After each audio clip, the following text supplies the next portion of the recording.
I'm sorry. Beta Drive Doctors ile tau longa fa tau I mangele fa Pia Manrua ole va ainga o so singa se pe amana o mia e fa tino e foi ma tupui pui o le fana witi o tupui pui le COVID is full river mo I lato is full on tau sanga malunga atu fa Pia ma tupui pui o le flu ala au telefoni lua lima fitu valu lima iwa valu mo so va no e fa tino ai nei au nanga o fisa fo mai mangele I taftafane o McDonald Amanrewa e taftafane o le falitusi po le Public Library.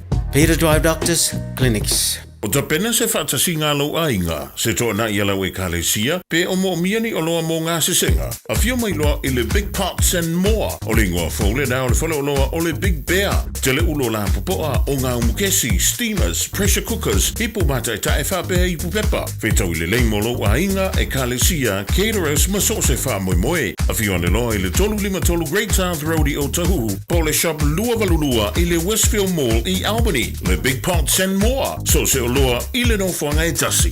Taraflava o David Tua le nei, o lo e whaafonga mai pei le Radio Samoa, tasi lima I watolu a mo. Samoa I amanuia lau whaafonga ma lau whaasausaunga.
na o le Radio Samoa se furulima iwa toru a mo e tautuaina o e ilaungangana fitu aso le vai aso.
langi lava e ile li ilea.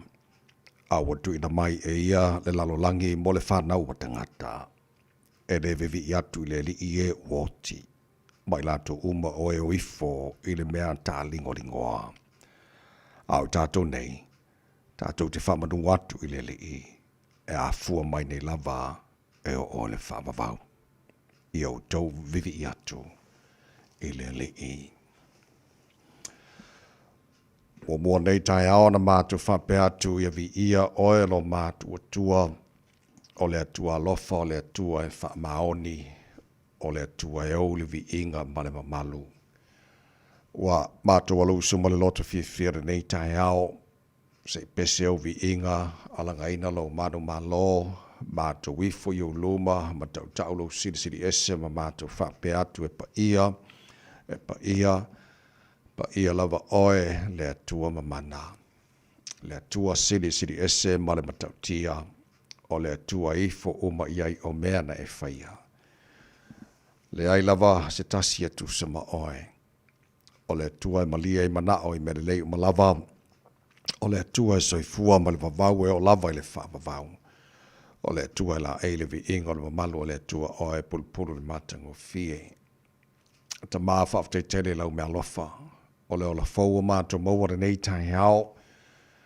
Mātou whaftai o le fo ue whaapopol nei aso fau le whaitawino aso le sui fua le tonu wara mātou wala o mātou o riele nei aso fua lua se fulu maleiva ia yaso. O le masina o September o le whalaunga o lo mātou whaiore nei fo i tu sanga. Tua nā i le whai ungara rawa yaso. Te le fo i lava singa sa whea ngai ma le atano. Ia le ngata i leo teimi na mafutai a inga e ka le sia. E osi le taulanga i ante oe wavi i ai o lo lava swafa. Ia, o le mātou malanga o le nia sa faulo mātou atua, ua mātou tu inati o ao wha mole tama se i e tau tai. E le whalaunga o whai nei. Manuia whai wale a whengai ma le tanu, a matanga o le neva yasa o mātou iai. Mātou talo mo le tanu pele i Samoa, ia iai le manuia oelo mātou atua i teitai o le tanu. Ia mātou ainga, mana ia mātou tangata uma, Samoa ma le lala ma le pāpa awa iso se tafora nei ke lope. Mātu te talo iele manuia oelo mātu atua le atua e whaavai ia i Samoa. Whamaria le nea tunu New Zealand, mātu nofo mama wai, o le nāfo te talo mo atunu umalama, o le nei lalolangi. Ua maua le mātu whaalongo tele i o nei aingo le tunu ua whea, e le malanga le whātua o ia le maliu poleoti u motu si ai mawhtanga ma whana manai ainga wō mai masani. o le mātu te talo nei tai hao lo file mu mo lo ngā wha maise se wha ma whanai nai la tau nei vai taimi o wha anō noanga wha manatu fo ia i mātou uma mātou te whaia lava nei ma le nā e anga i uta e anga i tai sa sa ai si sifo mātou o saute ai o lo wha atari peleoti mo i mātou uma lava. Tapo inga le mātou mātua tu asin sino le tunu i malo mātou malaura ni aso te tolu ina lātou le māwhana whana o lo walofa whaafo i sia pēra lātou se fua laule le tino siri lava i le anganga.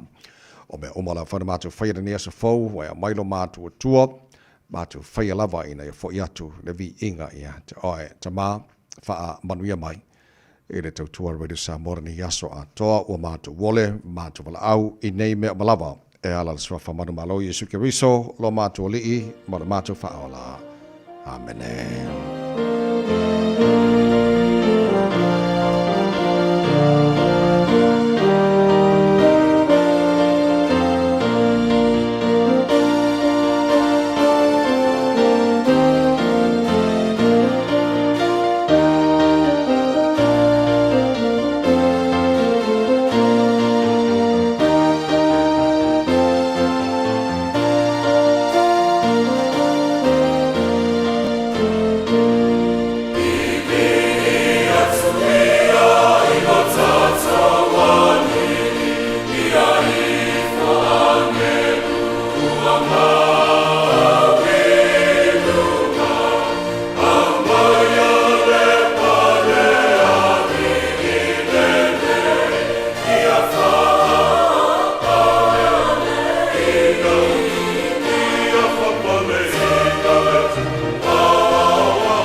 tuia lo tātou alii o le viinga valse fultolu tu spesele kadesia e whakasa o le viinga le tua langina la whepese le kadesia whaparopotonga ki Rishano Amerika Samoa pe te sauta.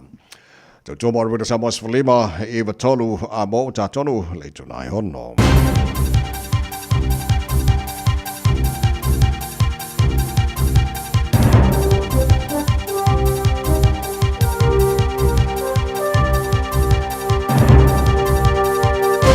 In the this update. Corrections admits its level of staff is suboptimal as it finds itself running out of money to look after a growing prison population. An extra $98 million announced in this year's budget was supposed to last until June, when the prisoner population was forecast to hit 10,800. Political reporter Ethan Griffiths has more. Instead, it's almost maxed out a year ahead of schedule, with the population already just a fraction beneath the forecast. Despite this, Corrections Minister Mark Mitchell says there's no looming crisis and services are actually improving. But Labour's corrections spokeswoman Tracy McClellan says Mitchell has his head in the sand and is recklessly ignoring warnings from Treasury. A former Race Relations Commissioner has harshly criticised the government's call not to recognise Palestinian statehood. Winston Peters confirmed the stance at the UN over the weekend, saying the conditions aren't yet right. But the former Commissioner, Gregory Fortain, says recognition would have provided hope for ordinary Palestinians. But he says instead it looks as though we're waiting for a genocide to finish. All that will be left will be a desolate place, and we will recognise the cemeteries. We should get involved while people are still alive.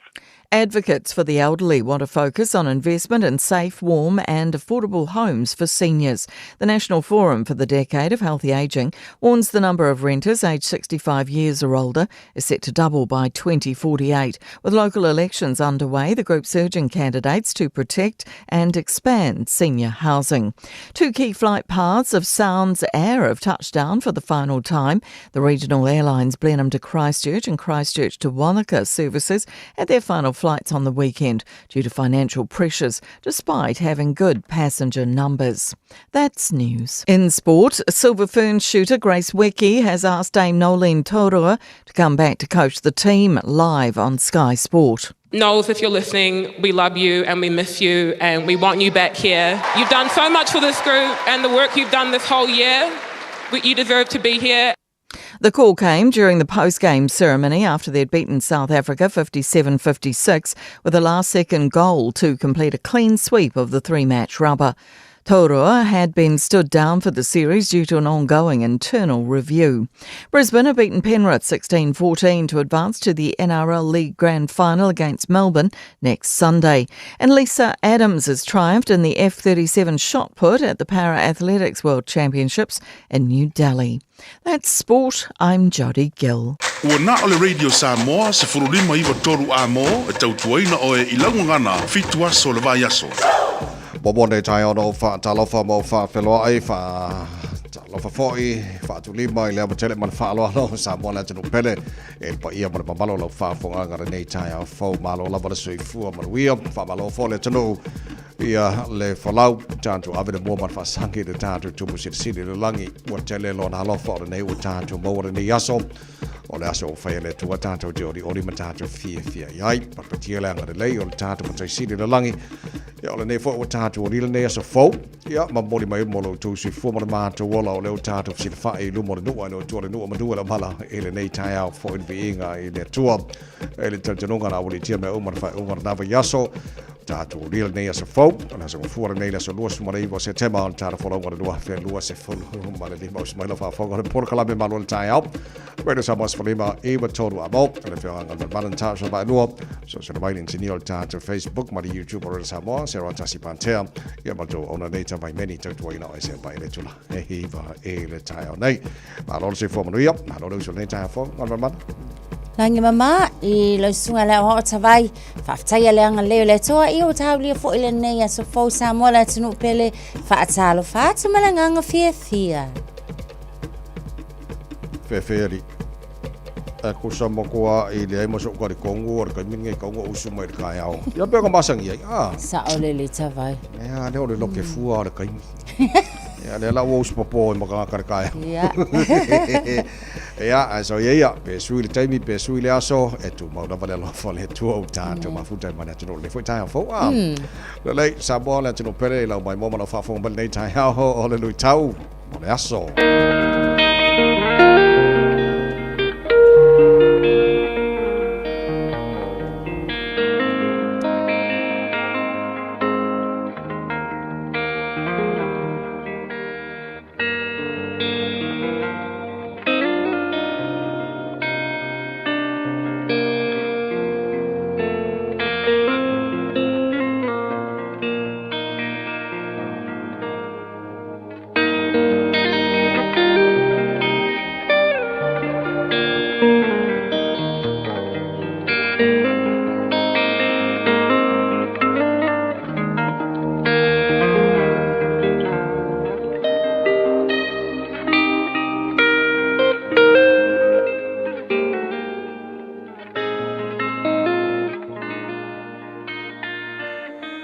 tau mō le aso. Aua e te ola wha masino atu. Do not judge. Mā teio, lona mata upu e fitu, a o lona foi upu mua mua.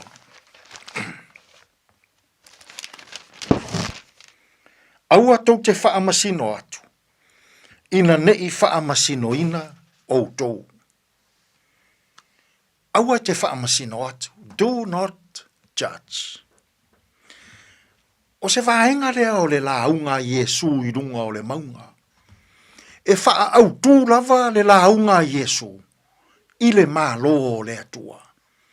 Ma mo moli mai le tele o ana a o onga. I le itu a inga o langa mo o mia. E tatau o na ola ai le tangata wha atua tua.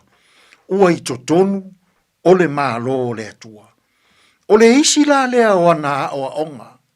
Fai mai Iesu, aua te whaamasino atu. Ne I whaamasino ina oe. O le ala fua wha Iesu. O le mea e te fua ina atu.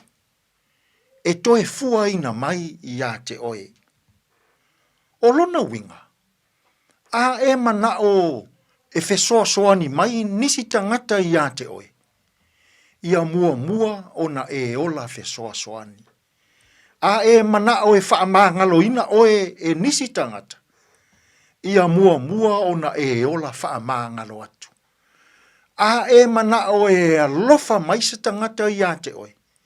Ia mua mua o na e alofa atu. E mana o Iesu. Ia e fua ina atu I le isi tangata. E pei foi o na e mana o. E fua ina mai e le isi tangata I a te oe. Samoa wa sawa ilo tātou watunu I nei aso le ola whaamasino. Wa sawa le ola tusi lima. Wa sawa le au tilo atu I le anga o isi tangata. Wa sawa le vaai masei o isi tangata. Wa sawa le lalau atu o mea e leanga ua whai e nisi tangata. Aua e te whaamasino atu. Ne I whaino ina oe. O lea o a Iesu. O tu ia lo tātou wola tusi lima. I se maleanga o nisi tangata. E mana o Iesu. Aua e te whaamasino atu. Ne I whaamasino ina mai oe. Ia e whai atu le mea le lei. E te mana o e toe whai mai ia te oe. O luna winga. A e ora whaangalo I le nei aso. Whaamangalo ina foi oe. A e ola loto alofa. E alofa ngia mai foi oe I le nei aso. Samoa e. Ai a pe a se I uia. Lo tātou wola e whaamasino ai. Tātou te tāro. Lea tua mamana. A oa o maia Samoa. So ia mātou te au tilo se maleanga o nisi tangata. A ia mua ona o mātou wa aifu. I o mātou lava leanga. Tātou malawa fio I le nei aso e manu ia ai mea Lou lava suafa Iesu ua mātou te tālo atua I nei. Amen. Yeah.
Beaten Pele, Malabese, Le Toto Paia, Olotato, Wali, o se fulu malfale, which I nearly tula eono.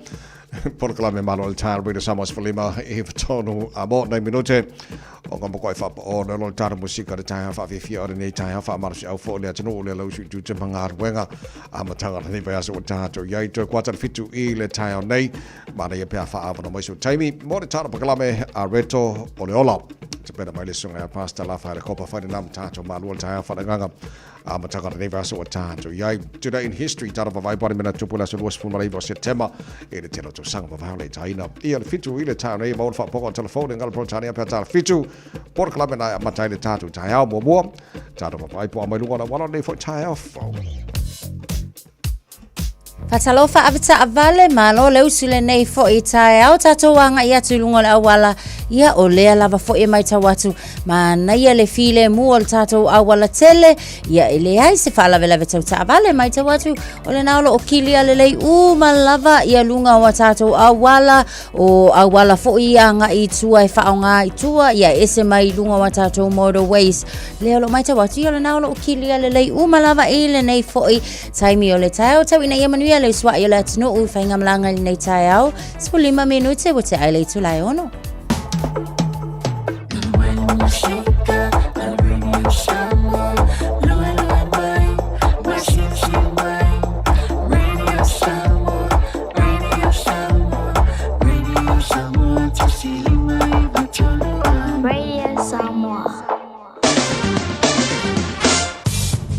Matal talo tawra nei fo I tai ha fo tama ki makora wa kilani lo fanga leo fa sala longa ale radio Samos fulimo lo ile malu lu nei vanga ole tai ha winga fa mo wino tau le so ola fa solo na awa ole tau e po timu ba bafati bunga ni so taimi ange malasa vidi mai matu sifo e manosi ini so taimi fa solo nangi mai sauti sifo ini so taimi o po ana nei luo se fudo o morunga nai o le mafana fana mo wina mo au kilani nei foi asunga fuas football tasi lona mawalalo tai au pe audio la pasona awa lang de lei tau te le baenga au kilani se fulono fa simaru lo tai as fulono lona mawalunga se fulu lona mawalalo bai ngoyon tuatu lang de leila so lulu pasolo na awa pa utimule aso tofi awa pa utimule aso raile pa utimule aso nae male aso sa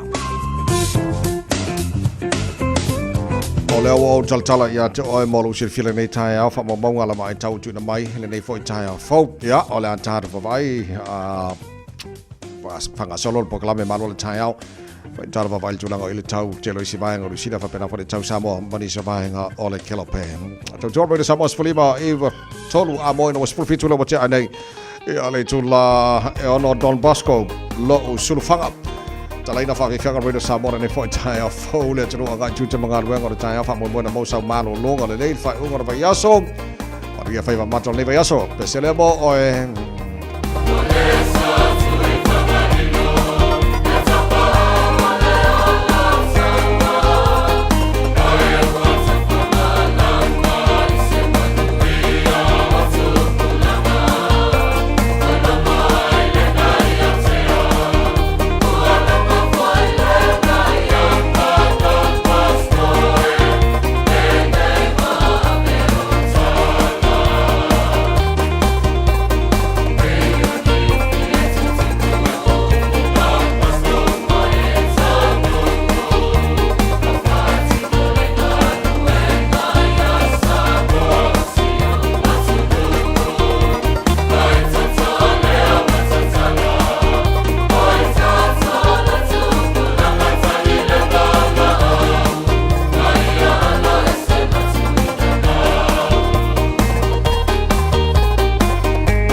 tolu fai oi malo lava fa vi fianga le tai los foto le mo tane ya le tula e ono tele pa anga le tara bokala mengal man mano fa tala fa mare nei tai fo lo gol tara Facebook mare YouTube ro sa malo lava fa tai fa te mai le bokala nei tai fo alo te ba ya tu so kikiro oi Carlo fai ya asapesio Josefo good morning malo fa te tele va chino papa good morning malo si fua tusa tasesa uso malo fa te tele fa tala fa mai sa mo ya vi ira lo pole tu le tai fo e alu alu ngol malaka polo nge yaso ke lo fakede ya oi ya bagu ya lo ka o balu tolo good morning malo la si fo maria le tai au Marcelina Brown ai pata le mele sai pele good morning malo la si fua se papa sapini male alia pa una fa fo mai o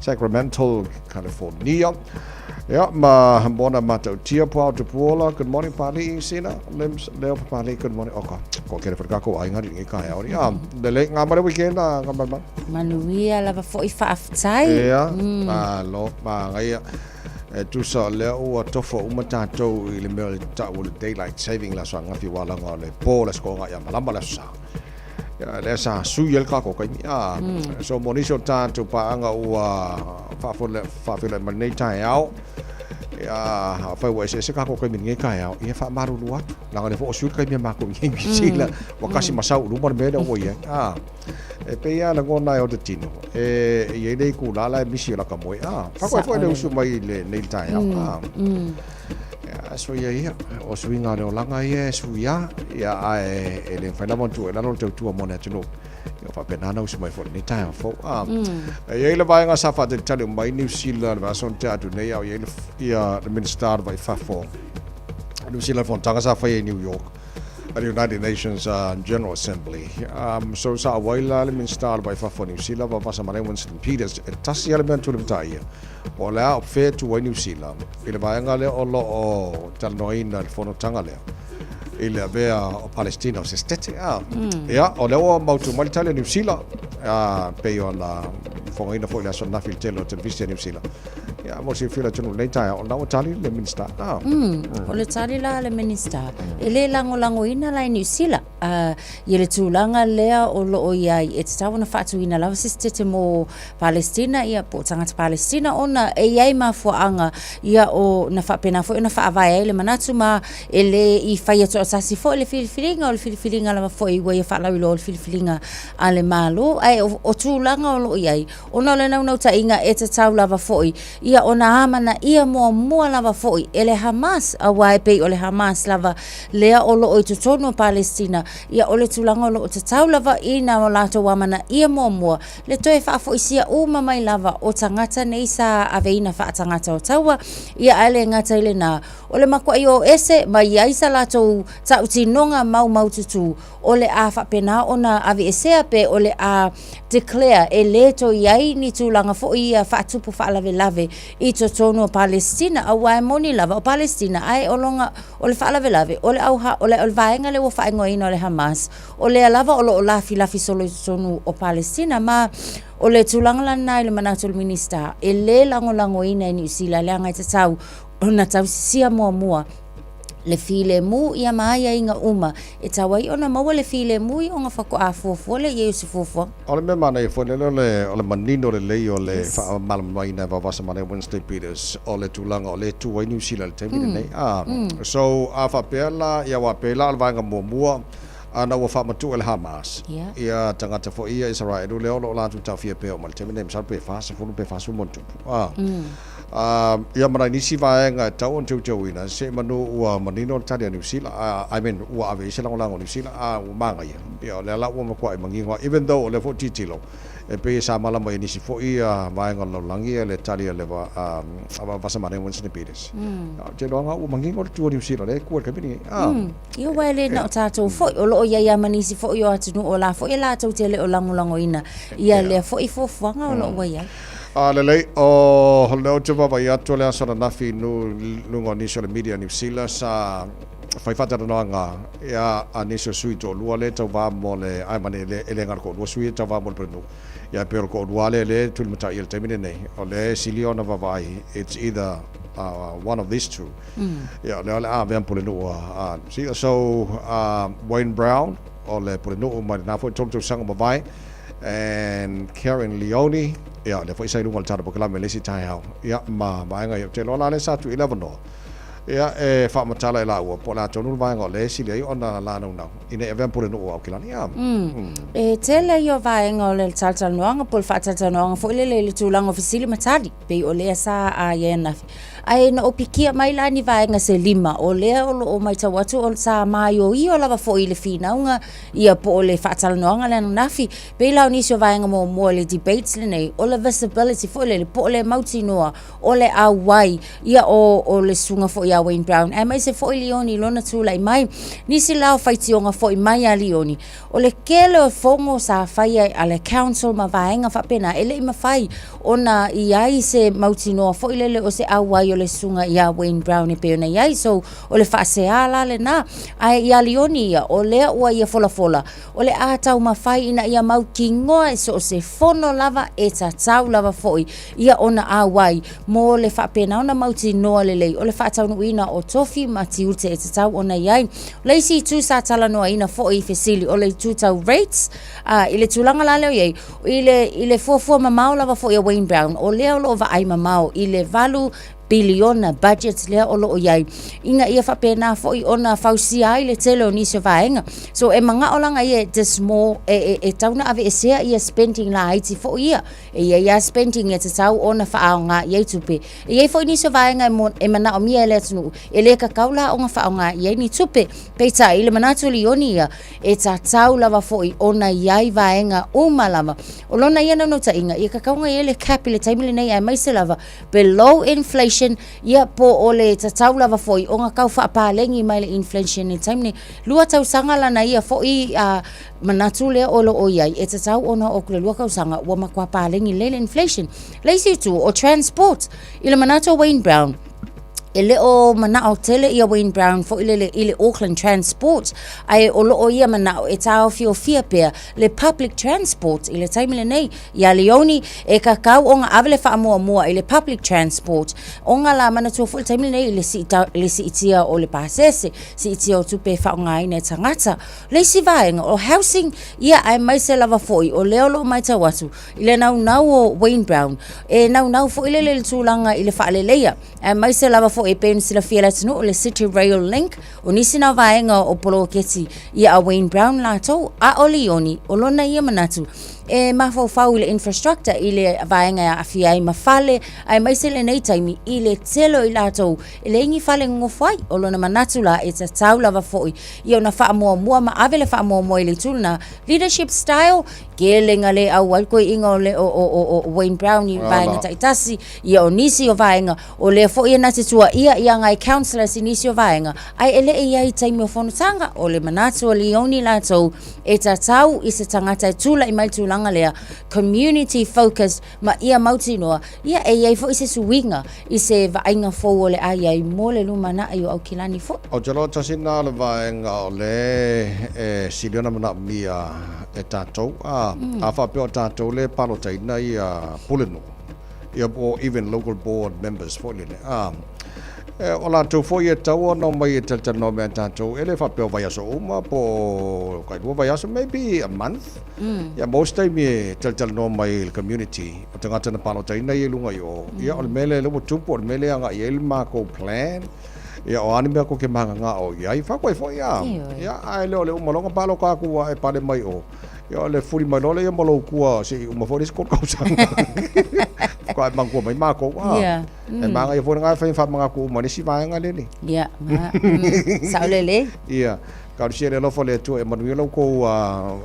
tu le mai si o to pa no tamo board members o le local board ia ko pale mai o me ka ka no fa mo mole me foi ma ko fa breakfast sis ka ma ngai fo ko ma ngai ya ngai le ko mo fiel x Te luas football baru bino tolo John Talo le tula fit tolo fa fokol por club Manuel ta re sa mos lima e fa tolo amo fa fi fianga ta the late Mailo Ben Vai Tama ula lei, kia ora, good morning.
Salo, malanga mai baiala, tama ulalei, saili ai so ama, walau iloa oe, whaangatama, kirikiti lakapi, alo mai aloha, teine samo.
Radio Samoa. Food can power you and your home. Join thousands of Aucklanders who have turned over 30,000 tonnes of food scraps into clean energy, powering homes across the motu. Let's waste nothing. All together Auckland. Tāmaki Turiki. O e sila fia e iwa te si male tolu wha miliona tā la le se leni ale UTOS ua toe whaasafua atu i ona sui whai unite i le lua o lua wha. Whai sau teo ngā tupe e teo whaafainga luenga ai lau se leni ina ia wawe whaotau nuu se wha moe moe tā ua a lau ainga wha pe e ka le sia. Whao ngā au nanga le ANZ po le talofa voucher, le M tā la, male mai cash e ala i le Click X. Whaafsota i mai le ono valulima lua ono iwa wha iwa, le www.utos.com utos.ws, po le emaili o le info@utos.ws, po le Facebook, le Utos, le whaaputu ngā tupe te whaawhaingaluenga o le mawaenga tausia Samoa, te whaawhaingaluenga e mātou lau seleni, ai sele e oe le manuia. Talofa Samoa, o Atish Narayan, o le Licensed Immigration Advisor mo le Auckland South Immigration Consultants. E visosoani mo so se tu ai ngā visa e malanga mai e New Zealand po Australia. Telefoni mai nei loa i le o valu o tasi o no valu whawhitulua. Po le olua tasi o no valu fitulua tolu o. So duas fulua minuto lo tōna talo le tula e fitu e lo tōna mauna tūna tūle o le tāna pakalame a reto o le ola tupena mai le sunga ia pasta la whaera kopa mo le matangara ni vaso tātu. Ie manato manu ia mai oe, nei tai au, lau whaafonga mala mai mo mai, tōno malu mauta malawa, tōno tā vale, tōno whawhainga ana wenga. Ia, mana mai mo mai lunga Facebook, mari YouTube o le Samoa. Ia, wa wawenka ko usu ngi kai au. Pe afua ko ngapa yaso mabai. Ia wala nga anga fa pe le sueng ni kai mi na sa. Ia kai mi la ko akia la fore lima. Ia la ko la fore ngo nei New Zealand. Tele oi lo ala. Ile se sengo tatu te mila we ni ma. Pare si vai nga le o Australia, ma Amerika. Wa te lo lo kai whakaska ko Samoa. Ia te lo lai. Ia se mangana so le se ka ko ma Amerika mai si vai nga lo lang. Ia te mila. Au ke no po kau da lakai ka ko kai mi Australia pe. Po le me wa ki dinga. Va ma. Wa pe lu ai tu la sa vai ka ko ma Australia. E le justice of the peace au ki lani. E lo se Samoa le fa mangi pe ki o po le mai se JP Samoa. Mori al tulanga mo fa nga ina o ana account transfer ye kupe ini awala parpala male manatu fa pe ai le mo ya wasa ke mo boy le siva nga le sa fai san pona mtango tu sanga ya al ba sola len ka ku o le aina o mo ka ki ngwa sa a nga involve i ba nga yo fa ole transfer kupe I awala parpala. Ia ole wo fala lo fo ilo na swafa ta o ilunga le New Zealand Herald. Ole sunga ya Suren Sharma.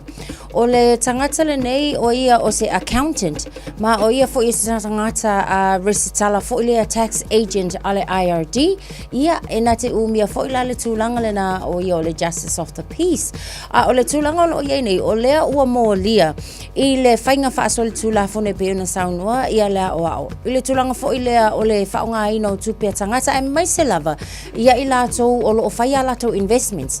O le manatu anai tangata nei o lea o lo o alua lātou tupe I investments o lea o ni investments fo ia aloa ia ma o lo o te ule leo wina ai a lātou tupe peitai I le ngai o inga ale sunga ia Suren e whaonga lana account lea o lo o iai tutonu I nei New Zealand o langa account number lai whaonga e transfer atu iai tupe tangata ia o le ngaluenga la ale sunga fo isa faia o nga ngofo le wo transfer lo tu pe tangata nei anga ele cryptos fo ile inga ia ona ole vaenga le na o le ma wailanga komisi pe afa pe e transfer a ia tu pe nei so ole solitu la fono la le mai tawa tu pe ama le tasi tesi ma le valu miliona ia le te leo le tu pe ama le se fululua investments o lea nā whaina ia po o ngai victims o lea nā whaina ile nei soli ngā tūlafono whaisi ke le foi o le tūlangolo ai tusana maua ia Novema le lua afe lua sumal lua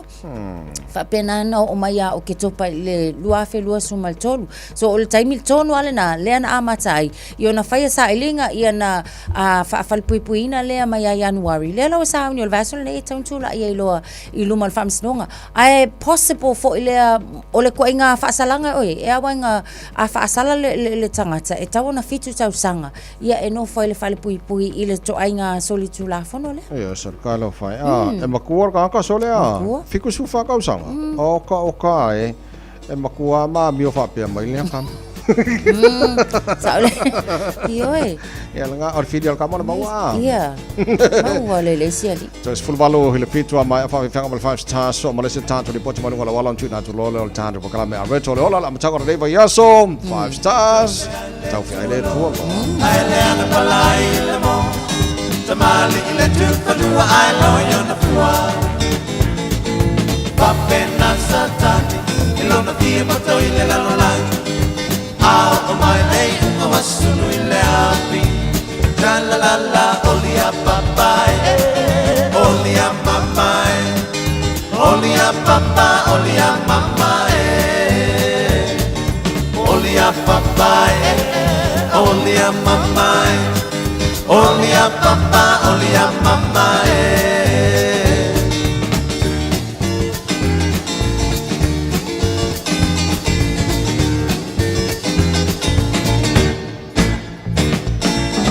I led to a Lord, I led a lie in the more.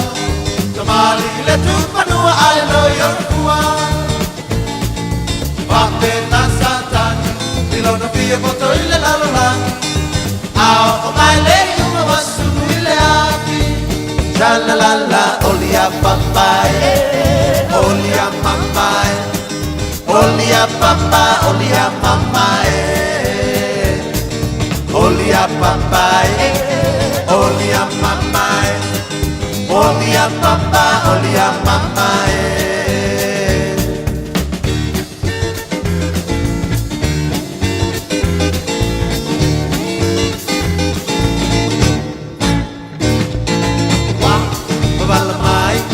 Babalamai, yo polinga, hey, oh, Jepa, ilepetu malamasina, uolato. Pepulak mai levanti moni molela uno kono matota si maofano malatani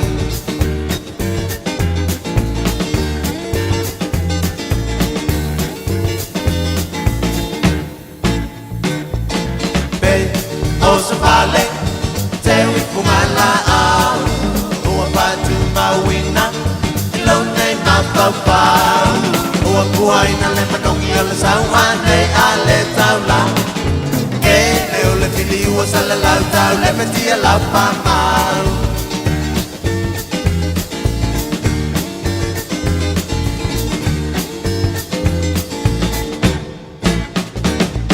Tamambe ale tuolo ale anga palai le mo Tamali le tu panua ai loyo na pua Pape na satan Ilona pia patoi le la lang Out of my lay unga wasu le api Sha la la la only a papa only a mama only a papa only a mama only a papa only a mama only a papa only a mama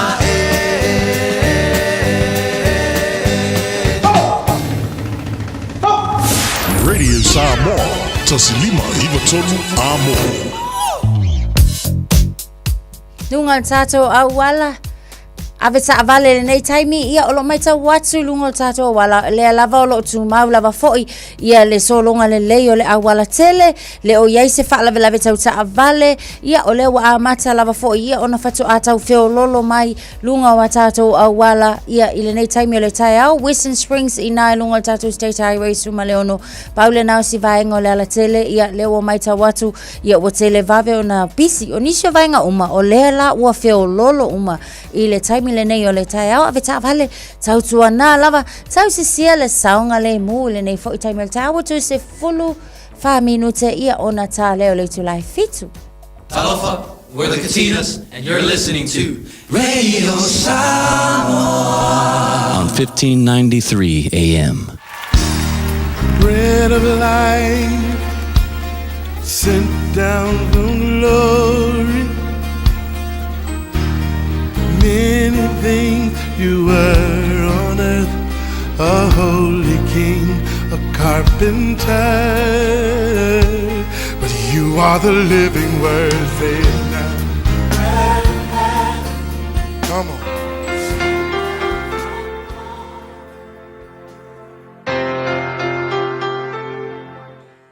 O te fia whawhiloa il tātua tunu i le amatanga whai o le riaso i le lofo le tua ia il tātua polkalame masani le nei o le areto le ola mo oe i le nei aso. O le tusi Ioane ono al whi upe luas furuona i le whetalainga Iesu na whaile motu tangata e whapea ua tali atu Iesu ia te ilatu e moni o te whai atu ia te outou e le isa ili mai outou ia te au ona na outou wa ai mai i whaailonga ai peita ina outou ai a reto ma outou ma o onai. A ole upu mo o le asole nei o le fasili e whapea o le ale mafua anga o lo muli i a Yesu. Ke lo sa mo umalava o le atunu kerisiano ma o tangata sa mo umafoi. E fia muli umalava tangata i a Yesu. A le fasili le mo o le asole nei. A ole ale mafua anga le na e te fia muli i a Yesu. O e muli i a Yesu, ona o lo walofa i a Yesu, ma lo talitonuina o Yesu, o le whaaola, ma le alii o lo wolanga, na maliu mo a wunga sala. Pe o e muli i a Yesu, ona pauale mena te manao iai, o whaamanu ianga e te maua i a Yesu. E iei le tala sa, le iei le whaitau le na whaitau ina nei, i tangata na muli i a Yesu, e ese le loto na muli ai, e le o le alolofa i a Yesu, ia ai o le mea fwile o le manao i mana onga o le tino, wa o le tala le fai mai, o le whato a umalawa na whai Yesu wa venga fo ile na whai i le vao, le na ia whawhanga ina ile motu tangata e to tele pe ama le lima afe o tani, le i whaitawina whawhine ma ta maitina iai, na whawhanga i Yesu ma ai fua ile motu tangata, i le wa venga na whai o ia e lua, ia ma a reto e lima, le ana tango Yesu wa whai ile wa venga, ia ona whawhanga ile o le motu tangata, whai mai, ua totoe ia ato mea ai e se fururua, wa ai tangata wa maa ona, i le tele o mea ai nga maua i le aso. Le la whai mai tala, ua ai le awali ia i le vao le isi aso, ma tangata na iai, ua ola le isi aso, ua koe ofoi, ua ia Yesu, ua e fia ai, le la whai mai e aku e su e Yesu, ua le ai Yesu le pito leo le nu, wo le si pito le vai fo leo a Galilea i o Kapernaum i o lo le awali i va o ia o lo su e Yesu i o akura maua Yesu i o mai lo tama fa ia Yesu sole rabbi wa nga e maliu mai ai nei man ko tama ia a su e mea fo i nga me le tino e fia ia e o le popoko i ka fa laka le la ku fa ia Yesu e maliu mai nga fea ri inge a ngala o Yesu o yo le tuanga kisila fia meu a fe mai tala Yesu vai o ko kisa iri mai atea ele ona o ko kari kongu fa ilonga ye o fa ngo fa ilonga ta o toi o le alo le tu ai onga o ko ai a reto ye mo ko ma onga pa wale me le ko ki o mai ai yesi upu ko so fa mai Yesu vai kasian me le ko ki o mai Yesu ele ko fio ile o le fa fa a ko nga me ai le lai o le whaangonga la tangata ia pe a whainga muli nga o mea ai ina ua whea ngai la Yesu masawanga ke loa ai longa isi sio la ko nga koe wa te wa ai le tala whai mai le aso le na sawa ina Yesu ma po e Yesu whaasala Yesu whaasa tauro Yesu ele ai mangisi nga lolofa Yesu nga unta mai tangata nga o nga soo ia mamalung tina mai si tina sayai ma Yohane le so pele na lolofa ia Yesu a ole motu umatangata na alalanga ila to fe mai fa tauro ia te ke loanga alalanga i melauri nga me ai fa tauro ia te a wa fa la o fa ngongal nei a fa i paua le me ke muli ia Yesu ma e alu se loko e mauaingi kanga laisa po ki kanga suka ma mauaisa o mea nga o mea le tino e ke mauai ke lola a o i le teimi e whea ngai ai o e mawhainga tā leo langa le nei mai vai ku pia o kali mai Yesu e unga e kula fo inga Yesu pe ila o tangata ia o tu inga kerisiano langa e tau o kerisiano fo ia tau ngofi they are so cheap tau ngofi tele cheap Christian ia o lela mo o e le asol nei a wai e fo isi lotu fa longo fo e fo isi lotu ia o ia fai mai a fa peke alu fongo kalo va veo o mawala sfutala mawala ni makala fa pe ang kele fo en kupel mato ia o manga ia fo fa maila o le kumu fongo kalo mai a e la ku fongo kalo ia o mawala la kupe ke lo ai longa se fainga nga se me e fa alata ita ngata inga ia ia Yesu wa le me le atup nga o me le kingo le amana na o ita ngata ia ai le fa lango ia Yesu molo la ku wola fa vavau ma ve Yesu ma li e pule e o latu olanga e ele talanga ila lo fa pe fitu wa fe markala Yesu a faitu te ngalulue i mea ai e pala mai aua tu te ngā lulue I mea ai e pala, a o mea ai e tu mau I le ola e whaavavau, fo ina atu e le atalii o le tangata I ate outou. Lea o le upu mo o I le aso lengei, ko e siaki le menga ke muli muli ai, po o kupe, po o whaamanuianga, pe ngā o mea ai misi ai, le avea o Yesu ma whaaola, ma lii lowolanga, e te mau ai, le ola e whaavavau. Le tua, whaafitaia o ina I mātou, ina I sao le motive, mātou te muli muli ai I te oe lo mātou ali. Whaafitaia Yesu, amen.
Talo le lei ma tau pesel ma tau tia o le pesel fama ele polkala me reto le ola le ma tau ni verso o tatu i no wato tolo bino tolo talo le tu la e fito la so was flui va setema.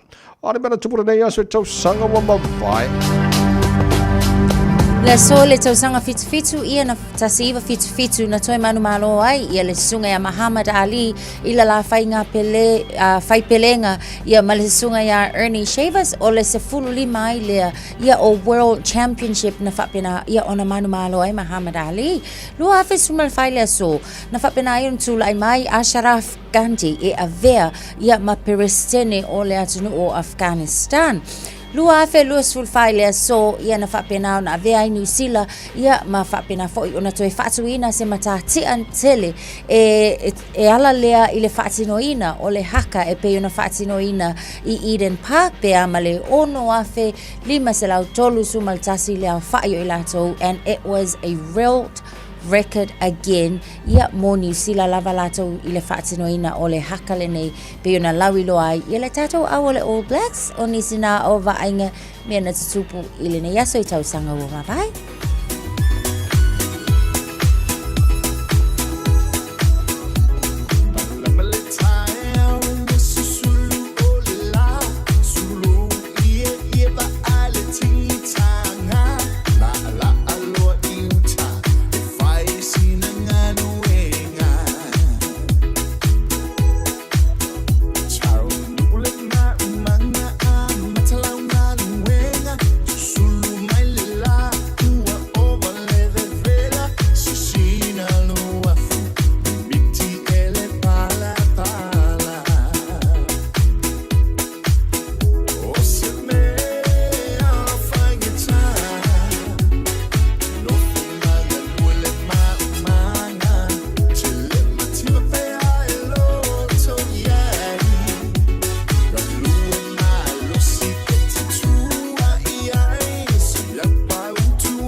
Talo falava o a ola pimerana, mau belo li tio, i le Radio Samoa tasi lima iwa tolu amo.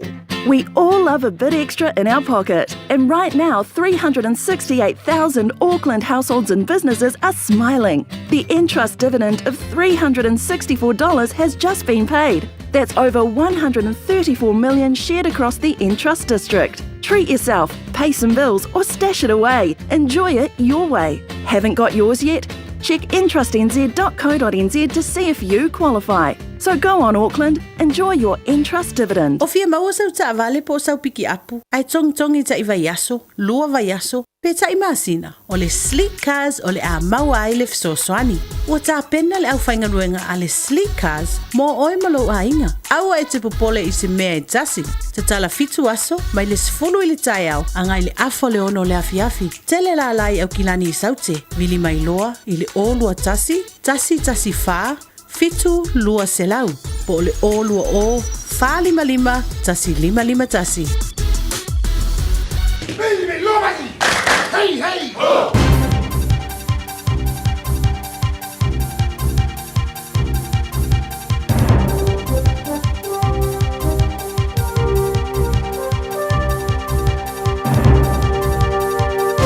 In this update, more prisoners and less money to look after them. An extra $98 million was announced in the budget to keep corrections funded until next year, when it was expected to be looking after 10,800 prisoners. But the forecasts were wrong, and corrections was just shy of that number a year early. Corrections says it's suboptimal, but their minister, Mark Mitchell, isn't worried. I haven't been briefed or am I aware of a reduction in delivery of any services. In fact, quite the opposite.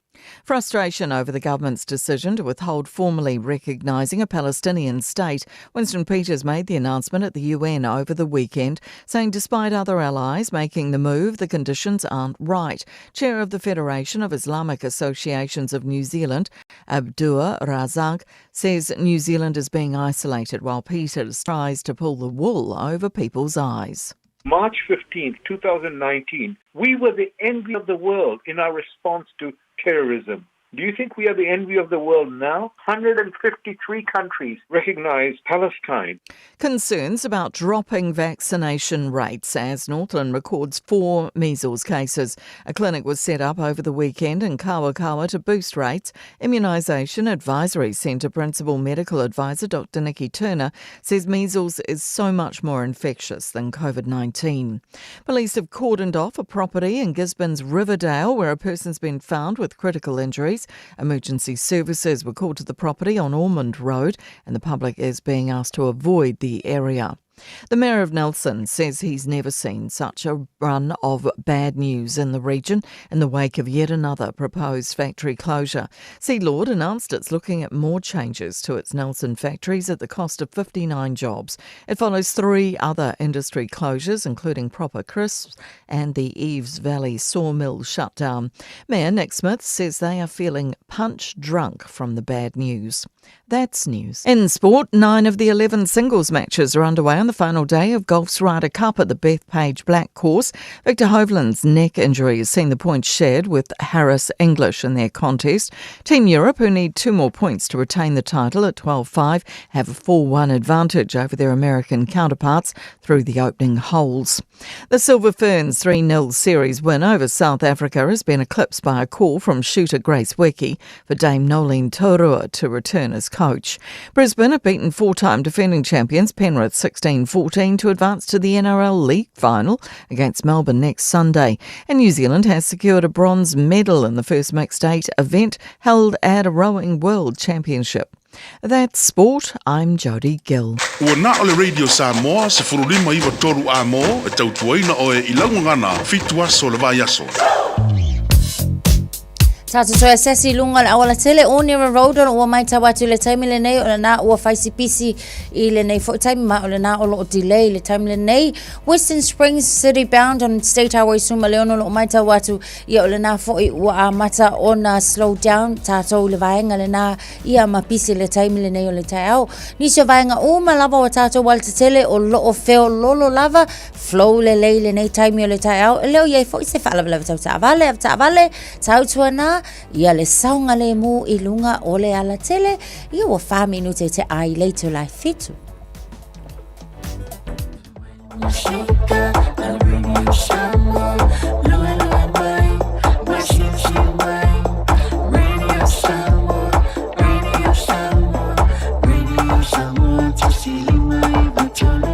Radio Samoa.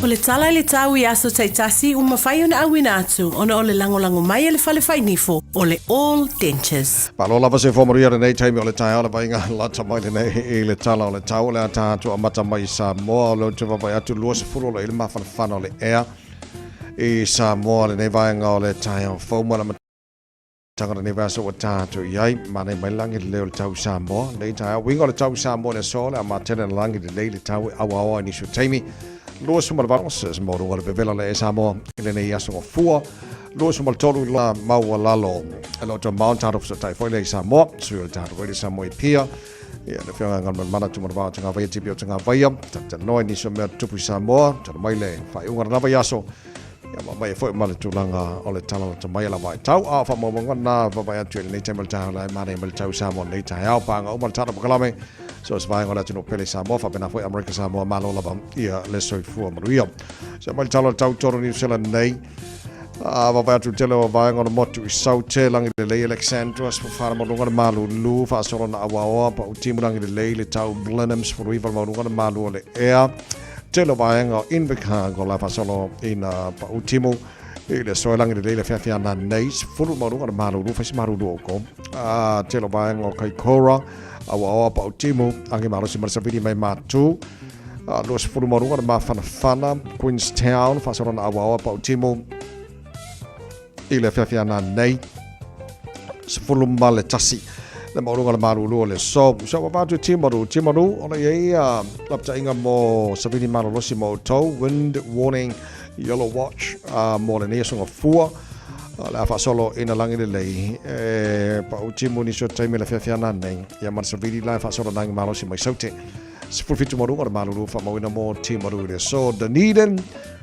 o la vasolo ina langi de leile tau mo tau le so se fultoru marunga le marulu kada stete malo se fo manuia pa utimu ni so taimi leile tai hao vasolo nangi mani masavini mai saute se fulfitu marunga le marulu fa mawina mo kada stete le so le motu matu pi tola marunga le motu matu kai taia lo se fulu marunga le mafana awa pa utimu i le so ma mafatimu kada fiafiana nei le la mo Wellington ma lo se fo manuia nei fo tai hao fo pa o timu mo tau le soelangi de lei le o uri mana fiafiana nei o sa vile fasolo nangi malo si mai matu i sifo fasolo nangi mai sauti ni so taimi o le o uri fufitu o le maurunga na le maruru fa mo wina mo Wellington le nei fo yaso los fu mo runga ma fanfana tauranga awa pa o timu i le nei fo yaso langi de lei le fiafiana nei fu ono mo runga ma lu tau po fasolo na awa pa o timu le soelangi de lei le fiafiana nei Asful fitu marunga na maruru fa mawina mo roto rua awa pa utimu e le nei fo yaso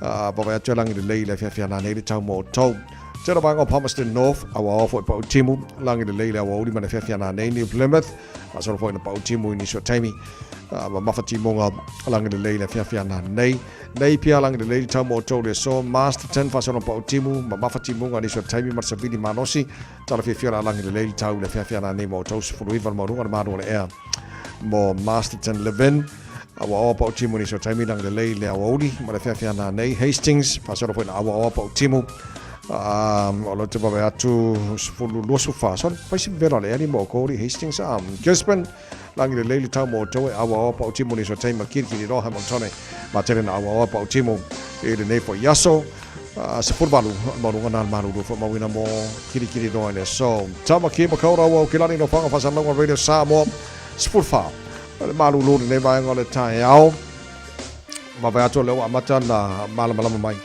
le awa mai malangi le mai tau ringa tau le so awa pa utimu ni so taimi los fulu mo na mafana mo o kilani ile nei fo yaso tai au pe au lia fa so na awa lang le tau fa simaru lo tai as fulu na mo lunga vai go tu atu lang le so lulu awa pa utimu la stoffi pa utimu la for raile pa utimu la stonai male aso sa o pa mana le tau tu na mai na vai tau nei taimi o le tai au a fai mo mia ne o tai ni fo fa pi o le tali o le All Dentures. E whapitola mātou au nanga I so se tu ai ngani fo whapi. E au fiai le plastic ma le metal dentures. Talia Wind Quotes ma le Afterpay. E le aise tutongi o whaatal noanga. Wala au mai loa le All Dentures I o tahu.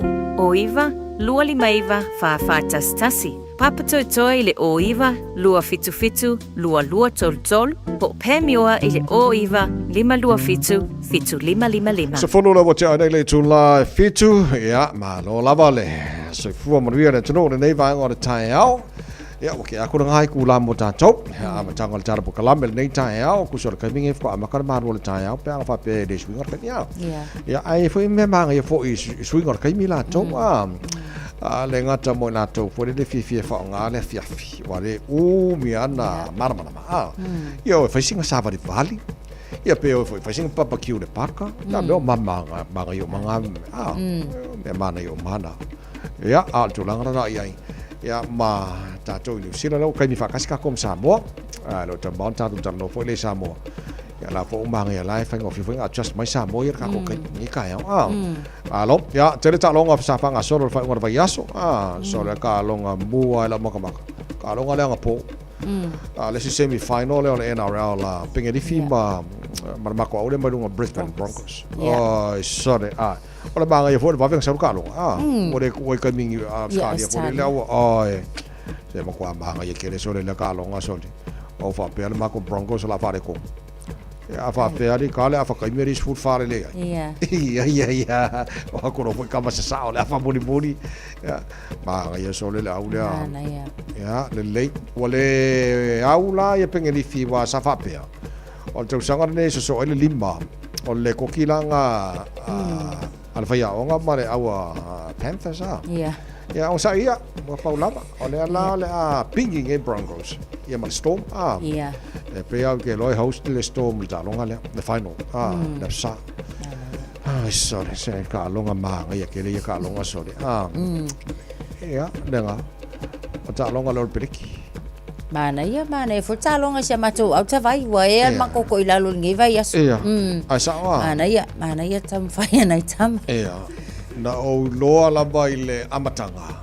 Ga maka le usungo le vi o New Zealand. O nganga o lo ngai ai. Wa maka mai ngana malo New Zealand. Ya pa malo foi aftai sa vai atama Ronnie Clark oi se si o fonga ga maka o fia foi. O le loa no fo mo fo na skonga. O ke le lo penga ingi si ka longa mo lo peleki tala anga lo peleki. Na usu ai se tua o se tamata. Ia le vi le vi fo New Zealand. So le ia o emotional lai mo se ngalo fo. Ia la ku le pe o ke lo le I se le fia Caleb Clark. O se ku ane wala apese inga le. Ia marangina le vi o New Zealand. Ia ai mai. Mana ia. E se fo ia wa tele fo le usuina o le vi o New Zealand I taimi o talonga. E se lava fo I la to o e usuina. O le usunga la le sko nga I lava la ia ka longa. Ko ala po ala. Ma kua e plus aka. Flawless. Mulinga fo vainga fo ia pepese mai le tenors fo le vainga ia pole sole milo. O le alua ko inga ai. Ia. Mana ia so le tulanga na iai e pe au te loa le rugby championship tournament ne fanga solo nei o ngai ke le malo South Africa ya Argentina e pe au ke loa walidi South Africa ka mingi points ya lang sole mo ko I fight le South Africa o mo ko I fa ko lo South Africa Argentina o la ko malai so tulanga na iai Bledisloe Low Cup le no fo ya New Zealand ya wala nga pe o le vaenga nga o le safa mo o e lua ta longa Bledisloe Low Cup sa kaunga malo ia skali e kalonga lua ia ai o le la o malo I New Zealand no winga ia o mo ki nga far ko ngo fo New Zealand Bledisloe Low Cup ngi fo sa ia le le sta sanga o le si kalonga le la so nei fai Perth Australia ele stona ia so nei ma ia so kalonga so pa se lo peseng ma long New Zealand ia falang so ingol bronze ia mole ipol lo lang le mai ngot mai cha ia sampingi England o te rola awale ngelangi ngai loa la mtanga mo le tournament le ipol lo lang bang ka fai ka kere nga piti le au ma lo sikere ia le ma lo si o ko ngei ia bo le fai kau le si pule la so ngei ia se mako malo si mako sa ia le lei so le net polang po oi se makwa ma ngai vo very close game atavai ngar kasi ale ai le so le okay fai ya e mawale ai le kasi New Zealand ai o mo markai oi se makau ki vo sa wa South Africa ile ka longa le ya wana ka so ma malo New Zealand foi o mana te la ta longa le wa po I sau ma la ko South Africa ya o pa wa fo ya wa si maro lo si ke foi o la wa New Zealand ya malo le so te na ta longa sa fa nga so fa ngor va so te lo pesi sta longa na misi ke pe ta so NPC fo sa fa nga solo ile fa unga fo la ya so la mai ma nga ya mai counties manu ka la nga mangu malo mai isi ahunga le mana wan su ya o le si au le mai ta watu fo ia e mana ya ta alo pay of plenty ya mawai kato malo e pay of plenty ia ai kulanga kukusala Northland and Canterbury la ta alonga na sa fa ya fo ya naf okay. Ya le na ele manuia le talong al tata man Samoa ma Chile ma to fo al talong le sa fa mo e tano malo le tata man Samoa le pok lo la to wa no mo le World Cup o lo afilo fit o le la titi lo to tasia la no tata man Samoa le so nei le to ya o si vai o qualifying rounds mai si foi au ke lo po au le afia il va ngale ya fo sa mo lo na yo mola le bongo le World Cup otherwise ya lo binga misi ako ka ko pa de maro me ngai nga ka long oka se ka fa ka po ai au ya so ka fe ya ko ngi le o la ka pi le o me ko ngi ri kau ki ke leli. Io, le toi tu mama ina la kapi. O ka mai or soka ka mai ala ki la ko sa mo la kapi ni. Spain. Uruguay. Oi. Sem ka ma lo si o nge wo mai ri. Ya o mai ya se fa ko ma lo sin ngai ya. Ia. Mana ia mai fo tatal no talo nga vene no eva to ele fa malulu ma vai malu pu enga le wallabies ia mai la ko umang ka pu ele wallabies o sai mai ka ko kam fai mai li talo nga wale ko o le fai li talo nga ia o le ko kilo ko vai ia ai mama nga fo ise ma ko fa ko kolokasi ko fo yo Asa ale. Sar fai me ai kala san fo. La se forma fitu lo tele to la fitu Robin Akari. Amaya Leon so ile mal fa pongo le tayo le proclam ngal pro tania think a minute. Taru tal no ile Samoa amatango ne foi yes. Yo.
Radio Samoa. Taslima ivatol amo.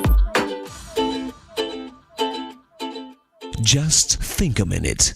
It could change everything.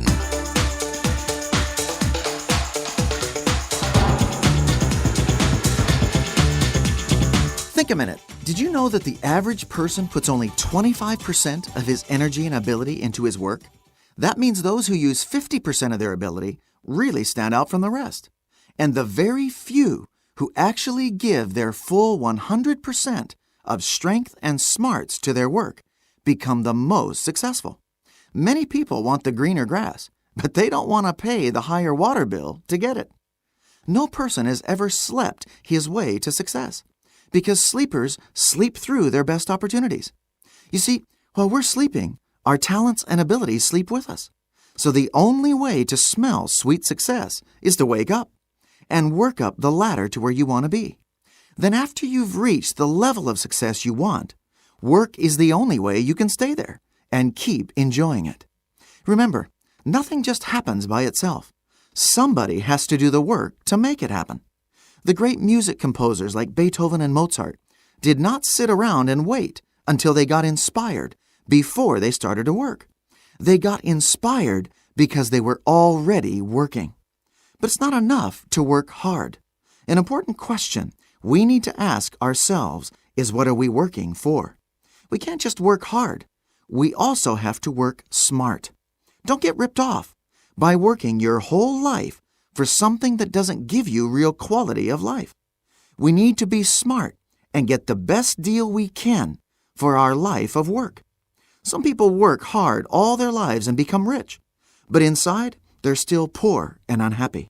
They're miserable and empty because they didn't work smart for the right things. You see, our Maker knows that the only way we can enjoy real success and satisfaction that lasts is by living His way every day, in a close personal relationship with Him. It doesn't matter who you are or what you've done. If you'll ask Him, Jesus Christ will forgive you and give you a new life today. Then every day, He'll help you know how you can work hard and smart. Just think a minute. If you'd like a free CD of our top 40 programs, write to us on the internet at www.thinkaminute.com and catch us tomorrow at this same time when we stop and think a minute.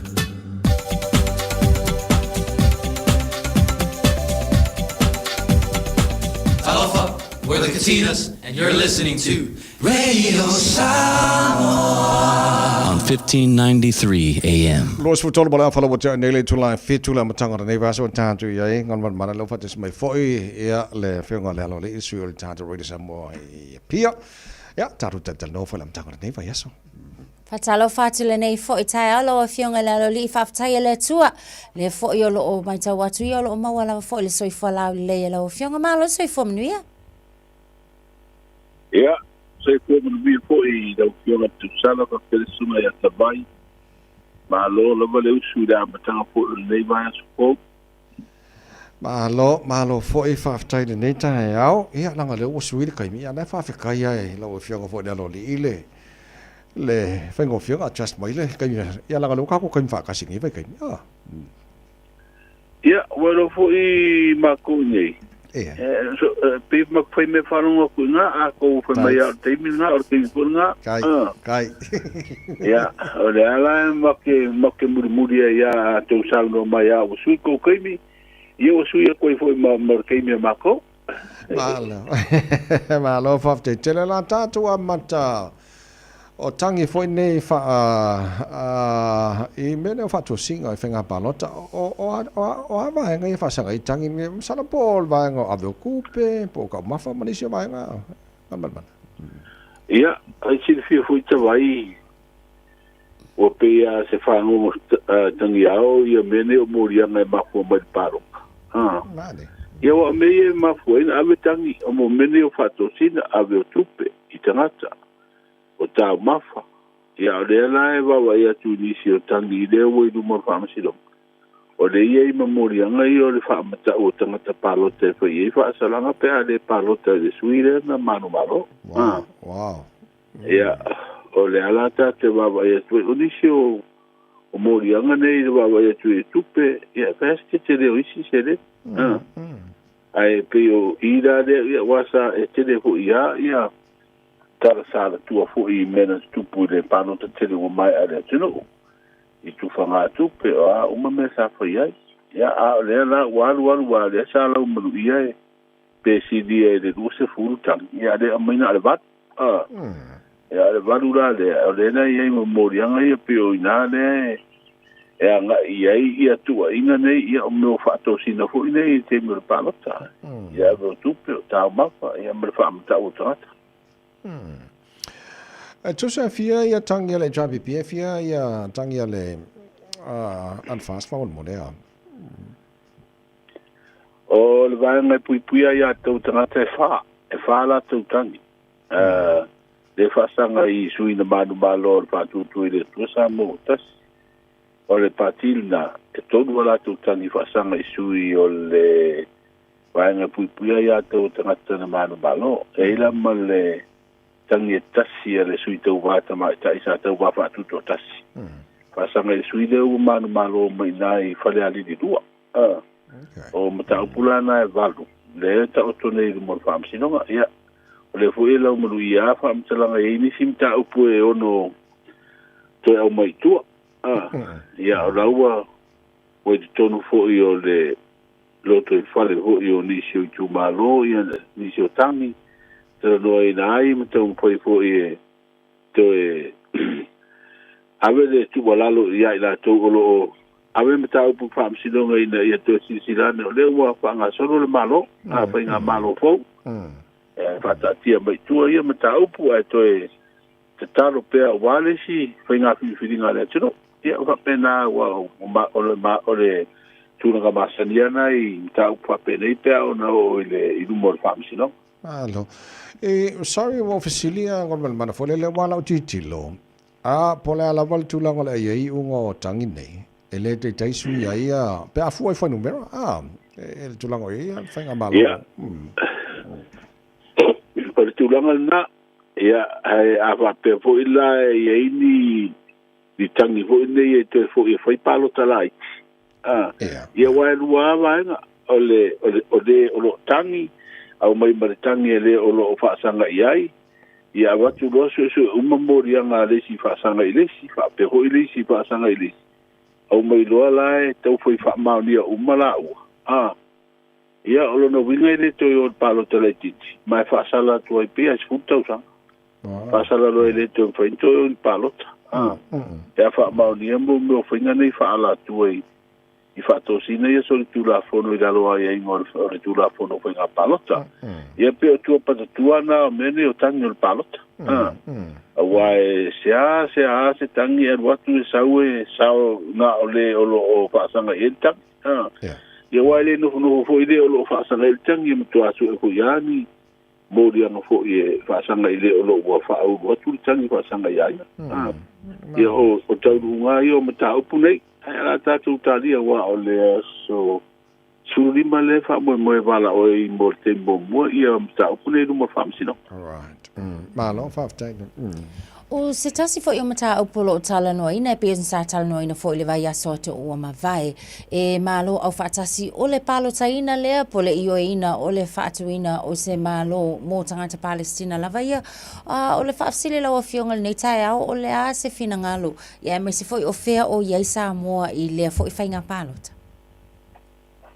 Ia masaro le tu e pōmala e o na ua manino fo I le taunu unga sa iai ia le nga fono le sa ave tono le fono fo lo suia I New York I le fono varu spurua malo au fantasi o tato mafiti sa mo mafiti le sa e le foi ese palo te le resolution por nga fono le ina ia tau pia lo te wa Israel ai amana ia lo ia fatu no se malo tangata Palestina ia te no e le na tato fo yo trano I limta upu te vai mer te sala te lo atu no uma la langi wa le mata wa tu fo I sa ronga fo ia ta I o malo ese ia wa pe se la fast food wa atu no ule te wa ia tu le na ngo ina le wa fono ai pe ia na le suru atu no ia sa palota e palota ai se furu atu no una palota te ile wa fono ia le la o mata wa tu ile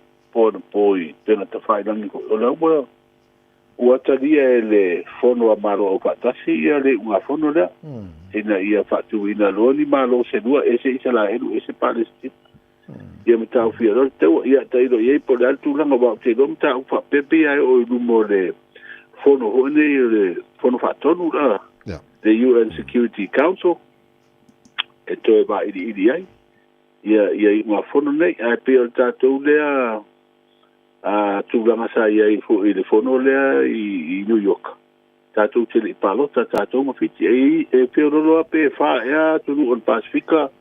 Lea sa palota e langolango. I le ingoa fono. Ma lo fa te tele o le sa ma tala no nei tara bukala me fo le malo le tae o le manu yel tau whaingal tā tō maru sa mo e a koe kasi a le a mano le tō nei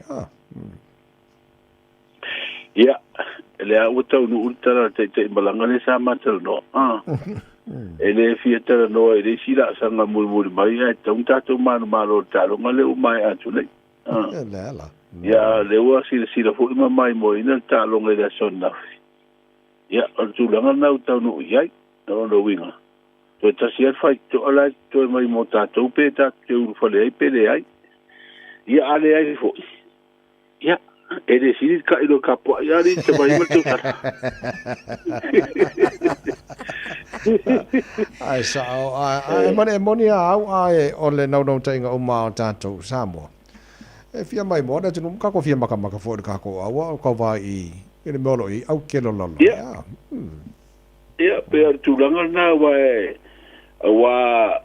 pe o polo langi den te le na matenta tu voi tabu sanga ho de se ide sia va no pe to sa o le polo la pe wa uma ia vai tau ho de sa ta tu waru ai tabu sanga ho ma sani ia arwa ko yam ta tu vo le polo la ia le la pe wa fa bo ne polo langi pe a fa ia sa wa o tātou tau whai a tau sa iris tātou awa noa, ia le wo o mai le pola langa luo o fitu. Ia tātou wo I le tamusanga le pola Pasifika le manuia, tau whai eise awa noa le pola langa le manuia, ia le wo uma awa noa ia. Ia toi la le awa noa tasi le wa pe ia o novema leo te inoa e whai ele tamusanga le toi sa iris tātou awa noa, tātou tarsia ia. E le whai ngō fia ho ila uwawa ia tu ngā ruanga le... Male.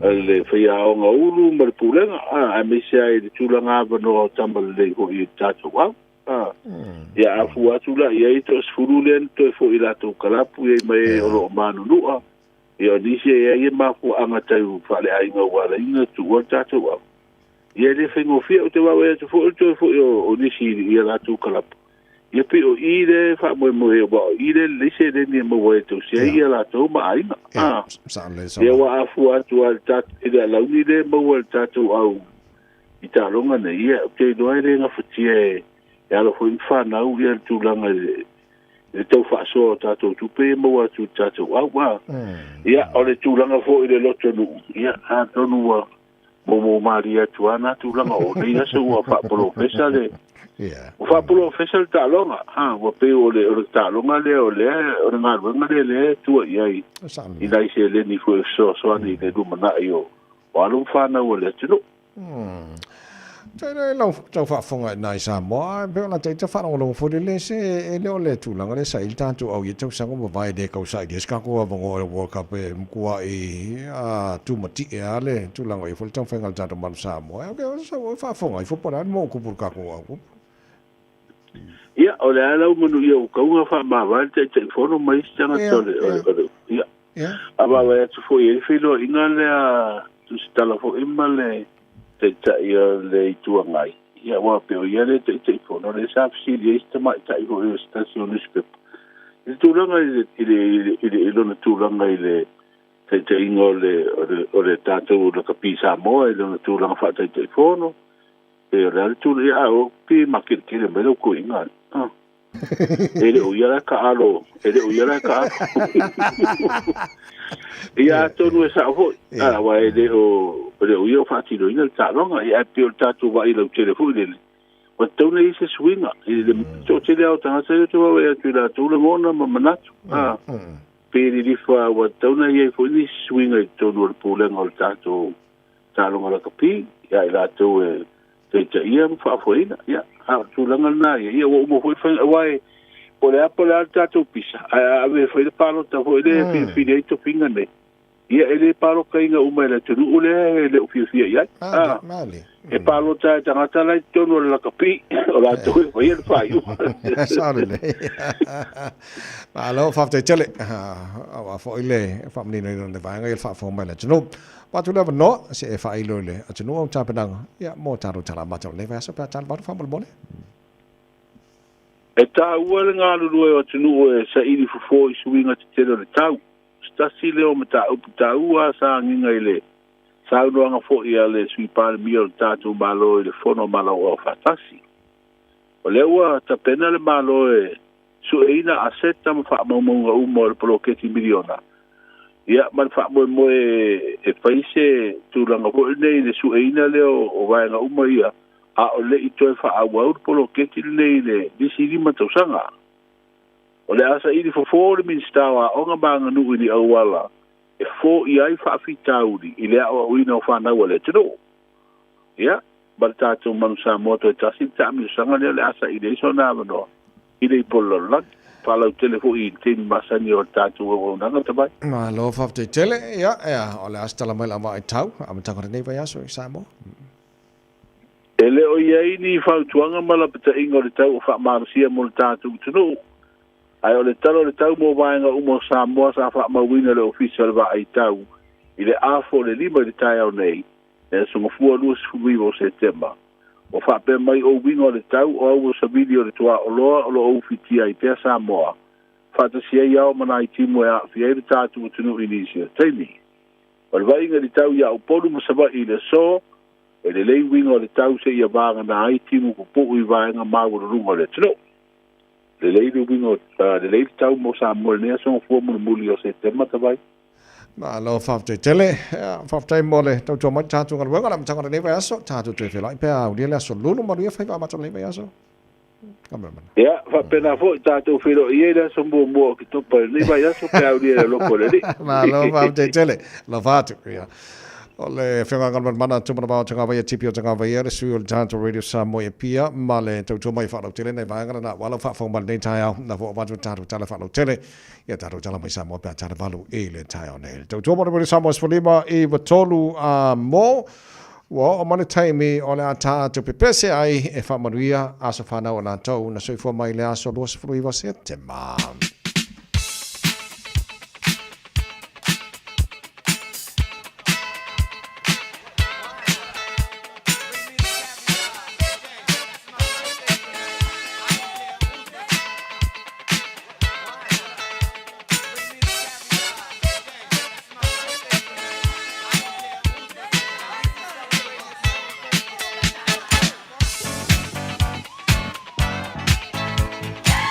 Pamene kas whana ora nei fo ia songa fua o luas furuiva ia so September o matala telefoni mo oe whai nei whaonga ina telefoni mo mori e se whamani anga mo se o whamanatu na nasa whana ora nei aso.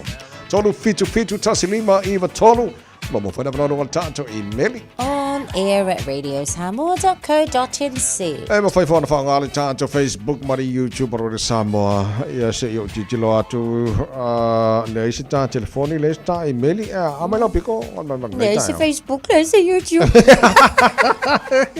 E te mo ia anga ia sorry ai e file mori le aso luai vo se te mari so le kafe eri ia whakari so ko kirikiro kasi a telefoni emaili Facebook YouTube ai ele ai makaki la so los fulu vo se te ma ia le lei all right. Okay, lei, ola akalpese. A kongo isi se fa fong mai ai ono na se fa na ne ele video mai se fa mga. Ele la fa mlu e ka ko pure nga. Mara penga ruanga. Marka ko le kio. Marka ko por kalami. Yeah. Lei, or pese. Hallelujah worship team. Ya la nga. A fa fong mai ne lo was fa na nga ro ko pese mo ai. Yeah. Manu tele la se fu. Te lo se fu no balu.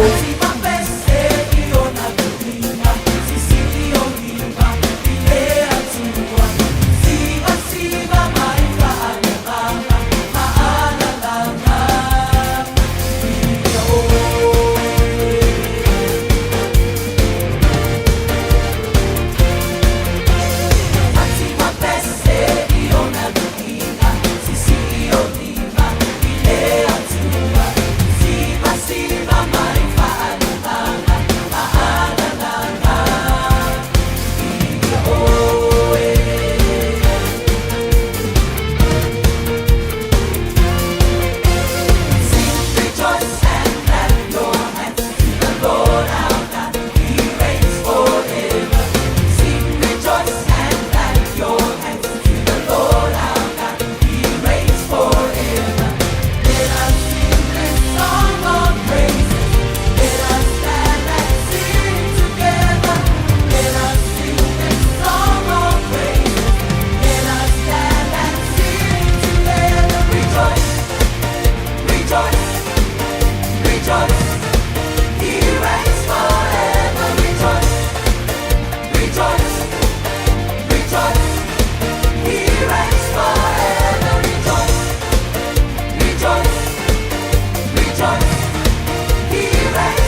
Nai nisi swing o lungo tato a wala ave ta avale Sims Road nai Penrose mai ta watu taimi le nei o fire sipisi mai o le vaenga le na Carpine Road nai Mount Wellington ang ilungo tato State Highway 1 lo mai ta watu le nai fai sipisi o le vaenga fo ile na Ellerslie on State Highway 1 o lo mai ta watu o le northbound anga yatu le tato interchange vaenga na o le awala leo lo fai sipisi le taimi le nei Morningside on State Highway suma leono lo mai ta watu fo heading city bound ia o le na ua pisi le time le nei le tau iwi unga lava inai Qmeu i le fai unga o le State Highway suma leono lo mai ta watu le nai fai asi slow mai i le time le nei fa pena fo le mai ta watu Point Chevalier lunga tato State Highway suma leono fai si pisi time le nei Penrose i le Great South Road o le alo mai ta watu ia fai si pisi atu anga i le vaenga fo le na anga i atu Church Street i le time le nei ia mai se lava fo i lunga lava o tato Great South Road i le vale na anga i atu fo i Green Lane o lo mai ta watu ia o Green Lane fo le na ua mata fo i ona fai si pisi mai le time le nei o le tae au nisi nao nai swinga o lunga o tato o wala tu mau pea le saunga le mua le o yeis fa lavla tau ta vale manu e tele fainga malanga o le nei time o le tae au tu e suli 5 minute na ta leo le tu la vale Radio Samoa. Taslima Ivatolu. Amo. Mom, any food? Mom, fear Mom, I'm hungry. Oka, ku uafu ya Ai mai ar kai au e kau ad po. Vui, Domino's Pizza. Kaini makalai favorite pizza. Hello, sir. 10 pizzas, please. ASAP. Le Domino's Pizzas, tele fa pizza maltuanga alfana, vili mai loa ile ovalu selau, tolus fulu, fast fulu, limas fulu, ovalu selau, tolus fulu, fast fulu, limas fulu. Le Casa Beds and Appliances, o le tali o manaonga, I o loa e whaato tonga ilo maota, ini tau le lei, toi anangata, e mawai moenga ngā o si tutona New Zealand, wha apea se tino fōa le potumalo lo, lau ai manafoa, TV, la au pese, usa aisa, masini tā lava, telefoni fe aveai, maisi. A fiu ane loa I le whawhituwha Great North Road o tau, po le tolo fituiva Great North Road I Henderson. Le Casa Beds and Appliances, telefoni ovalu selau, lua, 5 ovalu selau, lua, 5 Talofa Samoa, I mawhai na fisoasoani atu Dr. Chen pe a whai te a fiele mai suka. Tauta mawalunga, le maua se whanau, mai sela, whatu ngao, ti ngā le ua po tuli, whaalusi le tino puta, ka nesa, ma le tino mangeso. Maua fo I le kulini fulunifo mo nifo ti ngā, ma toi whaafi lesi ai lau manawa. Tele nisi o loa e fisoasoani lo soifua maloloina. A fio ane loa e ai Dr. Chen, I le tuatusi lua ono Great South Road Orahuhu. Telefoni lua fitu ono tolu fitu extension numero lua. Whaauta, o le whanau, o le tofi lea mai lea lii. Ue ua whanau mai, o le taui lea mai a te ia. Wala ta mai lea so whapitoa mo le whanau. Ua amata foi ona ta pena matua ma pese. Ta maiti, whaisa o ofu au le leima po e mai se video o lau tau loto ma lau pese. O le loto a ta maiti. Lafo mai I le radiosamoa.co.nz/White Sunday. O le video e tele ana reactions I lunga o le TikTok a le Radio Samoa o le amanu malo I se whaailonga whaapitoa. Ua lava le tau loto ma le pese. Ia awane I ova atu ma le 3 minute. Tapunia video I le aso iwo o kitopa. Tapunia palota I le aso se fulu o kitopa. I le se fulu I le tae au. Afal se fulu lua o le a whaia I le launga tongi. A mata lafo mai lau video I le aso lua sfulu lua o se tema lua afe lua 5. Matu ai o le tala lena, te pena mai lau whanau mo le tātou tauvanga. A wā le lātou aso fia. Mo nisi whamtalanga, whafsota I mai le ofisa le Radio Samoa, lua ono lua, tasi 5 Ivatolu. Ia manuia o tō mātua, whapea au auna e tua, ai ono mātou le whanau soifua. Ja, le tele o tau le whanau. Sorry, vai ko impisio le whort kausa ngāri, ka pe ngāri I tau loto nei whanau. Kano whae. Ja, le on sa iane I ai. masenga fa ya nga sa o se ana tapena le nei whanau ia mo le la tu waso ia wala fo e matua i au le upo le tua e whaongai nei whanau tau loto pe senga pe ale leo tapena leo tapena e lo kere lo po i ini e kale si o te whaia me na whaisa mo ia sona ia tire lo to fio anga ai o le mātou nuu ai e kūre si kuala le whanau le whawhia ai kūre si kuala le whatsa e kusala e sauare solo ta moiti mai o le whanau le whawhia ma pe pese mai o le whale lo le whatsa ma matana nātou o le wingo le tano le mana ia fo le na wau ke lo i ngā set a mai le presentation a koa anai whanau fo le o kai mo le sa whawari mai ma pe pese o kua maanga ia ngā fo i vai o kere o poko e whani e vai kai mi ni e kane sia ia fo i sa whapena fo i se mātou no i la fo i tau sanga i o le maanga ia i o le whaaringa pe a makamai ngā le floor show i ngā i le auwaka sama vale mai le sipi ko foi la le ole malai ole lo tu wai foi ia po lo ia mal ia nga i mai le kong ai au wala le ki fia wai mai lo ia wa tu la ina ma tu ia se ia a fio mai ai le ka ma nga ia la le wa tu ton foi le la pipese au ko inga foi la nga o ko ala wakangi ia ngala ma ko ke le fale kong ai tu sala wa le sima mana ia na ia tai ta foi ia ma le ka ma ku ko se ka ke savali amo ka pese o mo ko ale le ko mo wala sa fela ko pikir ka ya ma ko wa pe pa o ka me mo ko ai u fa le ki nga ko mo ki fo ka ya o se fa lawa first time in for if e ko jala la pese ala mo ka pese via mo ko ar mo ki ka ya ko sa u ya ko mo le lo ko ai bo ai ya o ngai ai me no ngai ma nga man tu e pele lo tamati samo ko mi Mikkel se vai fo. No e fo. Io e fo.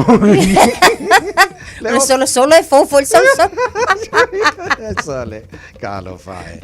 Ya meno le tala noi i Samoa ia mene i lo tomate Samoa la tu e lo ko fa pengar ngi ve kai mi ngi ku e wa pe wa lo ka maki aso sau e nei fa na mo tu lango ia ia o le de dengar nga o le wifi o la nga sai ka ko Samoa ole si foi lai tu mana ia kai mila lo ko fia fita vai o ai pe e fa pi ko foi la le vai ngolo tu fia fila ia kalanga a hinga o kale mana ia foi ia ma polo kalame au talavo wa pe o kai awa ia fa pi ko ala vai le vasenga amata va solo se yo vasenga makua o lo la le fia fia o le si taimi ma ngai ala vale na sa vai sa le ia elo mo tino foi po to fa wa na va ngai ne va chai ia le late so manuia le tulango e tapenanga la fenga le tu mal vasenga fa ya nga sa mo te perina nei fa nau le po tau le marolonga nei fa nau ne va chai mi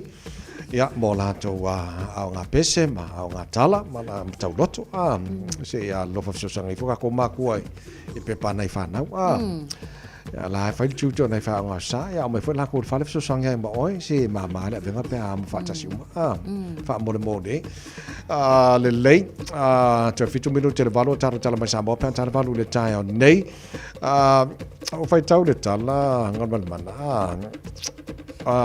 o e tolo pulo inisio nai whanau ua mawhai o na awela lātou teimi atu e tausia nei o lātou mātua wholele pe a o nei mātua stulanga ua whaina le soifua ia pēla o le dementia teimi wholele ua ngalo mea i nei mātua e te lola teimi whaingatai e nei whanau wholele a misa lātou nei whaingaruenga e ele tala na o whaitau iai ia o se tasifo o nei wofo o le fo ngā lue tono e kanesia kuai ave a ko umalo na taimi vai si ona tina ina ua amata ona ilo e vai ngo a fielon so fu me le ngalo me so tola lo pulo ile fo ia lo samo ile ave lo na taimi ato so ani ai ma ai relation tina ya wa leisimo a pe al talamasan uma kuar taimi ona i matu fo le nei o langa ia ua marka ko sing alona taimi atoa ia e vi ia le lo fole tua so sai pini unoi ala fatu nei tai fo ma lo la vai lo ave le fa mo bo e vai fa de show tina ole mana ia fo ia le au mai ole nei fo itala e tatou te tilo ai fo ma fai tau ia ole fa manatu ta ua ma o onga ta ua mo tatou uma ia ua e le ngata ina tu la fo i se tasi o alo le tunu ia mai se fo i o se tina ia ai ma fai fo ia na fa manatu mo tatou ma ia ta pena fo ile ia tatou ia mo le lumana ia wa fa mai le opo o nei ia o ua ta ia e ta ua lava fo ila ia ai mo moli le fa fitai o le fa ngata ta wina le social media le ala ia wa o le fo o lungo le TikTok o le sa fa nga ina fo e fa ilo ai ni tulanga fa pe ina ia ta pena ina tatou nei ele ia o ia le tulanga le ia ai mo moli lava fo le fa malo ma le fa fitai i le fai matua ma le tausi matua e tu sai ele maua uma e fa naule tu ai nga le ma le loto ma le fatu o lai ave fa mo mo nei matua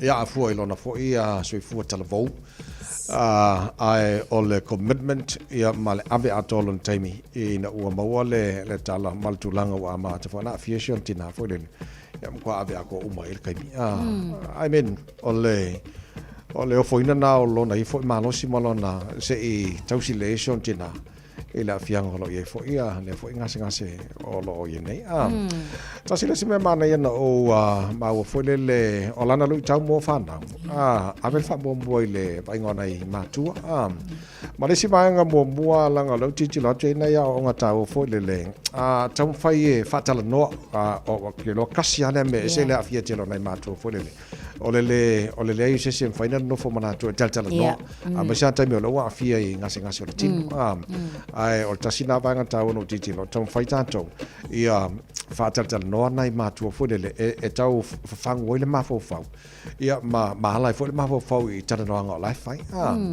I mean le fa mana tu foi mo tanto la pe ka masanga ko usika fo le nga ma fa le kielo ko la fa singa ma lo but little that we know all the time ole mana mia nai matua o tala no i I mean nai vanga fang fo mo na to lo tau sinai tanto tu asin sina le vai mana ia fa mana tu le na ta vai io e ole tala no lava ia wa mana tu a o lo inga o le tanga tai le tulanga le ole o se lalo langi wa na o ia lava io fa inga ta fo io na au mai ma fa so mai mana tu ia o nga kele le na fa putu wa e ia lava fo i tu plang sala vo e pe ia tangi le tulanga le wa ele nga te tanga ta matua ai ia lava fo i si wa a fio la to ma fau ile tu ainga ngase la le ia ai o le taua la le na ia mautinoa o le ngata ina tausi le tu tau i le soifua maloloina e ala i tau mafa ia sili foi ona maua lava le sootanga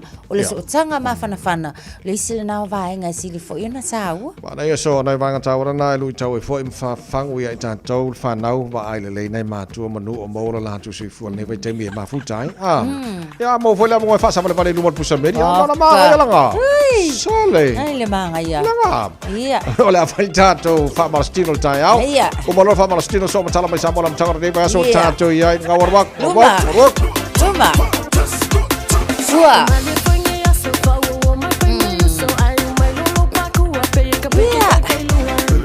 Ia. Ia, au tafa. Ia. Au tafa.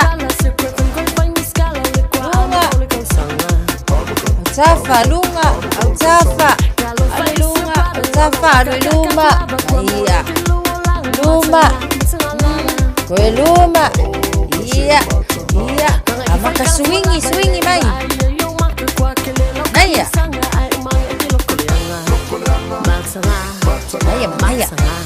iya, lunga, iya, lunga, yo, Aya, Zumba. Alô, atoma. Yo. Lunga.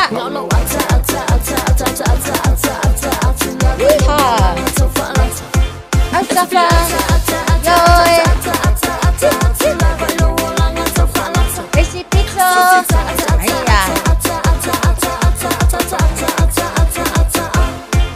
Aya. Sekali luma.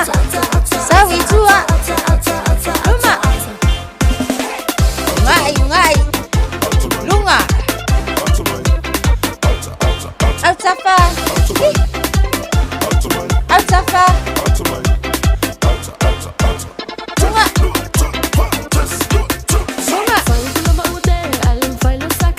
Ayah, Altafa. Iya. Sawi luma. Altafa. Mana ya? Luma. Iya.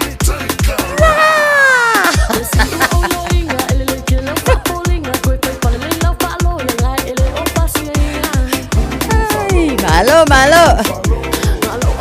Lumba.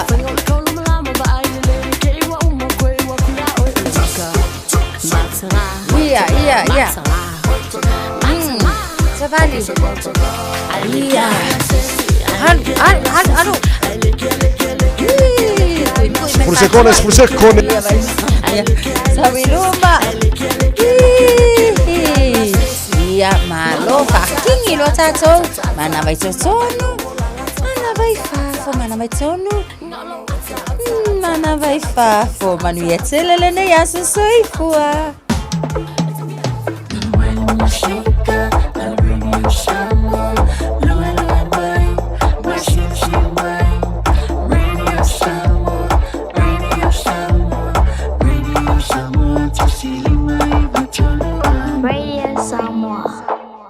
Mawhai ona awina tu telefon mai Samoa. Ona o le lango mai ale ofisa malanga o le ADS Travel. Telefoni o iwa, tolu iwa, lua o, whaselau. Tolu iwa, lua o, whaselau.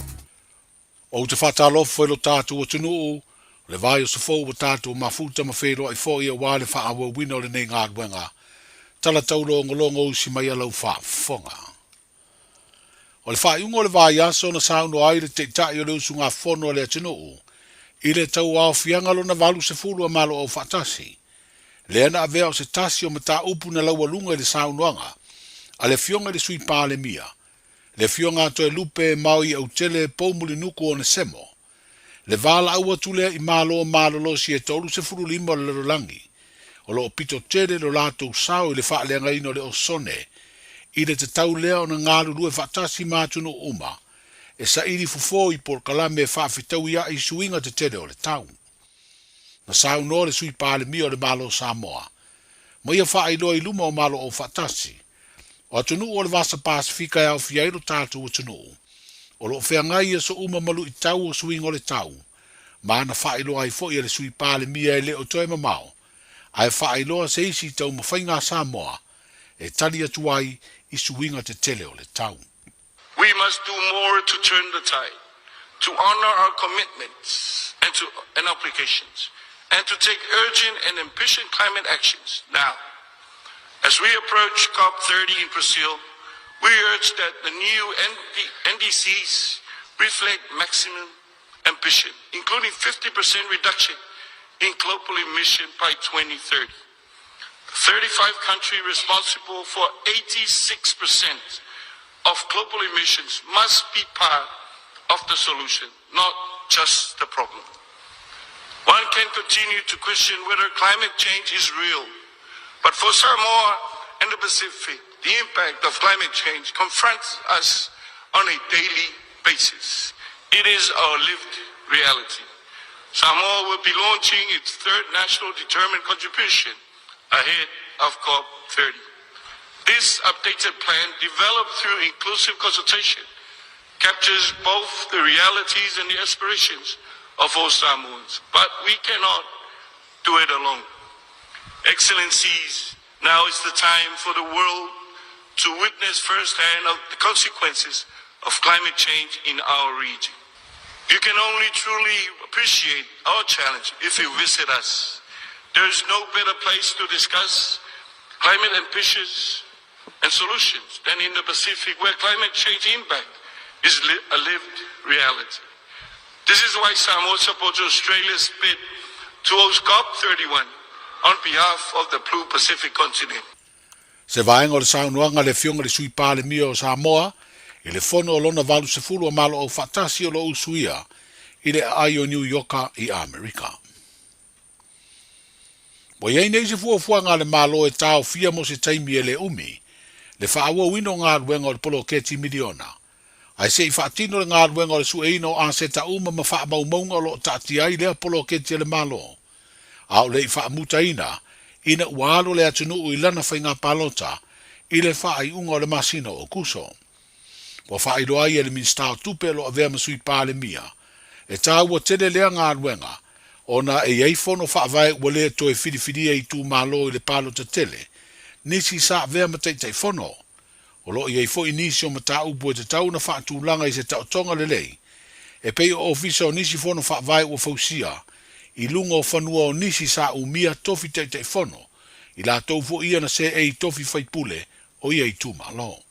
Wa molisila fia, o le sa o tonga la iai, o teitei fono, ia o e o lo tūla i mai o sui whaipule, ia o le ua mai alwhai ngā whiwhiringa le atunu, ia a tono le teimile nei, ia o pe mea i fo inisi o tū malo, po le ale tū langa le lei e tauanta o toai, ia o le fo i sa wha maonia i lunga le kāpeneta, o le ata pena le tusi, e awala atu le matanga luenga o tina matama i tai, e whaailo ai foi, o le aiai se taimi a le tū mau, o le a tapuni ai, ma wha ina ia mawhai o na atono o lo silafia e le atunu, o le patoa o mai malo fo, e iai fo i ta iala mawhai mwha avai e au o na ilo, a o le tusi fo i lea la ave i tua, o le a whaailoa iai i le fo i satu la i mai, i taitai fono umalawa i tu malo e lima sutas, ta pena i fo tu langa o iai a seta, pa i le stock take, le atu langa i le mele iai whanua o wai molisi fia foi, e iai tu malo, o le lava iai i ala tō a ofisa tutotonu i lunga o whanua a e sa tu la i mai o le e bea mteitei fono. So o vaenga umala i wa umona pa maonia i le pepa le kāpeneta, i le fontanga i le asolulu, ia o le la whaanga i o i le tato mtanga luenga tina mta maita. O le mta upu foi lea, o le foi wa uma o na whaailo foi matoe activate il tato steering committee, ia mo le silafia, ia o lea wa uma foi na wha maonia le kāpeneta, ia le tato steering committee, ia e wha ita inga ma whaatino, ele whaingofia ngā luenga le committee lewa ia i lela a whaatino, ia atono tato steering committee lava lea e iai totonu, ia e sauwha iai totonu nisi o le kāpeneta, ia masui o le atunu, o le ato e activate mai la le tato committee lea, ia awa fo i le whaatino ina fo i o e toe ilo ta iala ma whainga whaavai o le tūlanga o le atatia ai le tato wati na e lea. Sa fina ngalo le sui pāle mia ma le minstao tupe i le whailoa inga ma tu sitala ma le au whaasala lau. Ai o le whailoa inga fo i le as freile o mawai na whasiringi ai sona langona, i le toe pale atu o le whainga malo o le whaatua i le tua sa mo o tasi, ina ua mai a le palo te tele ma ua toe ave i ai, le whaatua tuanga na te tau e veina ai le matanga luenga o tupe, o se matanga luenga sa ave ai o ia maurua i tama i ta i whaipule, na whiriwhiria i ai le whainga malo mo mua le whaatua tua i le atua sa mo o tasi, i le ta inga le fionga fia me na o mi mta afa. Ai peo na si le fia, na toe fitu na i le kāpeneta i lea taimi, ma sui ai le minstao tupe, ai whaase e atu le sui whaipule tama i tai o palauri tasi, e a vea ma minstao mtanga luenga o tina tama i tai, a tina e o fio anga maanga fiso tai. O le nganga ai e whaftai le tua i anto finga, manto foi ia sa mato se e mai le paia inga taluai, ia o le sa au mai le whaatua tuanga le fionga tama i tai palamia, ia le fionga sa whaapito. Ia ilo uia foi tūla i mai satu wai ia i le ato atoa, ia peta iane, ia i leto e alu i tua le tatou sa. Ia o le foi ua tūla i mai le whai ngā malo fo, ia o toi au mai foi le whaatua tuanga ia tea, o te tūla i mai ai. E mo ia tō finga ma le wala awina. E le whapea foi e au mai nei tō finga ngā esteila ai, o le ako ke sisila mai, e lua o lima, pea o kou kākaso i fua. Io e, ai o le mea ia, o le nau ta inga, whaatino ngā luenga. Ia o le anawa tau o umana whaatatia le foisa o kou sisila mai ai. e le ai se vai panoa i tu malo e 5 siutasi sa ngai i ai le vaenga whaapufai o le ale nau tainga a matou sao i maau o vaenga ia o le ave i le matou whaamomua i le matou fo ia a wheloa inga lea mai tu malo e 5 siutasi o le avanoa sa a mai manino ai e tu malo vaenga ia matou te mana o ai lea wa umanga incorporate ko kongo le anava tau o le tiu te la ma le matafa i o i lo tu nanga wha minister tupi o le kaimi 5 kausanga pe ia o le emo le mata o le nau ta inga o so se whainga malo ma le fionga le pale mia ma le kapeneta a umai fo 5 tausanga o mautinoa wa ausia uma vaenga umai pauanga o mea o le whakalikali mai le atunu o mea sa mako polo misi le atunu o mea ia kaunsa vali ai mea foi la le na ele o mawhai o na mato tu o mia le paketi a wa le paketi nga yo ia so se atunu le fionga muripola ana rosa ale morio o le sui pale mia ma le minsta tupe o le vai aso le nei o le afeiro i aile minsta wa onga manga nu uma le ofisa sidi o pulenga o lana matanga aluenga e fofola i aile na fuafuanga mo le se fululua masina o lumanai i se tau mawhainga e saidi au wala e wha le iai wha fita audi o le whaitau tusi ma le awa o ina le numela mo whanau wa o ina le atinu. O le saunoanga le minstawa onga maanga nuu le fionga ai ono Alec Ekeromo i le whaatau tonga o le suinga faulo na ivas fululima o li mitama i tai pisi koa mai Amerika na ia whailo ai lea tūlanga malana saunoanga o se tasi leo ana manulau ti le 5 tausanga o le whainga malo ua se e iei nei le tofi minsta mo lea matanga aluenga tele o le si tia lea o maka po tongi e pasi ai whanau mai a onga tūlanga lua e o i a onga mawurunga whapea le Universitea o Awa Samoa. Na whailo ai vo i a le minsta le tasi o lui tau o le awhea ngai ma le whainga malo o le sa iri se leni e whaatupea i nisi o wholafolanga le lato pati whaupufai le whaatua i le atua Samoa utasi e whaatino ai le a onga fua o whanau ma i a onga amata o a onga tūlanga lua polisi ma le Universite ai mai se o le whaatupeina o le porokalame o tau mafa po le school lunch mo a onga tūlanga lua umane malo. E tos fululua pisi koa Amerika o whai a onga le a ngā lulue i a onga tūlanga lua o whiriwhiria iai ma le tasi o mata upo le a mamafa iai a latu wa o onga o le whaitau tusi ma le numela po le matematika. Se vaenga le nei o le saunoanga le minstawa onga maanga nuu i le ngangana Peretania. So it's good to have you back to teach for us. But I've just learned this morning that you're only teaching in primary schools. And that was because of the request by our ministry that you address some of the issues that we have in Samoa. And that issue is, of course, literacy and numeracy rates. They are falling. Pass rates into the National University of Samoa is falling. Those are our issues. So I suppose the request from the Ministry of Education was to try to address the English, the literacy issues that we have in Samoa. But the problems are great. And I wish all the volunteers here were teachers. But I heard that the Ministry of Women's actually pinched some of them. In those days, 1973, 75, 76, well before most of you were born, I was there at St. Joseph's College and all of these volunteers were teachers. So if you can spare more young people from the United States, Daniel, it'll be fantastic because we can actually roll out the teachers to not only primary schools but also to secondary schools as well. Le fionga le mistawa onga maanga nuu, le fionga ai ono Alec Ekeroma. Walua se fulu tolu nei le aula kapia le atunu o Chile, au ua sawa tu nei le tamu sanga le ipo le rolangi e Australia le tausanga lua o lua fitu. Ina ua manu malo le aula kapia le atunu le ta longa ma le tatu manu Samoa le sa umavai atu nei. O aio le ta longa luna lua le tatu manu Samoa ma Chile, tolu se fulu tasi i le se fulu ma le lua. O le ua toi tasi nei le tamu sanga e whai ai Dubai, O le ata pena i aile aula kapia le atunu upe mawaiso na avanoa i leisi ipu o le lalolangi. E to tasi la leisi tamusanga yang ayat yai o tamusanga la le fai le amatanga o November itani malo ai tupai.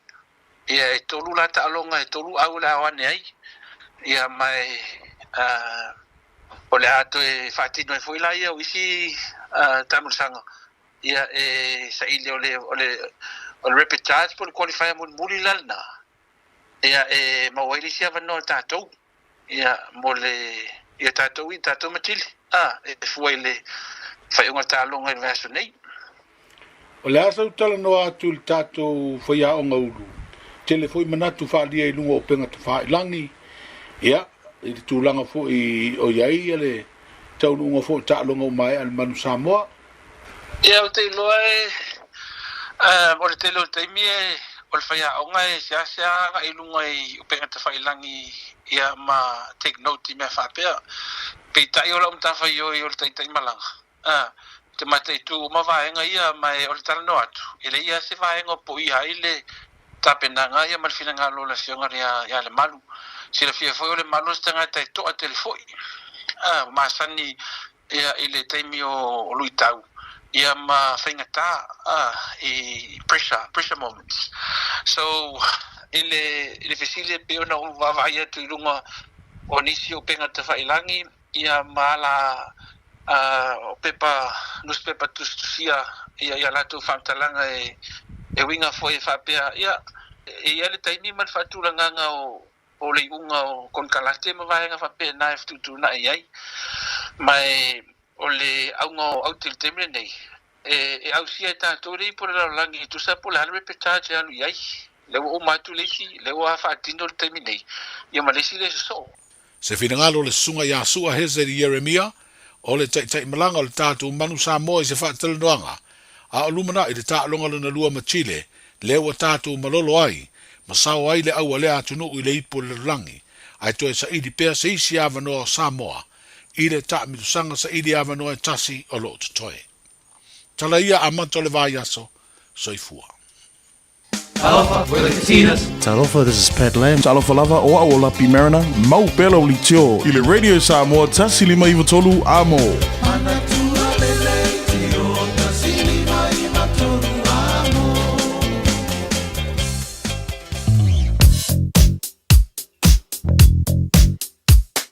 O le ipoti mai lunga o le alatele, ua awina atu on o le langolango mai le ofisa malanga a le R-Dash Travel. Telefoni o iwa, tolu iwa, lua o, whaselau. O iwa, tolu iwa, lua o, whaselau. Whatamina i o tuanga o ngai masania ina le pisi tele ilunga la wala so o lo te wawai atu. Na pauwaenga le mumu mai nei teima le tai ao, around Kumeu, i whenua pai mo tato lo i sifo.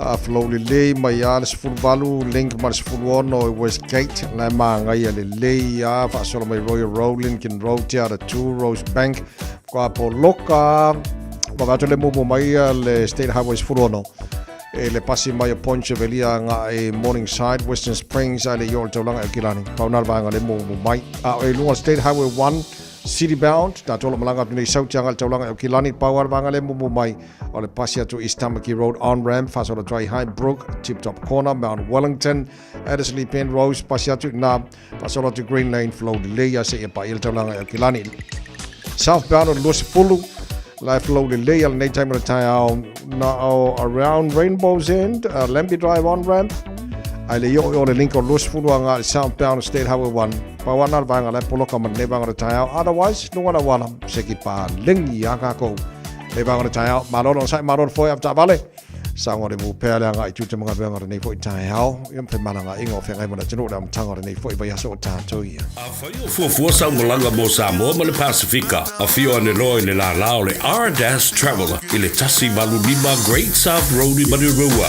po o le fitu lua o Shaughnessy Street i Papakura mo pase se pa u wala au lo le R-Dash Travel i le o lua fa valu o po o le o iwa tolu iwa lua o fa o the R-Dash Travel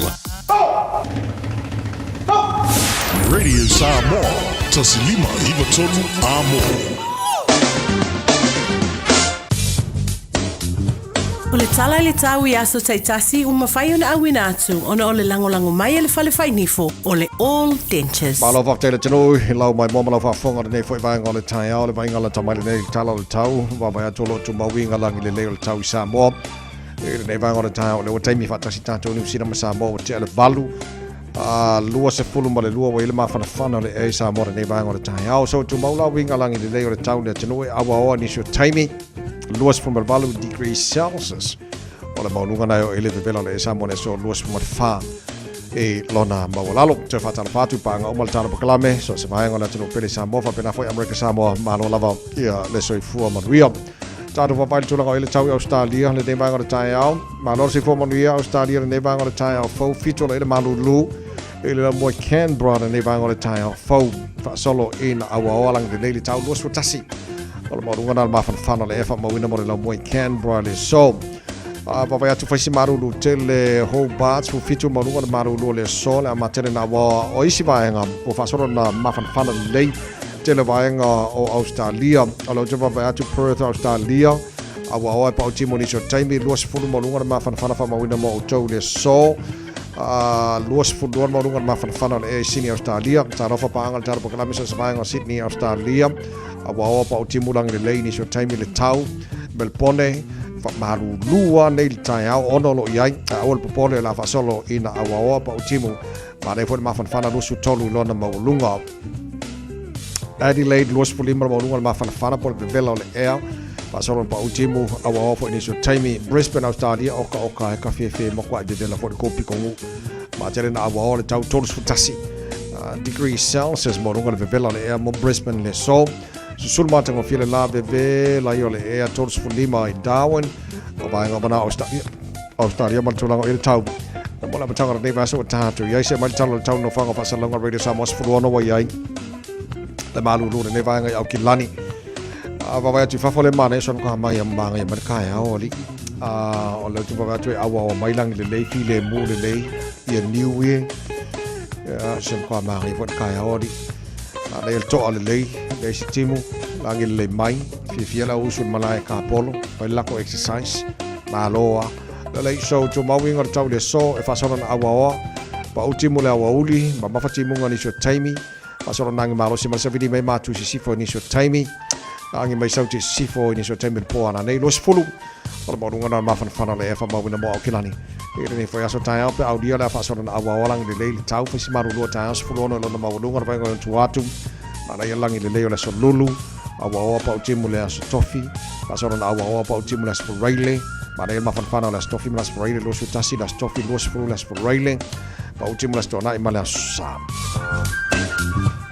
o fa mamongo o mana utu na mai le ne vanga o tai ala tunu ala papa au ni sa vanga ke lope fe la bo tomu ala papa au mai mo mai fa fo mal taro kala manatu mo ri mal tamo to ne asa fo wa ta to ri taro radio Samoa o nato fa ro ngal taro company le A whaia mo o mia neu tai ni whawhapi'i o le tali o le All Dentures. E whapitola mātou au nanga I so se tu ai ngā ni whawhapi'i. E au whiai le plastic ma le metal dentures. Talia wind quotes ma le afterpay. E le aise tutongi o whaatala noanga. Wala au mai loa le All Dentures I o tahu. O iwa, lua li maiva, whaafatas tasi. Papato toi le o iwa, lua fitu fitu, lua tol tol, po pemioa I le o iwa, lima lua fitu, fitu lima. Whawhangana tino e tātou tala mai sa mola matangara nei vai aso o le whaintua whasala wina tātou tala ia pe antale tu la se fulu male luha leo le so mara fitu po ana nei. Ora nau e si le fia wa uno foi I le tulanga o le tele meo lo tupu I Samoa. Whawhangatu le tunu mo whalongolongo. Sa roanga whianga mi star foi o le kapeneta. I o la tau ia moe mitinga mana unau ta inga. Ina ia whaatino vaenga le lei a wā le manuia o le atino o le ngata tulanga tupe whapena fo tulanga o au onga e lo whengai mana I whanau. Ia, ma le tulanga o il tātou manu Samoa. Ia, o le tulanga na o iai, le manuia le tālonga majile le sa whai sa tauna malo ai. Ia, o lo na wingala leo manina mai. Tātou e whai la le si vaenga mulu muto e paua leo le avanoa. To e paua leo le avanoa le tātou manu Samoa talo sia. Talo sia yo atu le taimi nei ua umanisi o tamarasanga lakapi. Le ngata le NPC au ki lani le whanga solo, ani usila le whanga solo. pe au te lo tau na o te mina uma ona avanoi leo tama ia ta alo la kalapu. Te leo loi kalapu i o i Australia mai si vanga laulangi ai wha moi i o atu te mina na ua avano uma tama masani ona te o vena le tato man Samoa. Ya ma avano ta alo le tato au sesu mai si avango wa koe pau alo ka ko avango e misi ro ka ko i o ka fefe. Ole au ko le mai mo le makamaka tulango i po laulangi lo afi mar fiku pe ka ko uri aku o ko se fu mo wo e nga kausa wow ile ko fa le Australia le fa ilka mo sanga nga lu afi lo fitu al tulanga na o yai ya tato man sa mo malo on sa ile tno malo fo te talo mo tapo e nga le fa ngo fie ta fa ngo yai le fa ngar fa ya o ale malu tu spesi fa bena fo tanto au a te tono lava mo ka ko ngo i tulanga le pone ya luas fulma lima lo te nei ia le tula balu ka spela fa fonga tato mo fa sa mo la mtanga nei va so tato ya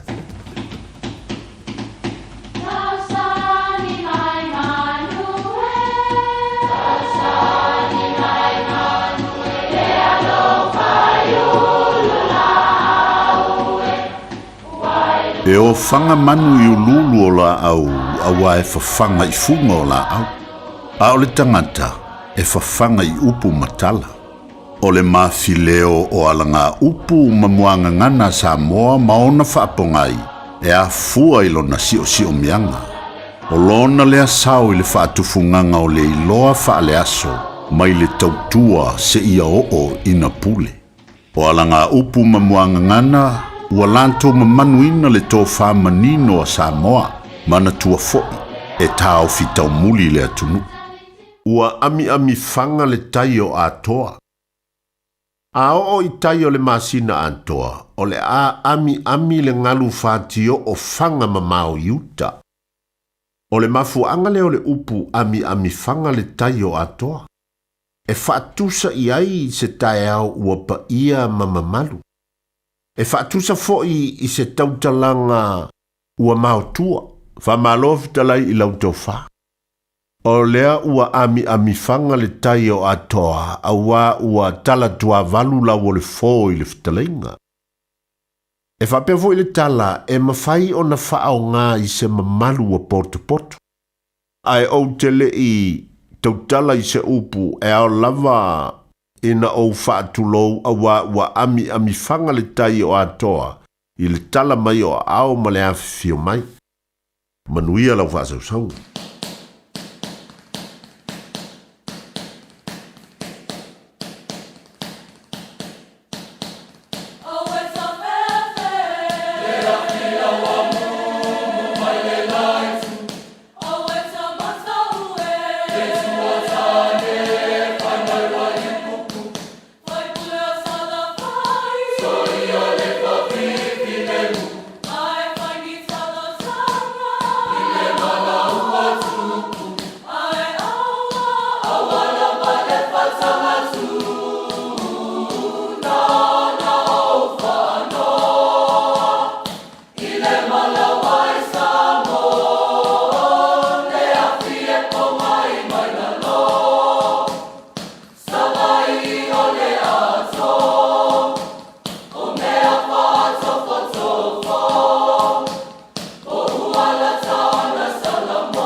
Yes,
Food can power you and your home. Join thousands of Aucklanders who have turned over 30,000 tonnes of food scraps into clean energy, powering homes across the motu. Let's waste nothing. All together Auckland. Tāmaki Turiki. Beta Drive Doctors i le taulanga whaatau i mangele, whaapea manrua. Mo le vaenga o so ngase pe amana o mia. E whaatino e fo i matupui pui o le whana witi, o tupui pui la COVID is full river, mo i lātou e sifuluan tausanga malunga atu. Whaapea matupui pui o le flu. Pala au telefoni, 255-25-valu. Mo so wanoe whaatino ai nei au nanga. O fisa whama i mangele i taftafane o le McDonald. A manrewa i taftafane o le Whaletusi po le Public Library. Beta Drive Doctors Clinics. Resitala nei loa I le aonga o le International Travel College e mawai lau Aviation and Tourism Certificate e amata ia Novema po le tausanga fau e mawhaio nei aonga mai le whale. Asiasiane I le itc.co.nz pe vala au mai I le o valselau valuana valu fitu fa fitu e te resitala ai a wasa o lo manai manuia.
Whawhiwhia ngol tai awana o tau lua se fuluono mino talo tala talo le tula e watu e pauna mino talo toe o le malu o le tai alu rede sambo mo le nea sunga fua o lua se fului vai aso se tema o le tara fulu ngole lua fe lua se fulu male lima asunga fua vai aste tasti o le vano rede sambo o tala noa tuai matanga luengo leo leo whalau tele nei vai ngole lato fo ia nanga fia le tamari o le tunulo o whaamano mailon taimi le asunga fua mo le asunga fua Telo lapta inga matu ala lo fo tanga wenga wala wala le tau sio le saunga le mu o oe ma o matato o maso se vai ngau sila le fionga le satini.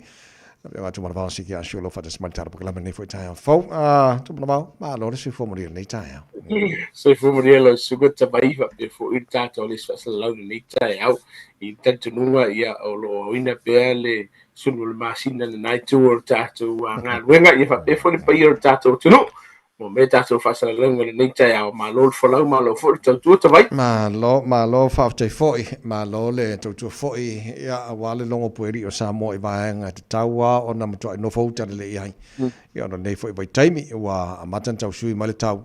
Ia wa maka foi wale la ta mata tu langa le mo home invasion o le os fa i o fa foi ma la nga oi. Ia vai kai miangi ke le foi nga ke le kamai Te vai wo vai lava uia le vai lua vai aso lo so nei te vai.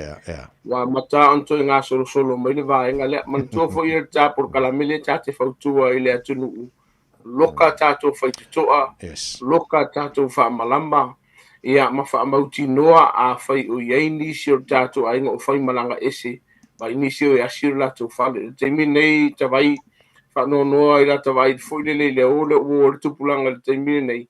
A o lava e o ngo whainga tāma ma le tū ngā o so ngā tū la whono nei e ono a whaina i se tasi sa onga le ma le se fua a me se lava la tawai o le olo i tātou fu le school holidays po tu wanga la ona o tamaiti le whale i a pēna me se fu ina tātou tamamti nā mātua wha mole wha mautino o loka le tātou whaito o ma tātou wha malama wha mole tawai Mana ia le whamanatu le nei atunu ia wa ia amena le nei foi vai taimi ia o le ua nofo na o nei whanau le whale ia o le no ingala te tau ona loka lei fai te toa ma ia mauti no e nisi nofo le whale mo sango le mua nei whanau le au Islam ta inga foi le whianga sa tini staimi o muni mai tatala no i le sivainga ta wale mo ta wale foi e le loa lost cars ai pe le o tanga tali poti lo official leo almena tau fai pa nga pa tai mo le fa manatu fi no no e tatu fa la vien tu pu le weekend ta vai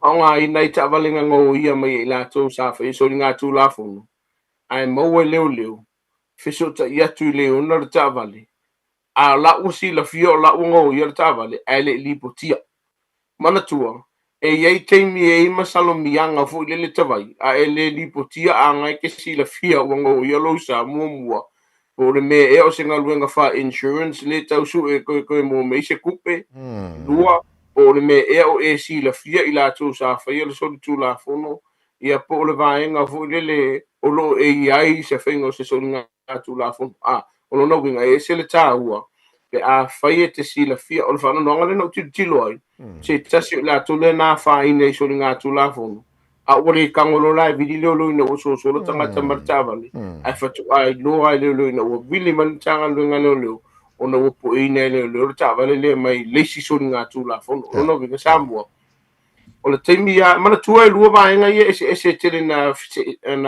le mal mala balta to tino ai si so lo ai nga wa toa wa lu la so a ko le io o tu i le fale o le fatuanga la vai tanga lunga tu le lusu mal fai tu la le lo pe ko fo ia man tu ta o ta wala fatuanga ta vai o ke fa kali lusu fai tu la li o lo la le ta vali o le taimia te si la fia uango ia lo ta vale po we se vai wa misi ia wa ta wona fa so ta i tanga le ai mar tu e ye se fa so ka in ka lu nga le ngo ir ka va a nga lo me pa ka va ai ese le ta wo vai nga le ta vai long tanga lu nga le li potin tanga lu nga le o le ta vale wo le lo ina ye fa su fa nga tanga lu nga le ta vai le si va nga lo fio nga sa tini mai pe ia se fina nga fo ima fo tanga ma ta tam kan tanga lu la ke pasi ka ye ke reng fa tu le ai le tu ia fa sono tre manisi fo la kidnapping fa no ni si te vai la tu il pasi ka le na lu ko ki kia ro sa la ki mi ta le tu la sila la ia tavai ia o le upu faigofie la vea i le oki e lea ia sisivaega faapena pe a'u tutu faafitauli nei mo le autiiti e pasika ua ala ona e le tulutaga luega leoleo ua iai se soliga tulafono ua e faia ma o e le tauna e felua i luga o le auala e le iso laisegi faamolemole mo lou sauga lemu ma le sauga lemu o le atunuu e lelei ia loutu e te tali i muriaga po pugi sala foi au mai e le mataga luega leoleo le lo le tule ai a faina i le atunuu ona le no tilo i le weekend mai ai latafale lesi o mai le tai aule nei faisitele o tatou pasika i e le itutulutaga luega leoleo ai le sikamai o le goa fai esi saosao o mai le vaega lo le kidnapping ma le tuatavai o le taimi lava te taofia ai se tasi a o lae fia alu ese a e gofu a taofi e ono lave la vea o e le tulafono e lau ave faamalosi o se tagata faapea e mese lava pea fao o iai sauaga ma isi o vaega ia tavai faamolemole toe silasila toto'o a le vaega le a fai aga ke fasia tulou le taeao ma le gagana lou to'olua o fia alu fafiga i fafo a e gofo kaofisi ma lokaloka ia po o tamā fo'i o fia alu i fafo a nofo le tinā lokaloka ma faiinisi o fao'ogalima e ono afaina o i le tulafono ta o mai le whanau. Whaisi whanau noanga tawai. E ise vaenga sa tupu le weekend. Le ana sa uile skua o i whaase e kame ki kongo le whale. Lua masuma tastausanga. O tutonu. O le fesili o whena iei mātua o le te mile na tupu. O le vaenga i whaafitai iei sa le ise se tūlanga fule le sa tupu. O no whaisi lewa o no whaatasi tua o ia peita iane. O lo whaisi usu e ngā mtanga alue ngā leo.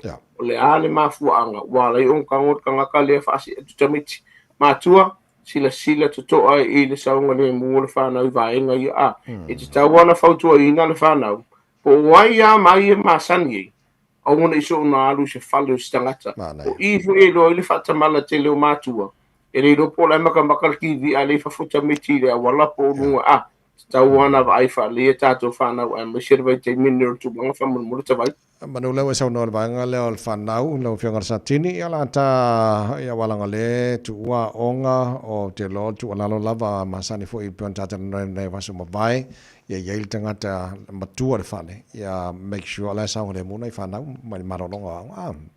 Tai tawai mo le whamanatu, suma le whatau sanga tawai, o le tātou tau sanga leo le matua o tātou whanau ma whai ona na nofo le whale. Whai mai fo le tū lafono, e le whape ke kuri suma le whas ona tu le ai, ia whaamauti noa le lei, wai ono a whaina o le tūlafono. Pe a e tu ua suma le whatau sanga lea, a e le o iai, e le o lava le ato o toa o na mafau fauta vai, maro na malosi na te vai ia, po nisi fo i ona teila aiti, whaamone mone mātua, e te tau ona sila tuto alvaenga. Lo lava i fau tuanga, suma le valuanga i lunga, wa se fele ata vai. E iai fo isi suma le valu mo i lava i leo ato o toa, lato o matua, fo le matua. Ala o fautuanga na ia tātou whanau i lalo i whasuma le walu wa taunu sa idini sio tātou a inga awe o i wha ua kaunga makas kata i kea atawai wa e sere tāu o le vanga le mora saunga le mua le whanau mātua e sere tāu o tātou porkala mei o lo whatino ina o le si vanga lo vai e te minita vai tala noa mātua le whanau a o no whanga whaitele a e o malako u ia tulou le ngana la whanga ina fautua o le mika ona to telo tamaitia e o fulele kurupu akulula i le femitai no fanga faitele ia ona faale le o nisi o winga matanga ma winga faale ma fofau ia ma ono vili ale matanga luenga le lo ma fai nei fa mo le tavai ma lo fa tele matanga fia foi fa na tu mona ma tu le nei foi tai fo ia a maia wow te lo i lava telefone tona bala o le tino ia ai pela fo ta fa manatu e fua i le me la tupu i le taimi me le taimi ia fa taita vai just sil tatu no merele tavai fa ia si piso just sil taimi nei mana tua a e bilinga no merele e mo na o fa la vela fa fu se yo lo tupu le taimi nei tavai o lo yelo polinga wa fa ina ai le saunga le mo so fua fa le nga ina i ma meto tino mana tua tavai e bili e kali mai e fesidi mai ate oi fui mu fo mai po leo tu yelo ai le mautinoa fa matala ye ona sende la to la o matanga luenga nai no tali o mana oa tasi o limar tato no merele fa ye lungo penga te fa ilangi mal tato telefoni e fa ili poteni se vainga ele oni fa la fa fo se te vai o rotas tasi o valu whaiva, ele ko suar ka penga tawai, le mawala seia I, pa maruru aku a, pa wale o le vaenga e mawai, ua mori mawina le atunu tawai, mawai le sosoani I launga ngana, so se taimi tawai, e te wala au me isa mo a olo ua panoa, o olo wala fo tu louru fa fonga le atunu, e tali ala wala au mai, fa malama vaenga o le tu la fono, ia ai me se fo o laua ia te taule, me atunu, ai le umar tapor kala meta vai mo ngalo fa mo le ato anga le fasu mal toto sanga so fine mo ira as we Jensen ya Australia from le to ya to fine fa tenga luenga le umo le fa isi tato ai ngai me se mo fa na te taiao mo yo fa va lo fine ma se wo kilo ko manga o lo futa vai se lo o ni ka fica un eskai mo le to yo fa va lo fine le taiao sa mo a me se lo suga tawai mangalo la tali fa tau va apa o se vai nga o le te mali I le o ndanga mo o sa mo e fa mo le tu fo fonga le va yaso tato te fe la ele va yaso fo ele va pe la o la onga a e holiday mo e tawai ke ele to go for va yaso fo le to so fo me na pe sa tini fa malo fa tai mo le program le tai au malo le tu fo I malo po le sa mo va nga wan sa nga mo le vai tai mi mo fa fa le so lo fat e le tawai lo fat La fionga sa tini tu marava seki a shu mal tarbo kala mem tanga benga leo ne foi tai au ina mo choice fulima I leiva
O li poti mai lunga o le ala tele, ua awina atu on o le langolango mai ale ofisa malanga ale Adash Travel. Telefoni o iwa, tolu iwa, 2 o, fa se lau. O iwa, tolu iwa, 2 o, fa se lau. Tātou ni Spotify umai wala wala nei tai awa mai al ni Spotify umai wala wala la tātou siasi tono lo tāle omeka kas o estalu tāpale mana ila matangara nei ba yaso baba yatu te pawa ba ngone polo ka mane nei temelo tai awa around Western Springs mo tātou lo malanga mai sifo highways from Maleono ele ion taulanga o Kilani ya male State Highway 1 city bound pasi atu I Estamaki Road on ramp anga I Highbrook Mount Wellington Pawanga banga na mumu mai pasi atu loy Ellison Penrose anga Green Lane ni Market Kilizad flow le ya to Pawana banga le mumu mai ne banga ta isi banga omala wala sekipa lengi ya ka ko le nei tai fo Fua sa ngolanga mo Samoa ma le Pasifika a fio ane loe le la lao le R-Dash Traveler I le tasi malulima Great South Road I Manirua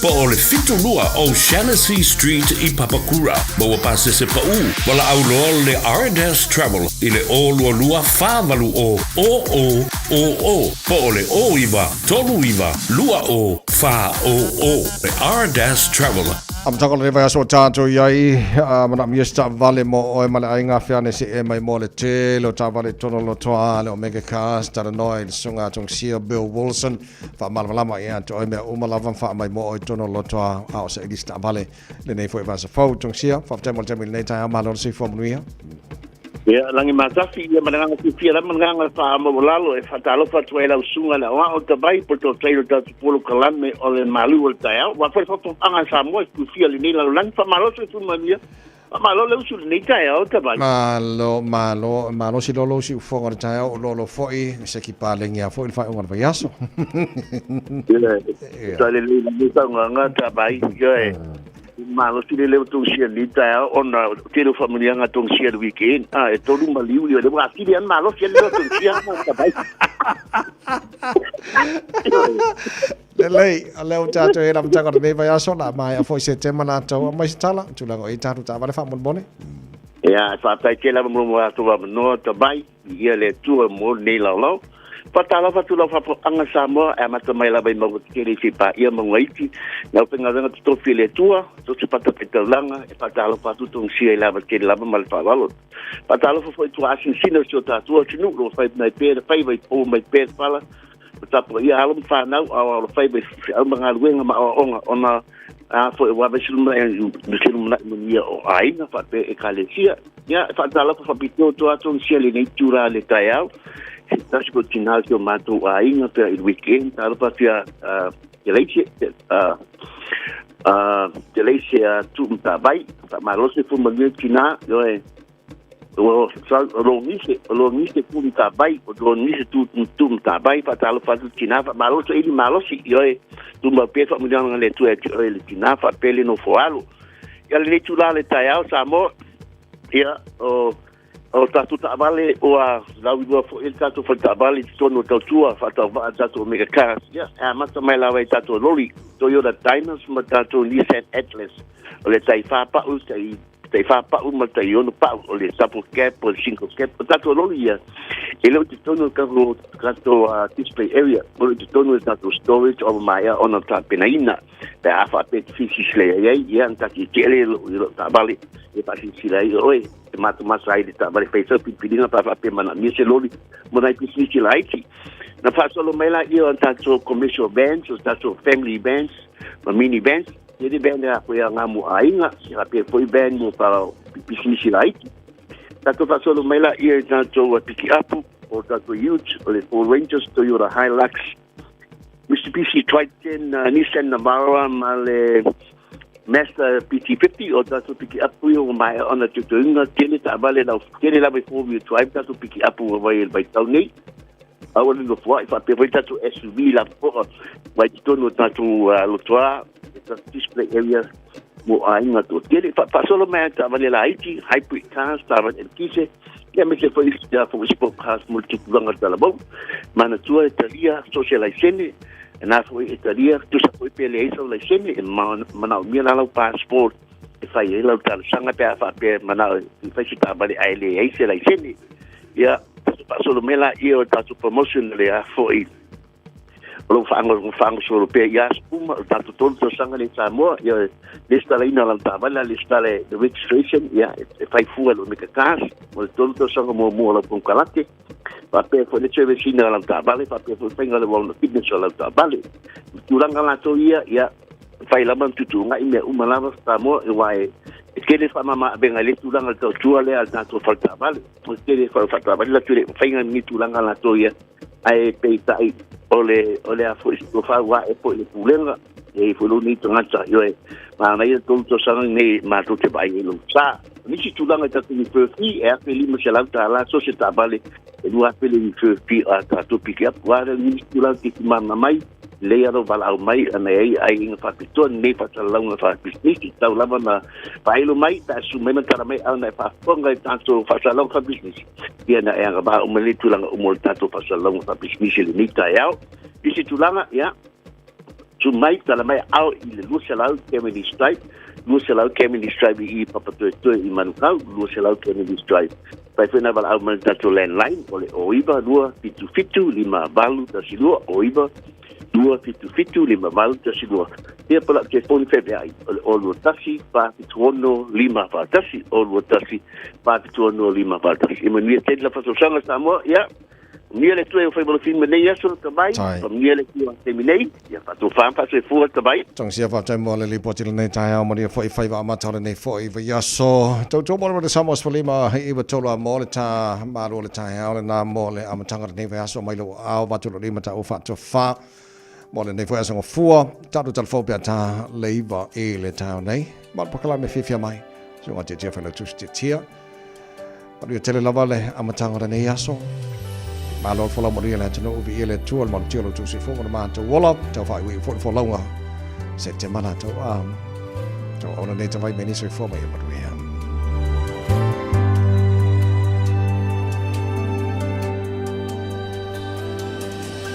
When I think of how you've kept me and cared for me each day, you have sheltered and provided every need you have met.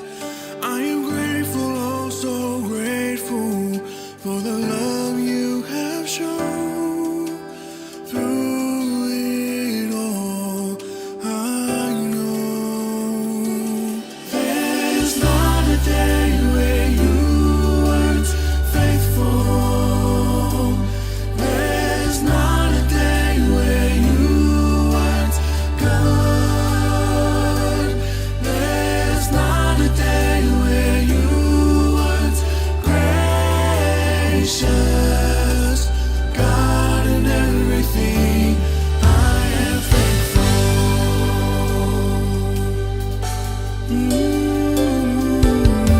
When I think of how you've kept me and cared for me each day, you have sheltered and provided every need you have met.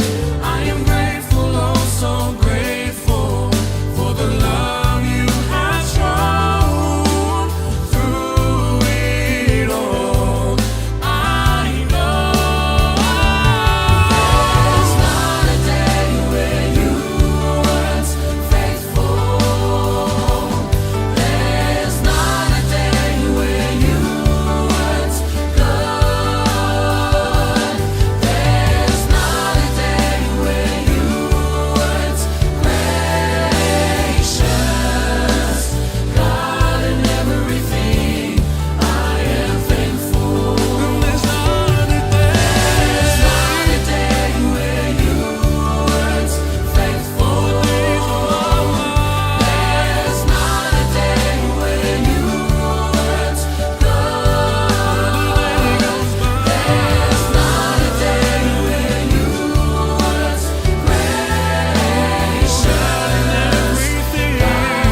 whakamai o tala ni mai Aotearoa New Zealand mo le so tai amoria.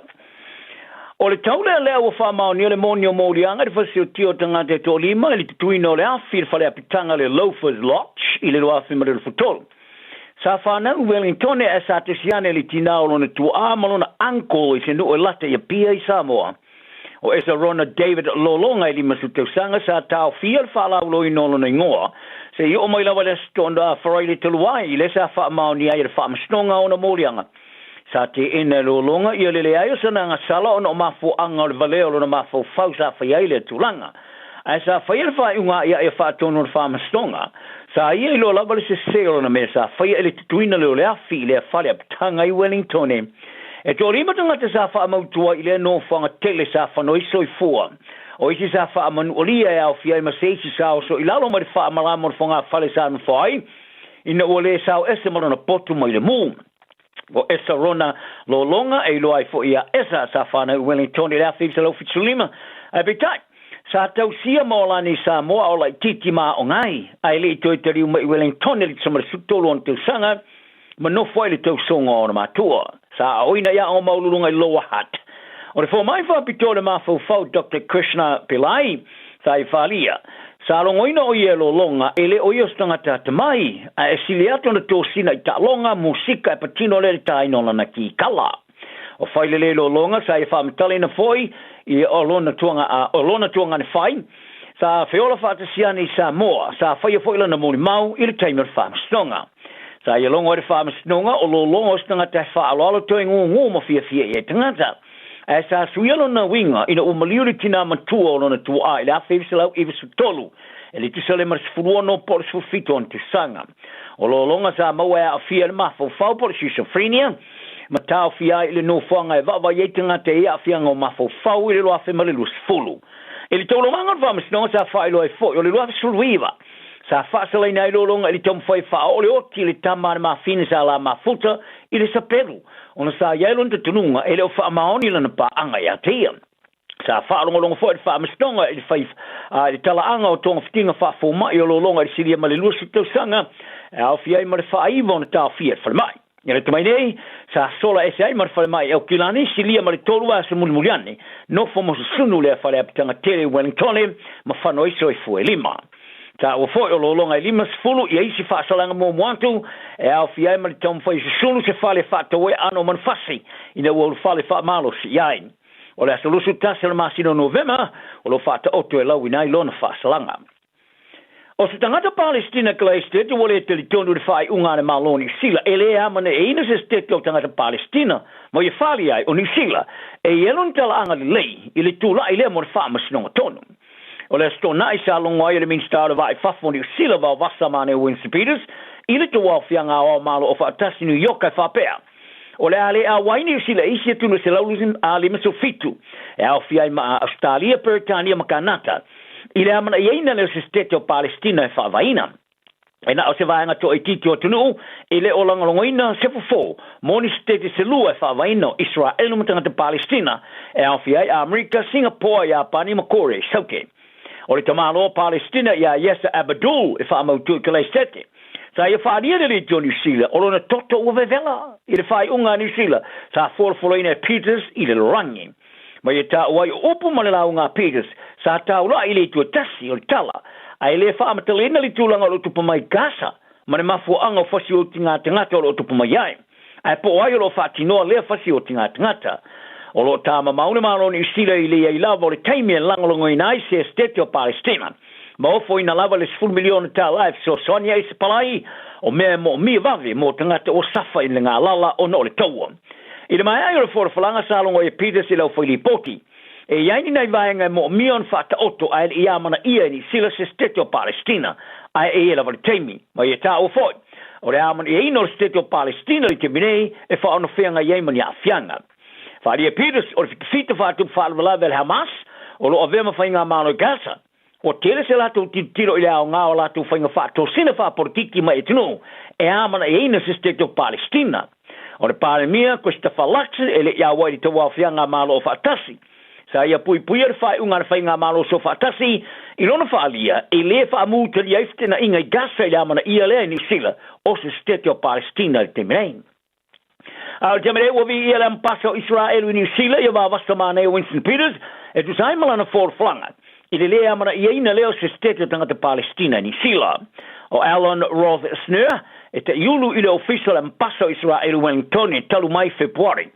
Sa ia longo ile tio di Sila o le amana ia se state o Palestina o le amana ia fo ile o te fita fa tu fa ve love ver Hamas o se fainga malo fa politiki fa le tula fono.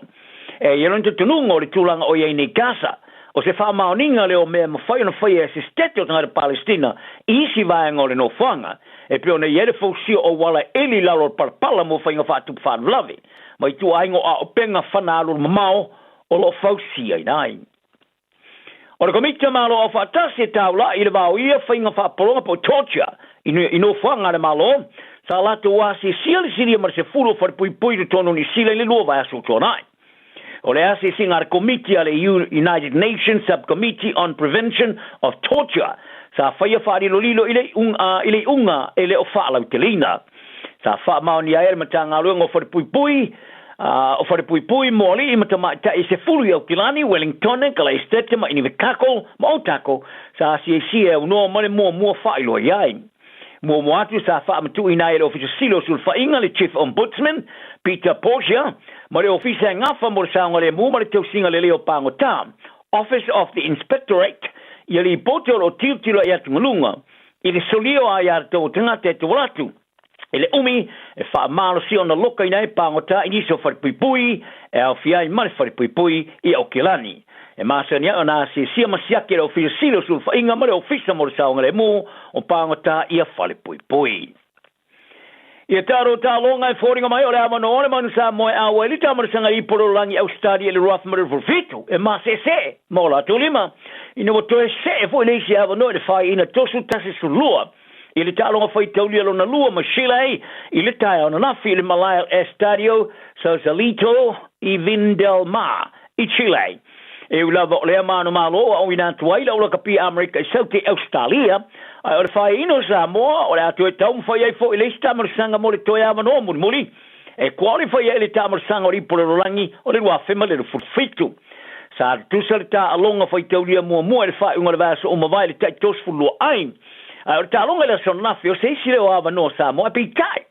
O le ato e tinga fo e le tamarasanga mo le muli au whaia ina i ano veva mo le sailia leo le awa noa. Tāra maro longa o sidi ai Chile fulvaru fitu. Ma wa awa e tunei la Chile i a fiti matonga ma le Pasifika e tau sinio i le tamarasanga riporo langi Australia. O Samoa le a fele le atu i Dubai le tali malo i le toi tamarasanga ma le toi awa no fo i le mo Samoa. A whaia emisia i Samoa le tamarasanga Australia.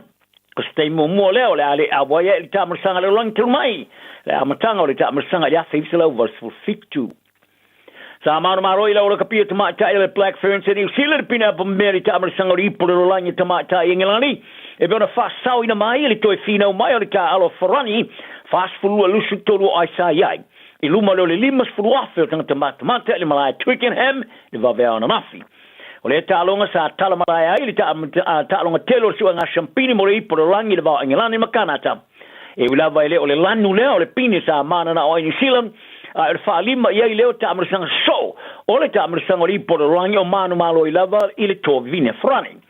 O New Zealand sa pui i le champini le langi le whaono na manu malo i le ipo le langi sa whaate i ona whaato i lalo e kānata i le tālonga e loa i le awe au sila sua ngā champini ma ingilani i le vai aso mo vai o le tālonga mafarani tālonga mata ina tele lea o tasi le vai aso o kua iai o engelani sa la tu whātoi lo loina kānate atu ngā champini tosu tolu score i le whātolu iai lo na manu malo i le rosa mumule i poro langi o New Zealand whaono o le manu malo le rosa mumu o whaawa i lava le matatia o le au sia le tosu tolu tālonga whaitoli au noam ma se whaia inan. O le taberei, o le teine te alo piro televo o le Black Ferns a New Zealand ia Braxton Sorensen McKee. Wa avea ma teine te alo alu wa e o le tausanga li tamarasanga li prolangi tomai tai le World Cup Women's 15s Breakthrough Player of the Year. O le atau isa forfolaina i mai ai o le tamarasanga Twickenham. O le teine te alo kānata ia Sophie T. Akeda. Sa manu maro i le tau i le teine te alo le tausanga a le ipu o le lalolangi. O toi no fone le ipura la kapina va New Zealand Australia le Bledisloe Cup ino fato ilalo le All Blacks le Wallabies tosu tolu lu surfa le la talonga fai taulia mo le va au lua mala Eden Park yo kila ni le stonai o le mana malo o toi no foi le ipu le nei tola va sa semana mo le sto sanga o fa wa foi ona fa o ngea le wa pis ma le toi mana malo ile mala tele Eden Park te lo mai le sto sanga ya face la was wono sa mo mudi manu malo ai o le alo sa mo Carlos Ulbrich sa ia fa to iloina ia Dominic Reyes ile tamar sanga mo ile la fusuanga fa autu ia ile tamar sanga fusuanga fe filoi fa itono pa wayan ale UFC I Perth Australia ia sona na fi o le man malo Ulbrich o le ngata ina ia fa tanga ina ile limas fulua fe talam o le tupo ponesi le vavo le tuyoti ma o se ava no fo ile na te lui nai le champino lo langing ile au panga mama mafa ile ta marsanga fa yetu tono pa waya tala na na yaso maria le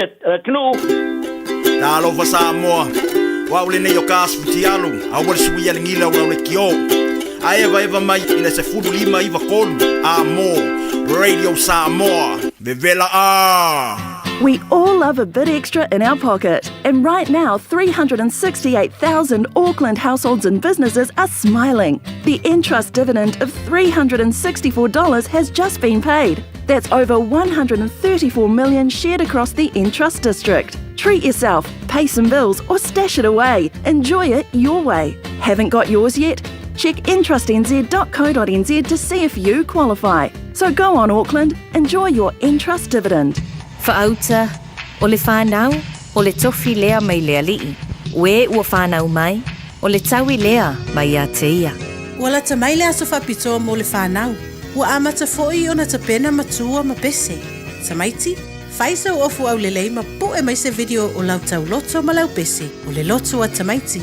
Lafo mai I le radiosamoa.co.nz/White Sunday. O le video e tele ana reactions I lunga o le TikTok a le Radio Samoa o le amanu malo I se whaelonga whaapitoa. Ua lava ale tau loto ma le pese. Ia awane I ova atu ma le 3 minute. Tapunia video I le aso iwo o kitopa. Tapunia palota I le aso se fulu o kitopa. I le se fulu I le tae au. Afal se fulu lua o le a whai ai le launga atongi. A mata lafo mai lau video I le aso lua sfulu lua o se tema lua afe lua lima. Matu ai o le tala lena te pena mai lau whanau mo le tātou tauwanga. A wā le lātou aso fia. Mo nisi whamtalanga whafsota I mai le ofisa le Radio Samoa lua ono lua tasi lima iwa tolu. Ia manuia o tau mātua whapea au auna e tua ai ono mātou e whanau saifua. Rasitala nei loa I le aonga o le International Travel College e mawai lau Aviation and Tourism Certificate e amata ia Novema po le tausanga fau e mawhaio nei aonga mai le fale. Asiasiane I le itc.co.nz be vala au mai I le o valselau valuana valu fitu fa fitu e te Rasitala ai a wāsolo mana I manuia. Talofa, we're the Katinas, and you're listening to Radio Samoa on 1593 AM.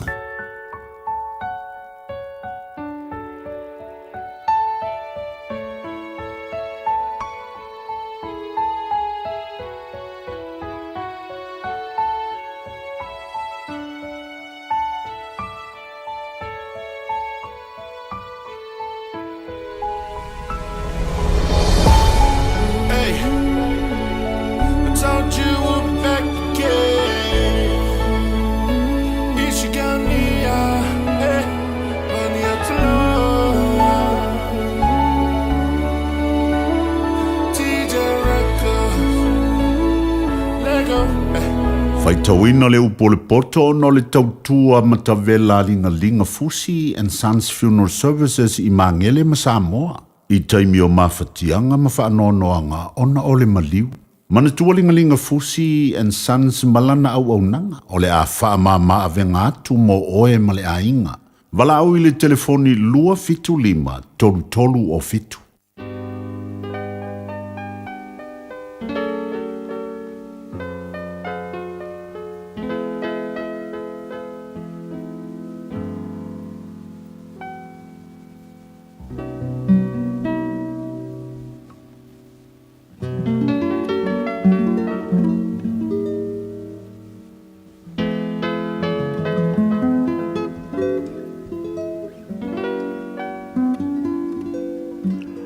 O le tangata wa o ina so o ai wha maa alo na loto.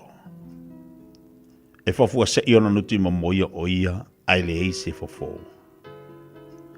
A pulea mi o tonu ua oli ele nuu. Ai a pulea mi o leanga ua mapu ti ngā le nuu.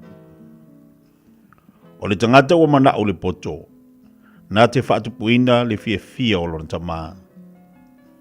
A o le au mea mawhawhine talitane. Nā te whaumatia o loa. E whaatu mawina le nuu o le tupu i le whaumasinonga. A o le tangata ua tali mea alofa nā te le petia i le nuu. O le tangata ua wha ole i le la te tua oi. Nā te wholasia le upenga i le mea ui iai o ia. O ia ile mai lei i le solinga o le tula fono i le tangata ami o leanga.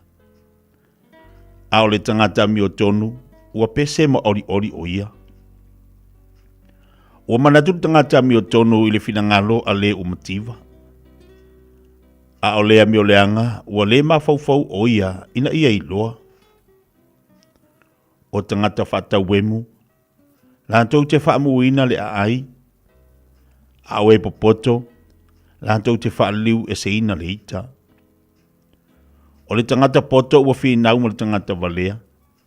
Pe ita, pe ata, e le aise file mu. O tangata ato to lima, ua ino i lantou i le ua saola lantou, le ua saola na mio. A oe a mio tonu, lantou te sa ili i aola o ia. O le vale, e sa uma mai e ia lona loto, a le tangata poto, e taha fiofi e ia lona loto i tua. O le whaipule e ua i atu o na talinga i upu pepelo. E a mio le anga au na umalaba. O le umativa, ma le tangata whasaua, la te whetaiai. O Iova na te whaatau whaamamala maina o la ua manta. O le tupu, o le na te whaamasinoina ma le whaamaoni e mativa. E whaatu mawina lona no whaali i e whaavau. O le sasama le o inga e tupu ai le poto. A o le tama ua tu ula fo ina e tupu ai le mao lona tina. A whaato o tele ina e amio leanga. Ua whaatele ina le soli tu ula fono. A o e amio tonu. Lātu te ilo atu lo lātu malaia. Ia e awa i lo wantali. Ona e maua i lea se file mu. E tupu ai le fia i lo loto. A lea i se whaalinga. E whaasara wina le nuu. A o le ua tau siusi le tu la fono. Amu ia o ia. E le mawhai ona o ina o le au na i upu. Awa ua langona e ia. Ai le tali atu iai. Wa eiloa e le tangata ua whaatali se ia na upu. E whaile whaamoe moe o tangata i le vale. Ai le ia te ia. O le ua whaapele ilan au na e a fua mai na iti iti. Mulimuli ane e whai o ia mātali i. O le tangata i tonga o fiena te whaatupuina le misa. Ma le tangata lo toa na te whaatele ina sori ngā tula fono. O le whaamawalunga o le tangata e whaamawalalo ina ai o ia. A le whaamawalalo o le loto e maua i le vi inga. O le ua vai lua na mea whaatasi maranga oi. Wa ino o ia i ate i lava. Whaalongo o ia i le tauto. Ai le whaatari atu. O le fefe i tangata e tupu ai le mailei. A o le whaatua tua i a Iova. E whaamaluina o ia. E to te leo e sa ili le whaipule. A o loo ia Iova le whaamasinonga o tangata. O ea mi o tonu la tu te ino i le tangata e anga pio pio. A o ea mi o le anga la tu te ino i le sao lo na la.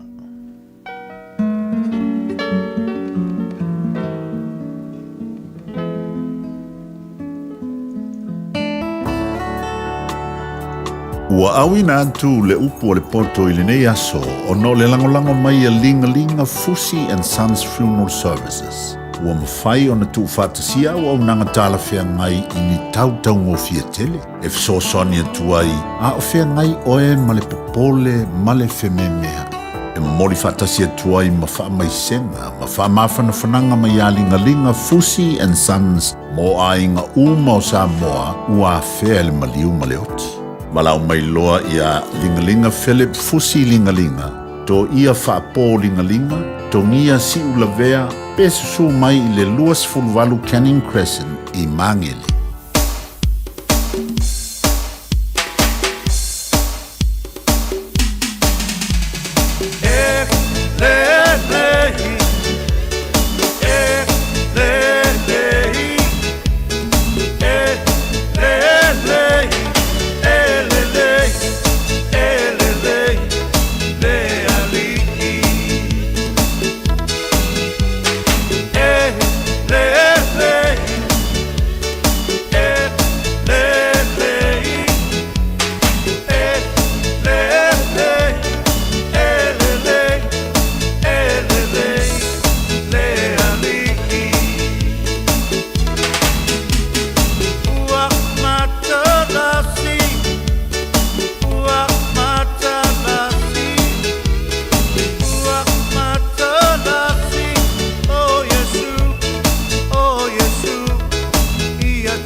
A day, 7 days a week. Radio Samoa streaming live on www.radiosamoa.co.nz.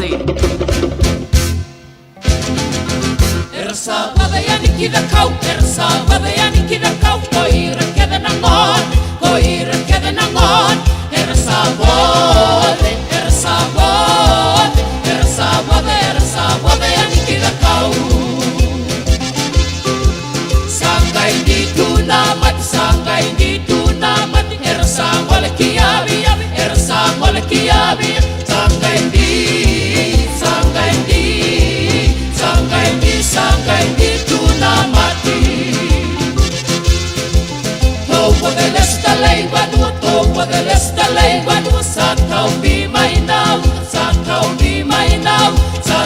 Tau whawhanga o tātou a tunu le nei tae ao, le amataria fo le tātou po kalame le nei tae ao fau le upol poto.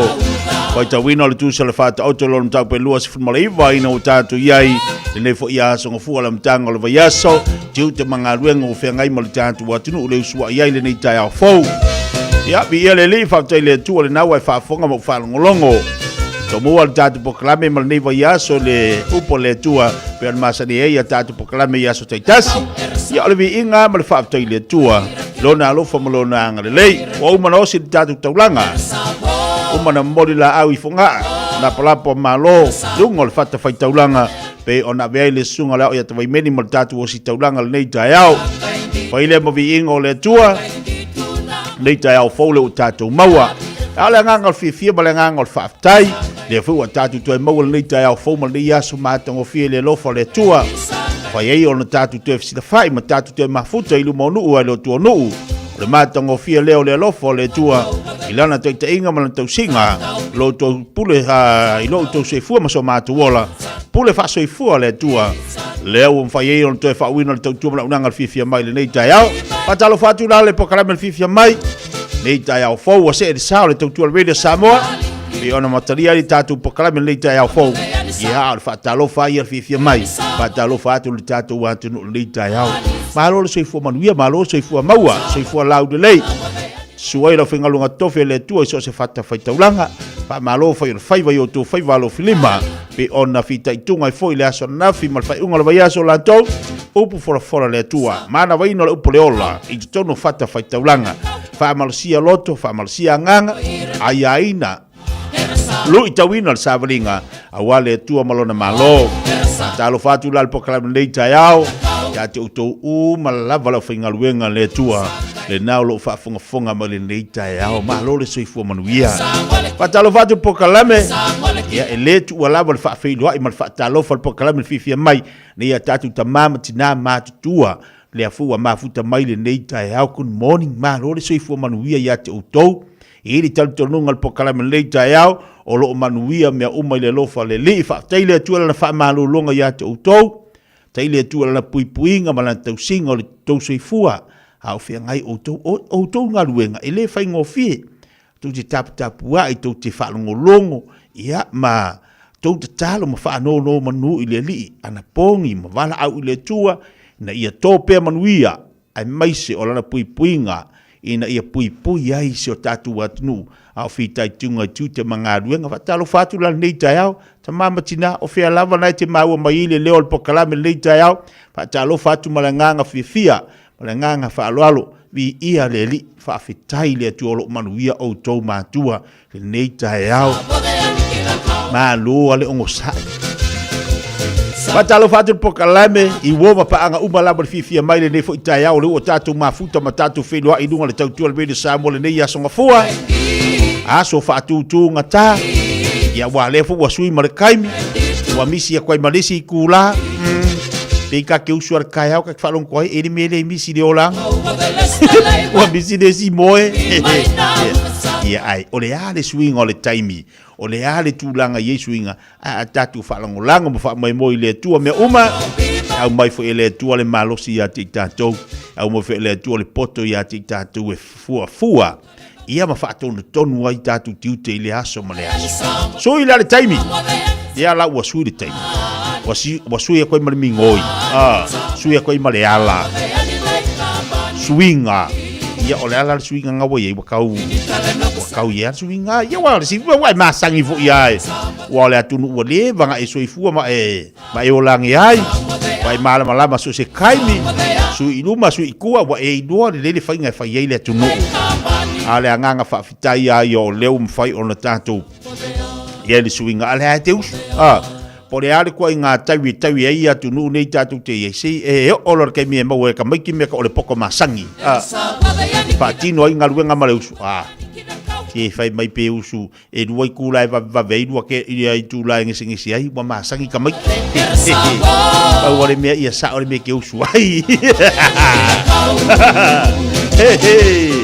ya fa baloti a tela tole na wa mtani ngaluenga jayao good morning mai o to le nei taiao ma ngai o le ngi aso pa malu mai le taiao le taiao no wala usa valinga le paka fo ngale le ngai flat push ngai o le tumu le taiao le savalinga o nai to ina o le awingi kia o le au sainga e ala le kama i fale ngai ia mako e o ma sangi ala sainga ngai pe ko fa ko inga malo mako wala kau ele la kama i fuanga kamara ngai ka kalo fainga le ngi ia nga si lunga ko lima ke wa pe o lai failang la to ale nga la utala o supoli taiao e su e masa ili levon nga umma pe amas afai kula ia wala ko i a makalo me kama hey alulunga ala fi fa malskingo ala fa malskingo mana yo ta ualo sei fu malolo ina ile aso male aso e anga ia tu failo fa malstino ia mang ia leo se volte velo wati avatondele tu laiva lugar po kalber fifia mal le taya fa talfati ya to malava datu se mali pese le amte datu po kalami ori deli ala fa mai le fifia le li ori lo loto e se me fa no no ai ave se fa no no ai tu ori fa ori male so fua ava pe wa isu berkaya o ngi kaya o isi mo fa ngongo o ngol kulang me ka kupe wa alu le weekend wa e alu wa ese mo nga ilo serengi wa if you ke pinko mangau omi masingi mangau ia fa pasi ngau fa pasi ngau ele au boira ngau ngai ko fa so fo se ko fo kwa ma fo fau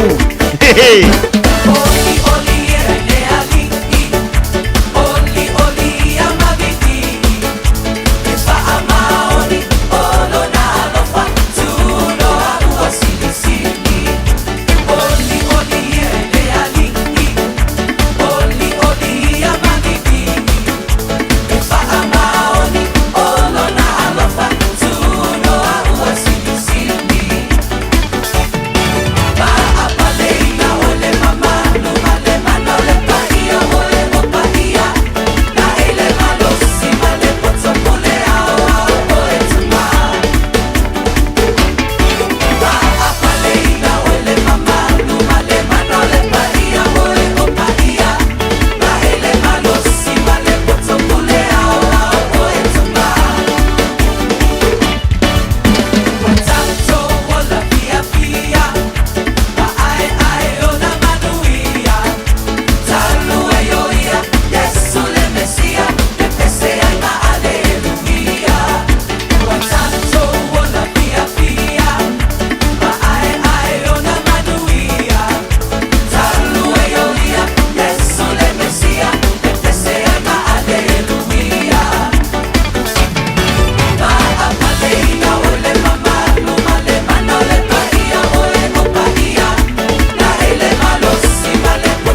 Oli le oli ne yaso fai fia ya nga luenga ino joy lus for 5 minutes jalo le July sfulu pa malulu atu tato wa tinu wale sitato so ta inga male fionga ya potanga fa wina tai te victua ile tato pokale me per masani tato la songa fua ono ni sifu o tutuangia wale mfaiana mfa wa tato pokale ia onisi o ilato lo mafuto bale nei tai ao ilunga le tele fa malo atu nei ave pasi uma lava afele ma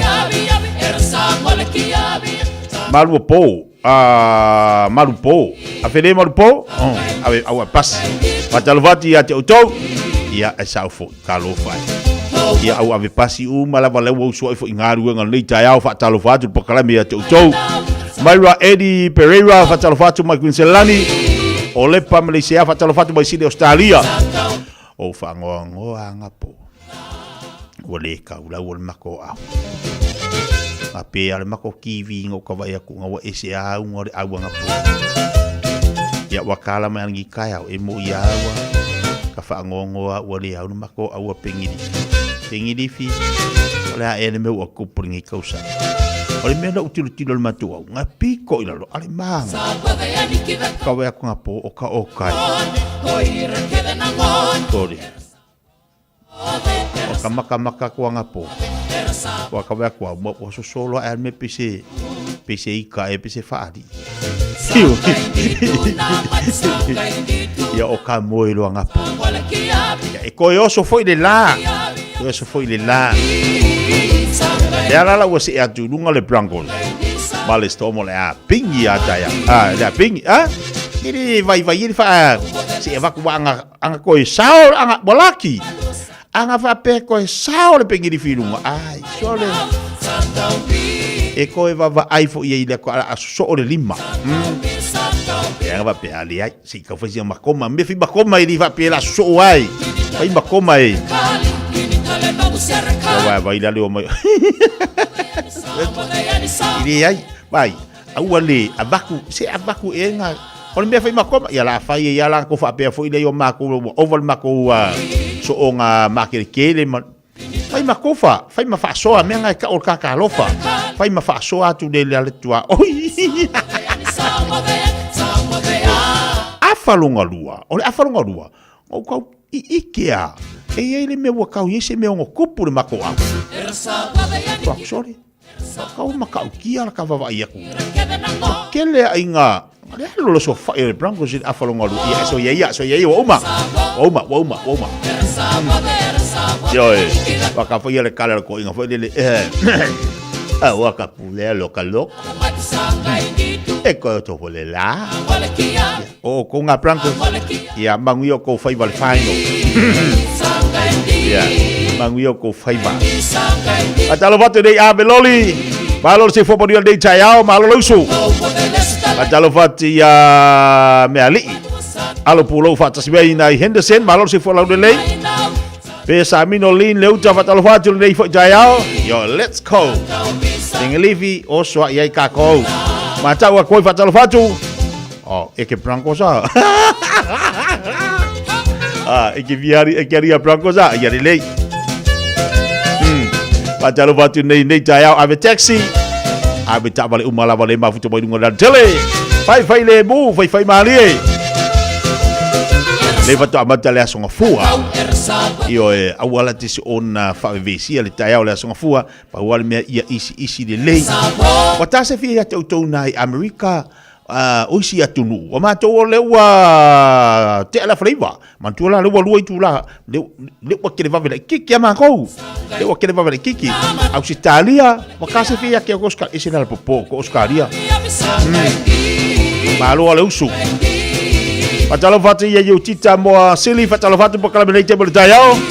Pa via ngamo tato wantunu. Ai manga yor seki ba tato watase fiel pitonu na tiye. Ya morning mato. Ele afternoon. Ya ka morning. Au nga se bala kuka. Oh, se pagi ke ba folo. Ai po la idunga le kama fo ila le ole siamu. Masinga polo kapak. Kamala ngape nga ke fa momoe ila lo kala maka pe au nga fia moe.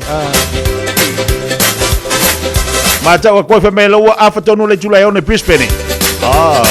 Olu lai kula kina wawe mako. Wow.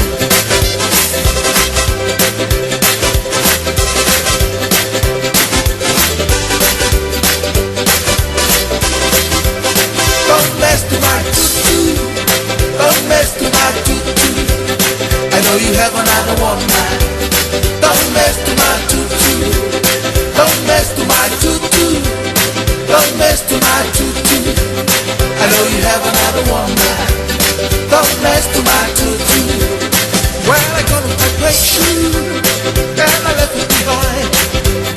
You see, you gotta be professional. You're sweet little tune. Don't mess to my tutu. Don't mess to my tutu. I know you have another woman. Don't mess to my tutu. Don't mess to my tutu. Don't mess to my tutu. I know you have another woman. Don't mess to my tutu. But the thing is too much. But it's my test time.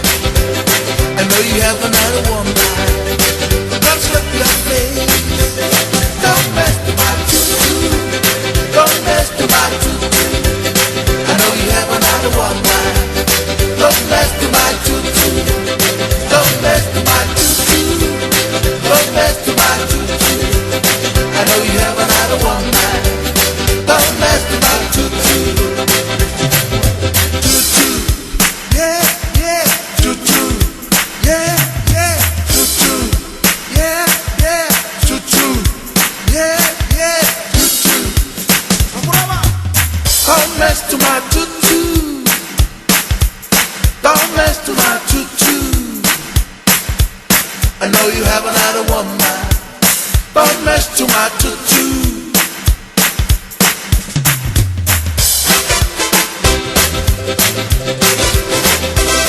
Don't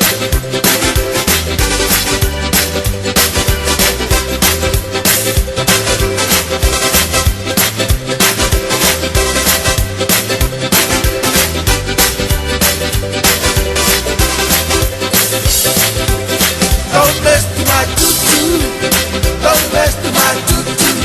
I know you have another woman. Don't mess to my tutu. Don't mess to my tutu. Don't mess to my tutu. I know you have another woman. Don't mess to my tutu. When I got my great shoe and I left it behind. You see, you gotta be professional. You're sweet little tune. But the thing is too much. But it's much less cash. I know you have another woman. I must love your face. Don't mess to my tutu. Don't mess to my tutu. I know you have another woman. Don't mess to my tutu. Don't mess to my tutu. Don't mess to my tutu. I know you have another woman. Don't mess to my tutu. Don't mess to my tutu. Don't mess to my tutu. I know you have another woman. Don't mess to my tutu.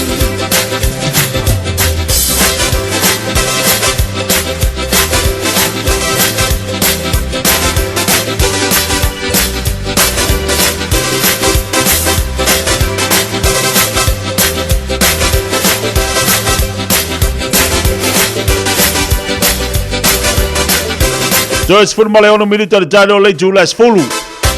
Ana po. Na pia fa solo na po. O wa tu lung o penga ta failangi o va e lunga. Nisi o wali e to lua. O so fa ia se tasi o fali nai ma to tua i tono le tato o tunu sami. A ole la iti o ni tamiti. O tilo atu inga yoinga wala e au mai lunga le telo vilo fu ia o la nga yoinga. Oka ma tautia. O le mea ua ho o yele ma fau o nei tamiti. Ma leo so fa inga o le fale le no so fa i. A ua vai atu la o tele pitonu i mato atua. Ne au mai lunga. Matua i ali ya e mai la. Ali ali mai lava fo linga. Ia o la fo i la ua mai lunga. Ua fala o tele mai le mamalo le antinu. O ai ala tu te sila fia. A le winga la utala fo i leo nei tamiti. Sole. o le ata o le ameni tamiti.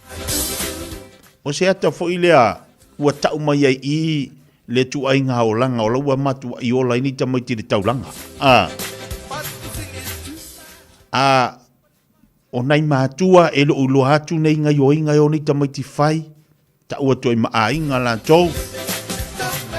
O tilo atu la ilungo penga te whai langi o au mai. O le la iti o tamiti. Ai to o lua la ila ua. A o tua inga malau le la. Ma le tua inga malosi le la. E se le mani. Tamiti la wa tau nao e whainga ruenga. A o le luma nai. O le lato luma nai.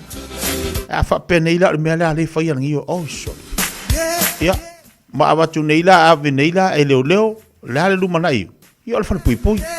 A au fo I te loa tau sanga tamaiti la po se mea o le vau luas fulu, tors fulu. Luas, ia, se vau le lusu lima ngai lunga tors fulu tamaiti. Le tau sanga o le wali ia e tō lua.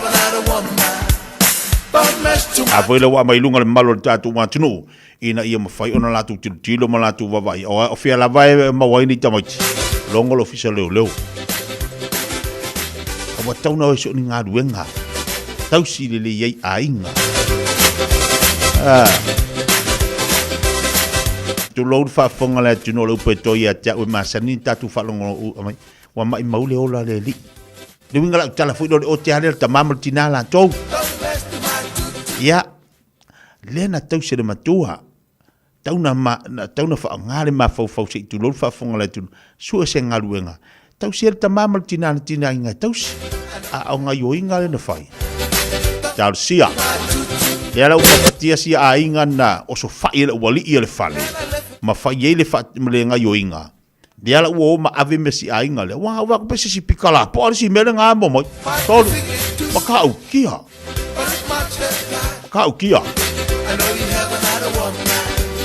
Au whaafonga mai la le tele o tupulanga. Taimine o tau. Tau si le el ta mamal tina manu na e ola. Na e ola ta mamal tina. Fai se ngā luenga. Tau si le el matua. Yo. Tele ngā luenga. Te lero rumanai. Pa wau le aonga. Fai le ngā luenga. Ia. Maua le rumanai manuia. Taua ia mo tātou. Ia foi nai taua le tau longolongo le telo taimi o pokalame ia e tu ina mai. Mo tātou. I le taimi o le afiafi. I taimi o whai ngā lotu. E te tau ana toe au mai le taimi le nā. Toe au mai le taimi le nā mātua ma whanau. Toe au mai tamaiti. Toe au mai. Le vai taimi o sawa le soifuanga. Wa sawa ma le alu o tupulanga. Awani fa tamala tatou mātua na se tu alalo.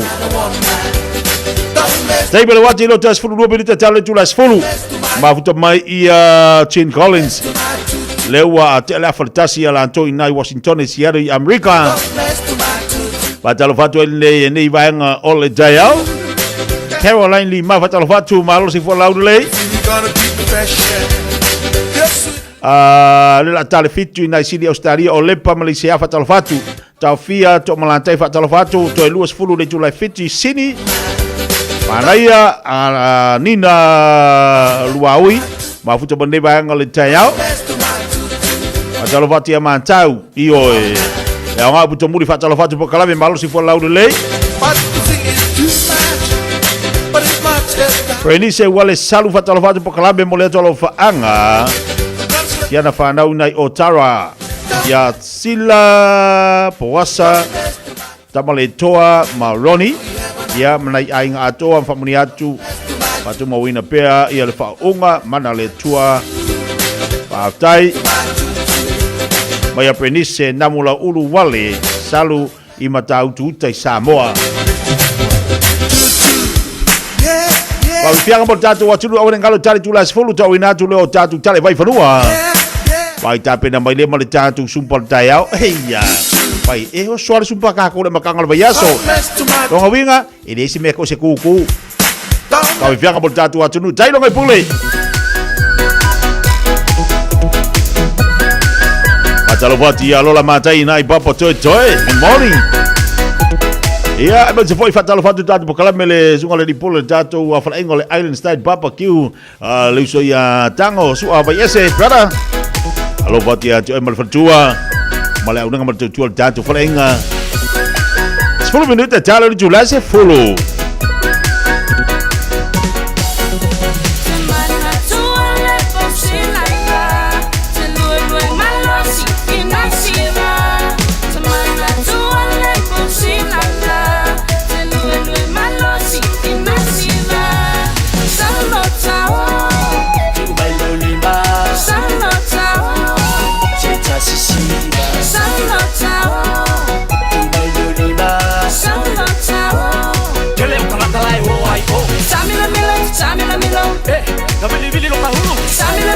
Samila milo, koi fai mai kasele bagilo. Ata mai, shiva mai, shiva mai. Alo mai pese, malu alu.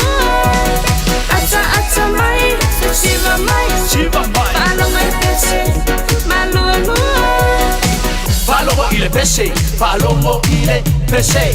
Falomo ile pese, falomo ile pese. Falomo ile pese, falomo ile pese. Falomo ile pese, falomo ile pese. Semana tua le posi laila, te lue malosi inasiva. Semana tua le posi laila, te lue malosi inasiva. Solo tao, tu bello lima. Solo tao, chita sisiva. Solo tao, tu bello lima. Solo tao. Samila milo, eh, kabili bili lo kahulu. Samila milo, koi fai mai kasele bagilo. Ata mai, shiva mai, alo mai pese, malu alu. Ata mai, shiva mai, alo mai pese, malu alu. Falomo ile pese, falomo ile pese. Falomo ile pese, falomo ile pese. Falomo ile pese, falomo ile pese. Falomo ile pese, falomo ile pese. Ata mai, shiva mai, alo mai pese, malu alu. Ata mai, shiva mai, alo mai pese, malu alu. Solo tao, tu bello lima. Solo tao, chita sisiva. Solo tao.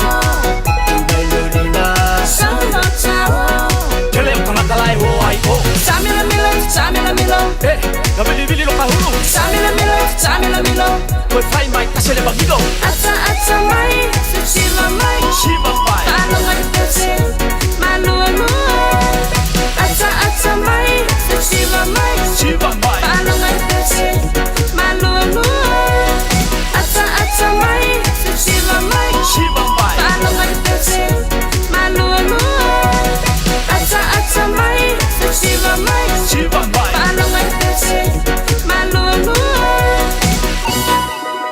O le fitu au lele ma le fitu ta iala o ngā amata e mawalunga lana au nanga tau Early Childhood Education po a o ngā amata Samoa ma le Pasifika I Mangele e iai whaia o ngā le stala ma whaia o ngā lango wa lava tā pena mo le awa o ina o le whanau. E uti avanoa o lo o te toe, awa lai te whaatuai, ai lesi tala nei loa lo walo, wala au mai I le olua tasi tolu lima, fitu valu iwa fitu. Olua tasi tolu lima, fitu valu iwa fitu. E whaatulanga ai se taimi e te asi mai ai. O le manulula wa iei tātou I New Zealand, o le maua lavo le lua se lau tala I le sei a le Digicel, e vave eina mawhanawhana I o e Samoa. E se fulu whailunga ta I lua se lau tala, e anga waa ai tātou I New Zealand ma Australia, pe halafo se top up luas fulu lima tala pe siliatu, e whaunga ai le ClickX. E te anga waa fo I le sei pe a whaunga le ClickX, e lafo ai lau seleni I le MyCash a le Digicel I Samoa. O le a whaiela se I asfrele te tasi, ma o le ni whaapitoa e amantele aso whao o kuso, ai mai e le aso luas 16 o September e ia o le nei whaapitoa Seki a Digicel. Mātou te whaia ni fo aroi le aso lava e te whio mai ai i le Shine Dental ai e ia inga whaapitoa. Mātou te salia le Afterpay, Zip, Q Cards whaapea Wins Quotes i le Shine Dental. E whaia fua whaatalanoanga mai le ACC i le Shine Dental. Le aise tongi mo whanau i le bao le se furulua i le se furuwalu tusanga i le Shine Dental. Talanoa mai le tongi ino le whainga o nipo i whaunga ai le Zip, Smile Now, Pay Later. Le aise tului i le Shine Dental. A whio mai le 575 Great South Road Manukau pe wala au le lua fitu ono fafa. Lua fitu ono fafa mo le Shine Dental. Tasilima i watolu amo. Radio Samoa.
E te 2 minuta jalo le tu las fulu. E se tanga mo fatalo fatu po kala me tai ao. E o to fini a sulu mo le tanto upa fai malie. Fatalo fatu le to fini fenga lo tu eti alo fatu mo ulu mal fanau. Ma futu mai nei sa mo. Kalau vai so ya pel amo tau alo le Broncos i lunga. Kalau vai ko au alo langa Broncos i lunga Broncos. Kalau vai Broncos. Suka paveka ya nu alo vatu lo sunga le paveka ga eu te foi mangalu ngalo fenga le vai ngalo chayao ya wo panga uma la baltado po kala bele mafuta mai ina wo toi 2 minutos chale o le July fulu chale July fulu la wina foi leo tanto chale vai furua ya wale mafuta bo tanto antino le chayao Felice Michaele que do poler ko nga mai mako mai ko yo mai foi kambai ki causa nga fo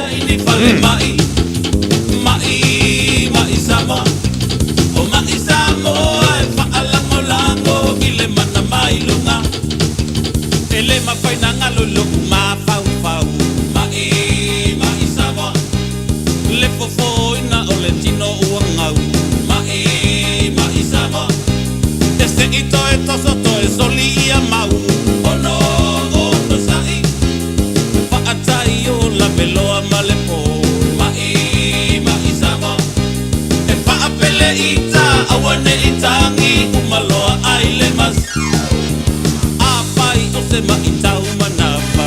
Mai Samoa. Malu mai le fue fai o le vai pala. Mai Samoa. O le pa uwi pa umango sa salapa. Le ai ni siama. Palu ile ie pei se a tingitanga. Mai Samoa. E inu male malinge loi mata i lota fefe i le sasa. Mai Samoa. Mai Samoa. Ele avea ini vale mai. Mai Samoa. O mai Samoa e fa'alango lango i le mana mai lunga. O le mai stua male sila i langi. Mai Samoa. Ele fa'anga se ina pe fa'amoe. Mai Samoa. E tui matalama i le leifi fa'amoe. O no sa'i. Fa'apipi i loa i le a pulu. Mai Samoa. Awane i e toe anga i solo tati i le tūlafon. Le mai ai tua sini le whaingata. Mai Samoa. O ai le ai tu ua ulu i ina. Mai Samoa. E le ai tu le mafau fau. Sau i fafau. Sau ne i fafolo ua i ngangau. Mai Samoa. Talo la bale ai tu i le amo e loa sau i fafu. Mai Samoa. Mai Samoa. E le avea i ni fale mai. Mai Samoa. O mai Samoa e fa'alango lango i le mana mai lunga. Mai Samoa. Mai Samoa. E le avea i ni fale mai. Mai Samoa. O mai Samoa e fa'alango lango i le mana mai lunga. Radio Samoa Tasili mai batolu Amo Radio Samoa Tasili mai tu. Amo.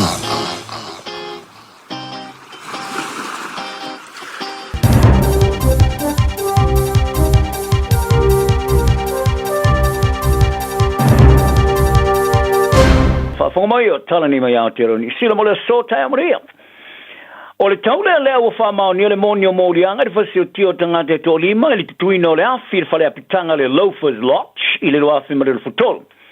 Sa whanau Wellington e sa te siane li tina o lona tua amalona uncle i se nu o lata i pia i Samoa. O esa Rona David Lolonga i li masu teusanga sa tau fia le whala ulo i nolona ingoa. Se i o mai lawa le stonda a wharaile te luai i le sa whaamao ni ai le whaamastonga o na Morianga. Sa te ina Lolonga i le le aio sana nga sala o na o mafu anga o le valeo lo na mafu fau sa whaiaile tulanga. A sa whaiaile whaunga i a whaatono le whaamastonga. Sa ia i lo lawa le se seo na me sa whaiaile tutuina leo le afi le a whale apitanga i Wellington e. E to lima tanga te sa whaamautua i le no whanga tele sa whanoi soifua. O isi sa whaamanu o lia e au fia i maseisi sa o so i lalo mai whaamalamo whanga whale sa anu whai. Ina o le sa o ese marana potu mai le mū. O esa Rona Lolonga e loa i fo ia esa sa whanau Wellington i le awhi sa lau fitsulima. E betai. Sa tau sia maolani sa moa o lai titi maa o ngai. Ai le i toi te riu mai Wellington e li samara sutolo on teu sanga. Ma no fwai le tau songa o na matua. Sa oina ia o maululunga i loa hat. O le mai whapito le mawhau Dr. Krishna Pillai, sa i whalia. Sa longoina o ia Lolonga, e le o ia stangata tamai, a e siliato na tōsina i ta longa, musika e patino le ta inona na ki kala. O whaile le Lolonga, sa i whamitale na foi, i o lona tuanga ne whai, sa whiola whaatasiani sa moa, sa whaia whaila na moni mau, i le taimar whamastonga. Sa i longo e whamastonga, o Lolonga o stangata e whaaloalo toi ngu ma fia e tangata. E sa suialo na winga ina o maliuri tina matua o lona tua ai la fevselau iwa sutolu e li tisale mar sifurua no por sifurfito on te sanga o Lolonga sa maua e a fia le mafau fau por schizophrenia ma tau fia ile no whanga e wawa yeitanga te ea fia ngau mafau fau ile loa fe malilu sifulu e li tolo manga o whamasnonga sa whailo e fo o li loa fe suluiwa sa whaasala ina ilolonga ili tom whai whaole o ki le tamane ma fine sa la ma futa ili sa peru. Ona sa yailon te tununga ele o wha maoni lana pa anga ya tia. Sa whaalonga fo ili wha mastonga ili whai ili tala anga o tonga whitinga wha fuma i ololonga ili siria male lua sutau sanga au fiai mare wha iwa ona tau fiat whalemai. Ia te mai nei, sa sola SI mare whalemai au kilani silia mare tolua sa mulimuliane no fomo sunu lea whale apitanga tere Wellingtone ma whano iso i fue lima.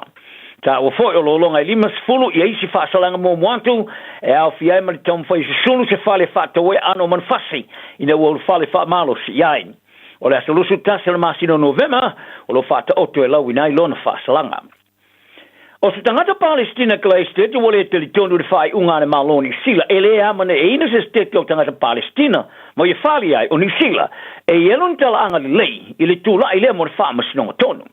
O le sto na isa longo ai le minstara vai fafo ni sila va vasa mane Winston Peters ile to wa fianga o malo of atasi New York ai fapea o le ale a waini sila isi tu no sila luzin ali meso fitu e au fiai ma Australia Britania ma Canada ile amana yeina le state o Palestina e fa vaina e na o se vaanga to i titi o tunu ile o langa longoina sefo moni state se lua fa vaina Israel no tanga te Palestina e au fiai America Singapore ya pani ma Korea sauke o le tamalo Palestina ya Yasser Abdul e fa mautu ke le sete sa ia fa dia le New Zealand o lona toto o vevela i le fai unga New Zealand sa forfolina Peters i le rangi ma ia ta wai upu ma le launga Peters sa ta ula i le tu tasi o tala ai le fa matalena le tulanga o tupu mai Gaza ma le mafu anga fasi o tinga tangata o tupu mai ai ai po ai lo fa tino le fasi o tinga tangata o lo tama maune maloni sila ili ya ilava o le taimia langolongo inai se state o Palestina. Ma ofo ina lava le 10 miliona ta life so sonia isi palai o mea mo mi vavi mo tangata o safa in ngā lala o no le taua. I le mai ai o le forfalanga salongo e Peters ila o Filipoti. E yaini nai vaenga mo mion fata oto ai i amana ia ni sila se state o Palestina ai e lava le taimi. Ma ia ta o foi. O le amana i ino le state o Palestina i te minei e fa ono whianga yeimani a fianga. Faria Peters o le fita fatu falvala vel Hamas o lo avema fainga malo Gaza o tele se latu tiro ile au ngao latu fainga fatu sina fa politiki mai tino e amana e ina se state o Palestina o le palemia questa falax ele ya wai to wa fianga malo fatasi sa ia pui fai unga fainga malo so fatasi ilona falia ele fa muta li na inga Gaza ile amana ia le ni sila o se state o Palestina te main. Al jamere wo vi elam paso Israel in New Zealand ia va vasta mane Winston Peters e tu sai malana for flanga i le amana ia ina leo se state tanga te Palestina ni Sila o Alan Roth Snur e te yulu ile official am paso Israel Wellington e talu mai February sa ia longo ile te di Sila o le amana ia se state o Palestina o le amana ia fo ile o te fita fa tu fa love ver Hamas o se fainga malo fa politiki fa le tula fono e yeron te tununga o le tulanga o ia ni Gaza o se wha maoninga leo mea mawhai ona whai e se stete o tanga de Palestina isi vaenga o le no whanga e pio na iere fausia o wala eli lalo parpala mo whainga whatupu whanlawe mai tu aingo a o penga whanalo mamao o lo fausia inai o le komita malo o whatasi e taula i le vau ia whainga whapolonga po torture ino whanga le malo sa latu wasi siali siria mar se furo wharipui de tono ni sila le lua vai asu tonai o le asi singa committee ale United Nations Subcommittee on Prevention of Torture sa whaia whaari lolilo ile unga ele o whaala utelina sa wha maoni a ere matanga luenga o wharipui moli i matama ta e se fulu au kilani Wellington kala estete ma ini vekako ma otako sa si e si e unoa male mua whailo iai Mo atu sa fa mtu ina ele officer silo sul fa inga le chief ombudsman Peter Portia ma le officer ngafa mo sa ngale mo ma le tau singa le leo pango tam office of the inspectorate yeli poto o tilo ya tungulunga ile solio ya to tangate to watu ele umi e fa malo si ona loka ina e pango ta iniso fa pui e al fiai mal fa pui e okilani e masania ona si masia ke officer silo sul fa inga ma le officer mo sa ngale mo o pangota ia fale pui. Ia taro ta longa e fōringa mai o le amano o le manu sa moe awa e li tamara sanga i porolangi au stadi e le Rothmere for fitu e ma se mo la tu lima ina wato e se e fo leisi ava no e whai ina tosu tasi su lua I le tālonga whaitauli alo na lua ma Chile, I le tai ona nafi le Malaya Estadio Sausalito I Vindelmar, I Chile. E ulawa o lea manu malo o ina tuaila o laka pia Amerika I Sauti Australia, ai o le whai ino Samoa, o le atu e tau mwhai ai fo I le tamarsanga mo le toi awa no muli. E qualify e le tamarsanga o ripore rolangi o le wafema le fufitu. Sa tusa le ta alonga whaitaulia mua le whai unga le vasa o mawai le tai tosfulu ai. O le ta alonga le sonafi o se isi le o awa no Samoa pi tai. O le atu e tinga fo e le tamarsanga mo le muri au whai ina I November mo le sa ilia le o le awa noa. Ta maro longa o sidi ai Chile fulvaru fitu. Ma wa awai atu nei la Chile ia fiti matonga ma le Pasifika tau sinio I le tamarsanga o ripore rolangi Australia. Ai o Samoa la afele le atu Dubai. Le tali malo I le toi tamarsanga ma le toi awa no fo I le mo Samoa. A whai e misia Samoa le tamarsanga Australia. O stei mo leo le ale awai le tamarsanga le rolangi tulmai. Le amatanga o le tamarsanga le afeifsela o varsful fitu. Sa maro I la ora kapia tamata I le Black Ferns e New Zealand pina pa meri tamarsanga o ripore rolangi tamata I Engilani. E beona whasau ina mai le toi fina o mai o le ka alo wharani. Whasfulua lusu tolu o Aisaiai. I luma leo le limas furuafe o tangata matamata le malaya Twickenham le vavea ona nafi. O le tālonga sa tala malaya ai le tālonga telo sua ngā champini mo le ipore rangi le vau Engilani makanata. E ulawa I le o le lanu leo o le pini sa manana o New Zealand. O le whaalima iai leo tāmarisanga so. O le tāmarisanga o le ipore rangi o manu malo I lava I le tō vine frani. O New Zealand sa pui I le champini no rangi le whaona na manu malo I le ipore rangi. Sa whaate I ona whaato I lalo e kānata I le tā alonga e loa I le awe au sila so ngā champini ma Engilani I le vai aso mo vai. O le tā alonga ma wharani, tā alonga mata ina tele lea, o tasi le vai aso o kua iai. O Engilani sa la tō whaato I lalo ina kānata so ngā champini tosu tolu score. I le whaatolu iai lona manu malo I le rosa mumu le I pororangi o New Zealand whaono. O le manu malo le rosa mumu o whaawa I lava le matatia o le au sia le tosu tolu tāron whaitauri au noam. Ma se whaia ina. O le taberei, o le teine te aro piro televo o le Black Ferns a New Zealand ia Braxton Sorensen McKee. Wa avea ma teine te alo alu wa e o le tausanga li tāmarasanga ri prolangi tomai tai le World Cup Women's 15s Breakthrough Player of the Year. O le atau isa forfolaina I mai ai o le tāmarasanga Twickenham. O le teine te alo kānata ia Sophie T. Akeda. Sa manu maro le tau o le teine te alo le tausanga a le ipu o le lalolangi. O toi no fone le ipora la kapina va New Zealand Australia le Bledisloe Cup ino fato I lalo le All Blacks le Wallabies tosu tolu lu surfa le la talonga faitaulia mo le va au lua malai Eden Park o kilani le stonai o le mano malo o toi no foi le ipu le nei tola va sa semana mo le stosanga o fa wa foi ona fa ngea le Wallabies ma le toi mano malo I le malai tele Eden Park telu mai le stosanga ya face la over wono sa mo mudi mano malo ai. O le alo sa mo Carlos Ulbrich, sa ia whaato I loloina I Dominic Reyes, I le tāmarasanga mo mua. I le la fusuanga whaautu, I le tāmarasanga fusuanga whewhinoi whai tono pāwaia, a le UFC, I Perth, Australia, I le sonanafi. O le manu malo Ulbrich, o le ngata ina ia whaotanga ina, I le limas furuafe talam, o le tupol ponesi, le vave o le tuyoti, ma o se ava no fo I le na te lui nai, le siompina ro langing, I le aupanga mama mafa, I le tāmarisanga e whai etu tono pāwaia. Tala nao nei aso, maria le tunu. When you shake up, I'll bring you someone. Lua lua mai, washi mai. Radio Samoa, Radio Samoa, tisili mai batolo. Radio Samoa.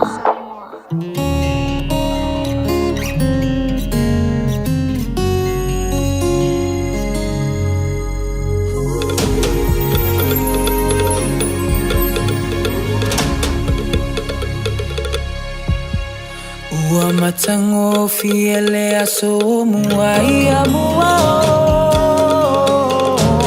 Sauni mai lau pati malepo tupulanga samo mai fa afia fia e fa avai samoa ile atua Oloi fa sino mangalena samoa elo ua tunu upele e pele pe ilo uanganga tupulanga samo mai fa fia fia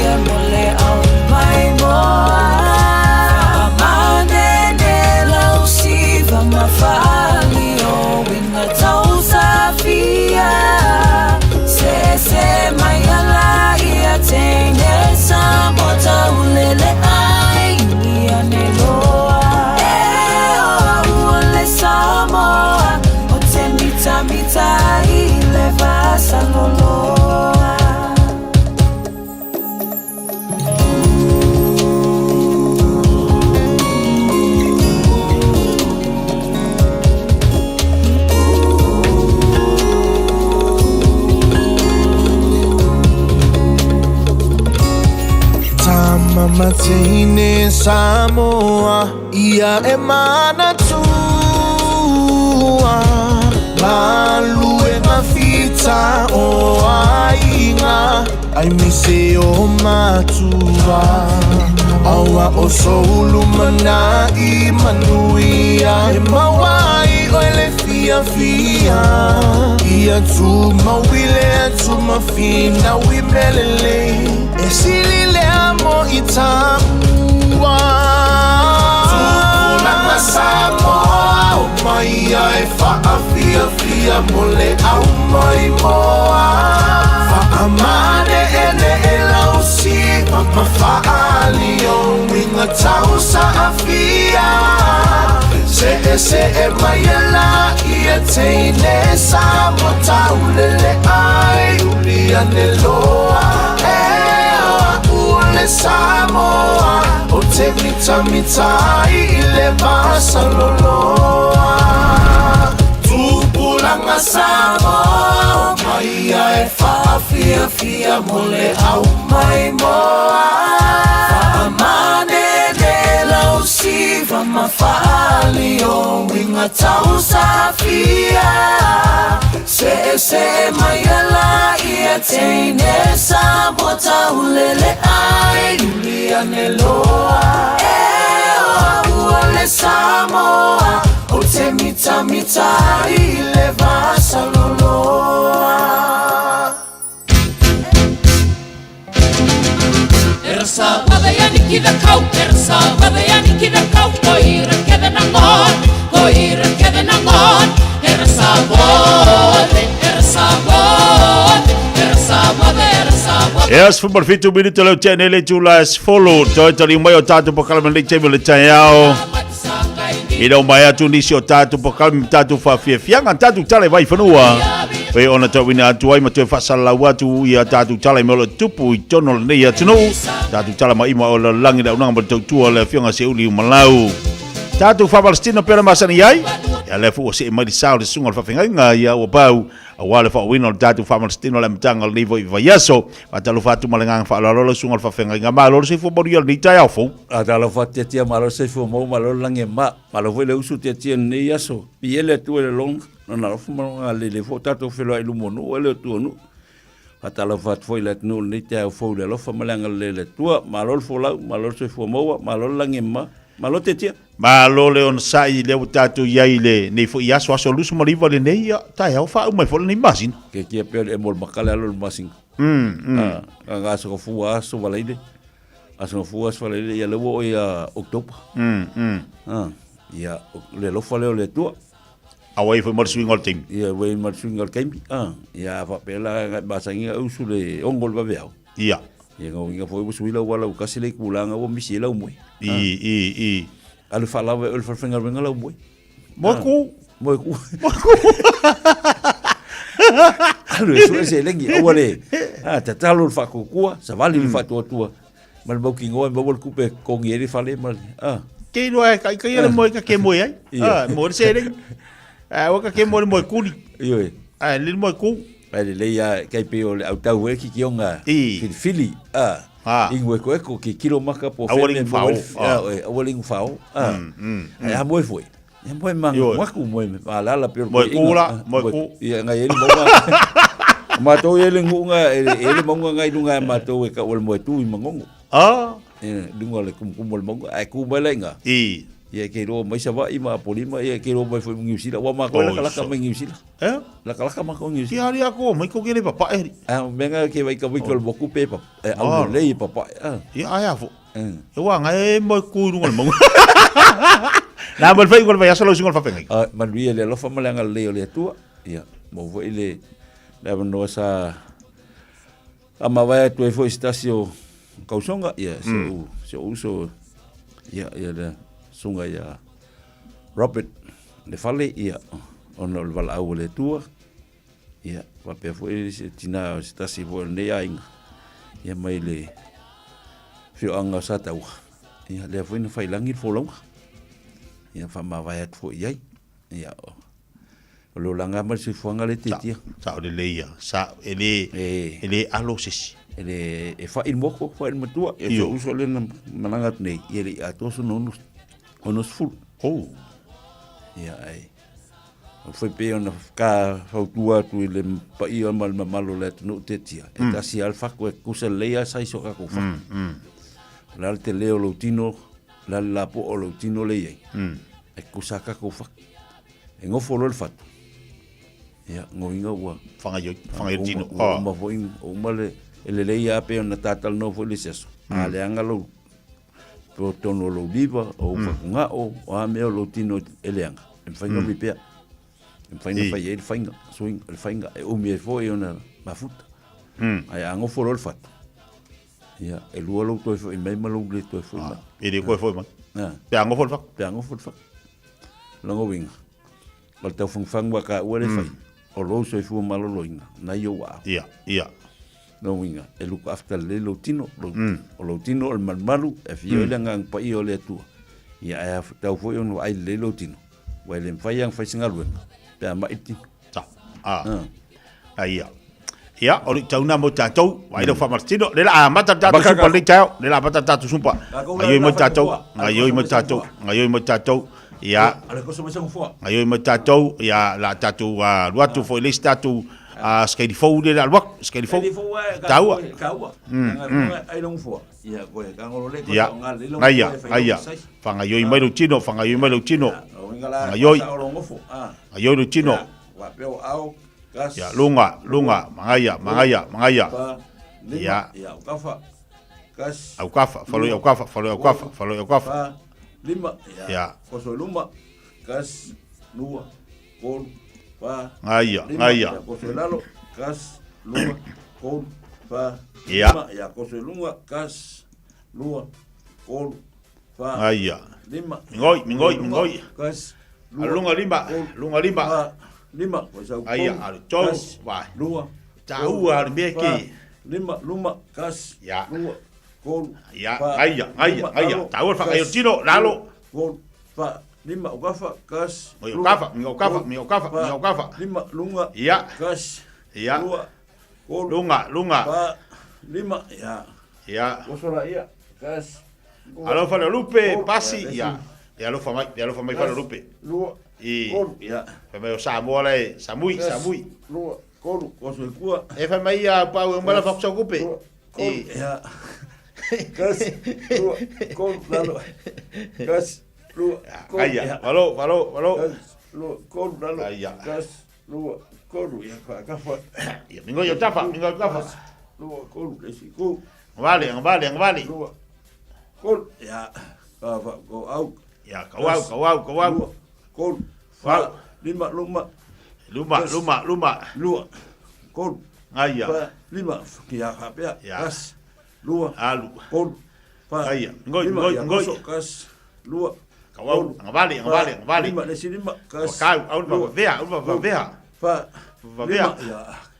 vea ai pa ya la bonita ya we kuku vai gas ya kol fa ya lima dungal vai ngaya gas ngaya lua kol alvosia lima ya ongo fik ngaya lima fulu gas seki kol fa lima ya ongo fik alo mayava fulu ya vai go fo ngalo fisa ngai kol fa lima ongo ngaya walu lima fulu ya kanga ukafa gas ya gas lua pa ya ukafa lima ukafa fik walu lima ukafa fulu lunga ngaya lua ya ngoi dungal vai si dungal mangapa ongo ngaya walu lima fulu ya ngaya ngofalei mai ya sa luma ya luma alu ko kas lua ya fa lim ong ngaya walu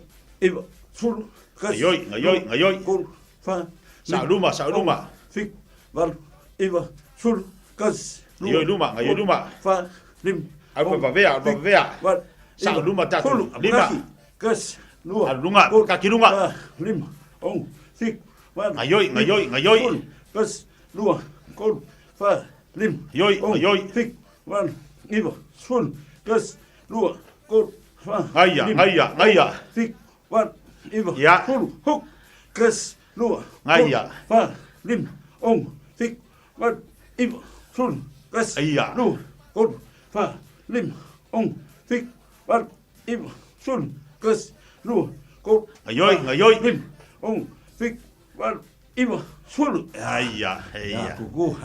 Ya, aia. Nei kena ba yava asuka le vai le fa nga bo fa nga fo wa ngungu suka. Eu ya suka. Suka. Oi sorry. Queria suka lo ye. Aqui pile vai. Ya lu. Kas. Aia. Lu. Milo tafa, milo. Fik. Milo tafa. Iwa. Full. Kas. Milo. Lu. Kol. Fa. Aia. Fik. Wat. Iwa. Full. Kas. Kol. Fa. Lim. Fik. Wat. Iwa. Full. Aia. Ya, kapia. Mangava. Fai ka ko mangava. Ya. Mangava ka Ready. Go. Kas. Ya. Lua. Kol. Fa. Lim. Ayoi lunga. Fik. Wan. Awo ke fa vai. Ayoi lunga. Lua. Kol. Fa. Lim. Fik. Wan.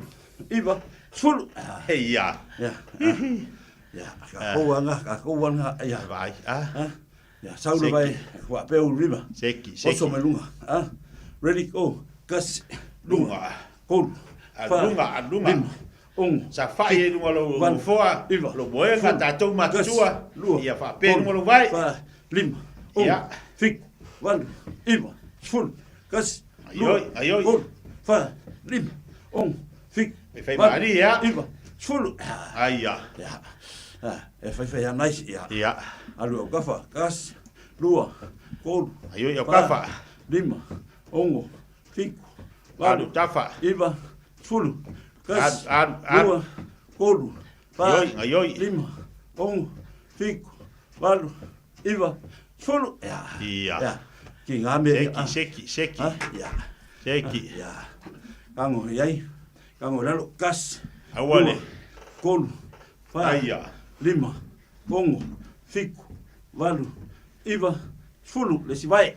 Aia. Ya. Ready. Go. Kas. Lua. Ayoi. Fa. Lima. Ayoi. Aia. Walu. Iwa.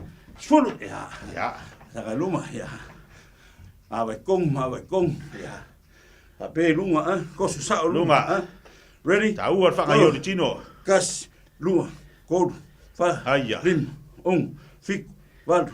Iwa. Full. Ayoi. Kas. Ayoi. Lua. Kol. Fa. Lim. Fik. Walu. Iwa. Full. Sao luma. Ready. Go. Kas. Aia. Lua. Kol. Fa. Lim. Fik. Walu. Iwa. Full. Aia kere. Kol. Fa. Lim. Fik. Walu. Iwa. Full. Kas. Lua.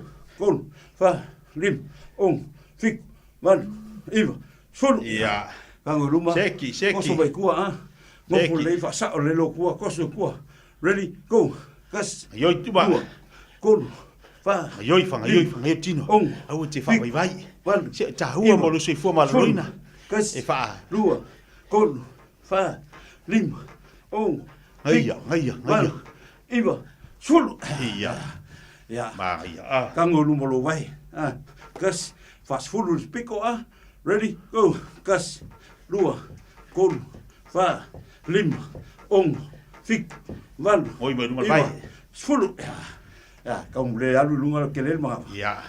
Ya alu. Ready. Go. Kas. Lua. Kol. Fa. Lim. Fik. Walu. Iwa. Full. Aia. Ya. Kau tau luma. Kau ka pe luma. Ya. Ready. Aia. Go. Kas. Lua. Kol. Fa. Lim. Fik. Walu. Iwa. Full. Kas. Lua. Kol. Fa. Lim. Fik. Walu. Iwa. Full. Heia. Ya. Aia. Mangapa. Vai ngai me fai yang fai. Ready. Go. Ayoi. Lua. Ayoi. Fa. Lim. Fik. Walu. Iwa. Full. Lesi vai. Afu fa. Ready. Tino. Go. Kas. Afu mo kingo. Lua. Kol. Fa. Lim. Fik. Walu. Iwa. Full. Aia. Kulunga so fai no fo Ia. Fai si kulunga. Ya halu le so fai kulunga ai va vera o. Ai. Tong han fo. Ngai hen fo. Ready? Go. Kas. Lua. Kolu. Fa. Lima. Ari ai. Fiku. Valu. Iva. Sfulu. Kas. Lua. Mingoi. Kolu. Fa. Whangaioi tino. Lima. Ongo. Fiku. Valu. Iva. Sfulu e. Heia. Ya, ku manu fo i. Ya. Manu fo i. Ku fa bea. Ya, halu. Vai. Kas a. Ready? Go. Kas. Lua. Kolu. Fa. Lima. Ongo. Fiku. Valu. Iva. Sfulu. Kas. Lua. Kolu. Fa. Lima. Ongo. Fiku. Valu. Iva. Sfulu. Wah. Fai. Aia. O mai fa pena fo. Ku fa pena. Kamanga ya mai ku le mangaba. Ready? Go. Mangaba. Kas. Lua. Kolu. Fa. Lima. Ongo. Fiku. Valu. Iva. Sfulu. Le si vai. Sanga fa pena.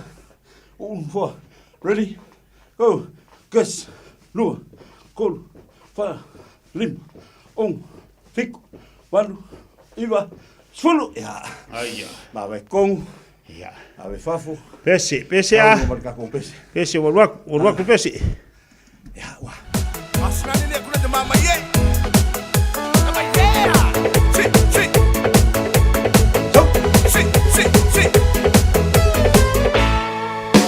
Soro kote pongayo, tairi kite pongai kukurei. Sina kukurei.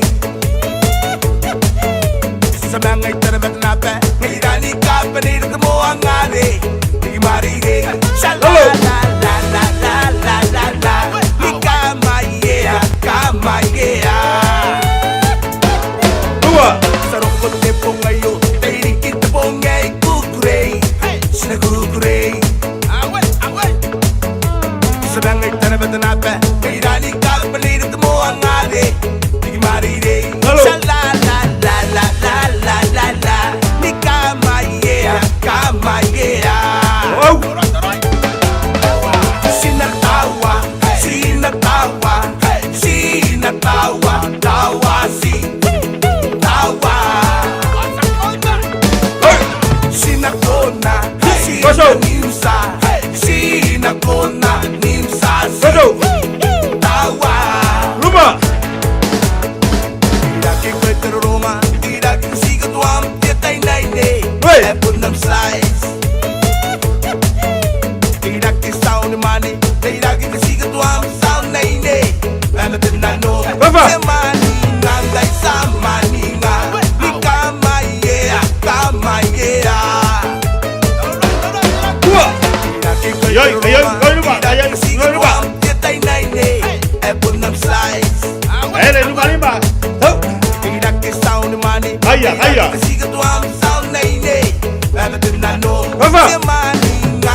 Heia. Sekia. Aia.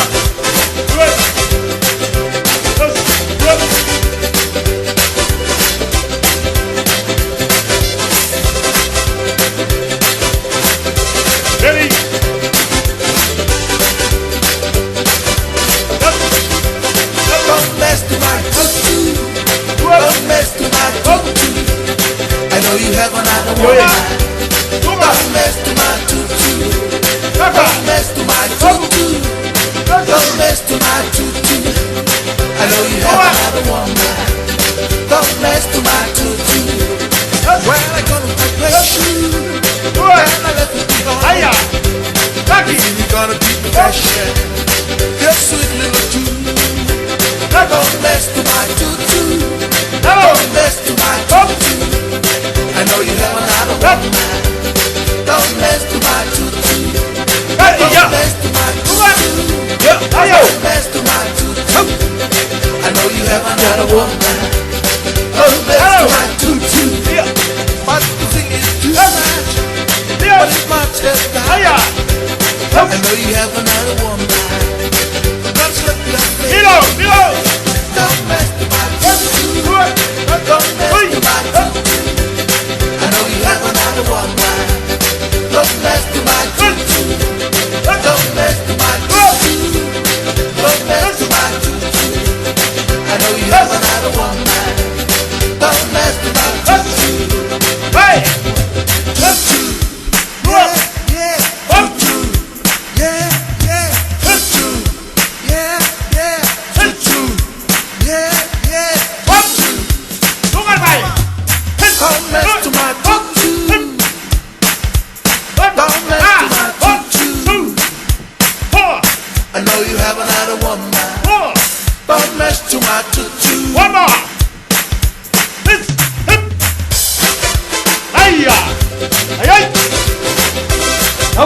أول كوبا أول كوب بابا هوب أبغى هلو هلو Don't mess to my tutu. Don't mess to my tutu. أيوة بس I know you have another woman. Don't mess to my tutu. Don't mess to my tutu. Don't mess to my tutu. I know you have another woman. Don't mess to my tutu. When I got my great shoe and I left it behind, you see you gotta be your sweet little tutu. But you think it's too much, but it's my chest cash. I know you have another woman. I must slip your face. Don't mess to my tutu. Don't mess to my tutu. I know you have another woman. Don't mess to my tutu. Don't mess to my tutu. Don't mess to my tutu. I know you have another woman. Don't mess to my tutu. Don't mess to my tutu. Don't mess to my tutu. I know you have another woman. Don't mess to my tutu. Hiya!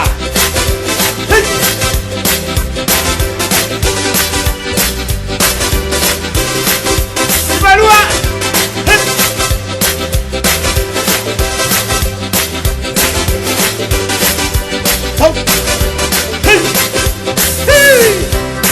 Hiya!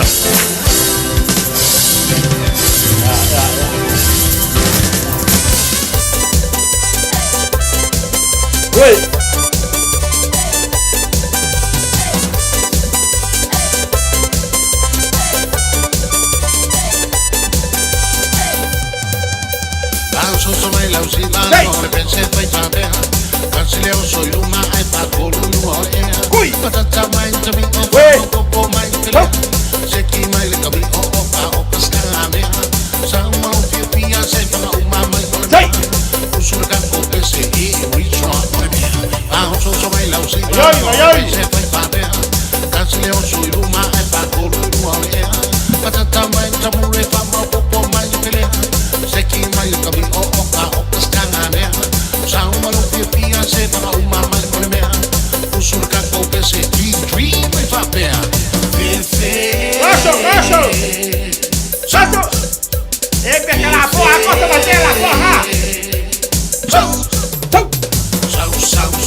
Koso. Pluma.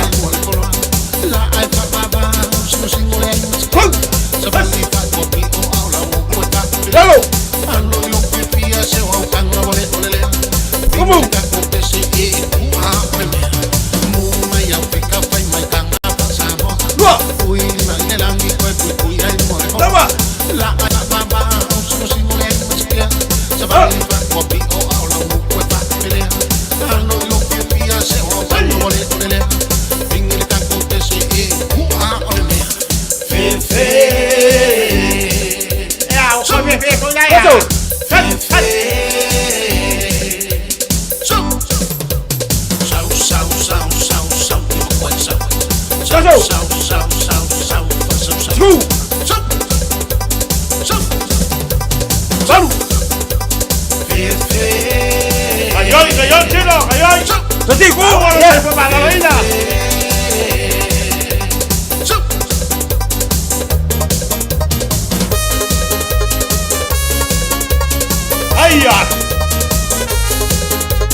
Seki. Ya nga, ba. Au ko ki pe ola singa le fiwe ko manga fa ko sawere kai sa.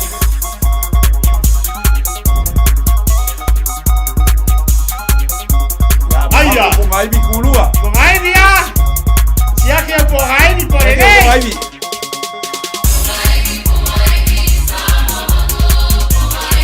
Ngai ga kawau.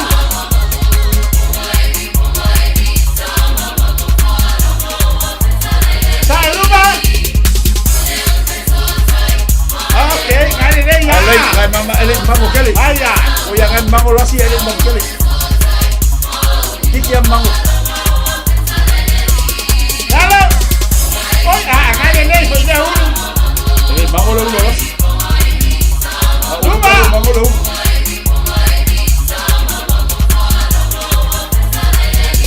Au kafa. Oi, ngai ele so au kafa.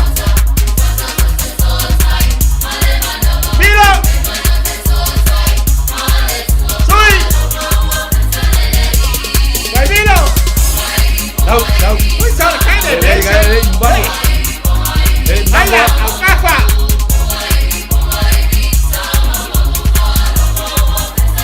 Đây. Luôn. Ui. Ôi sao lại cái này trên đây. Ui. Đi vào cái đeo luôn.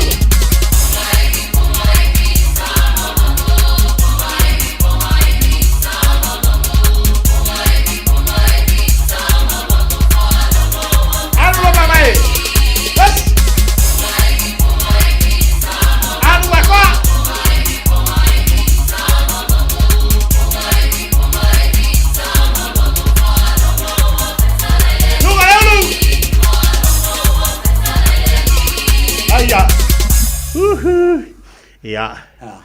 Ja, hoor.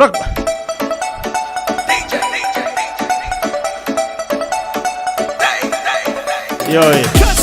Tama mango po nga ibi oy lasi.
Ayun.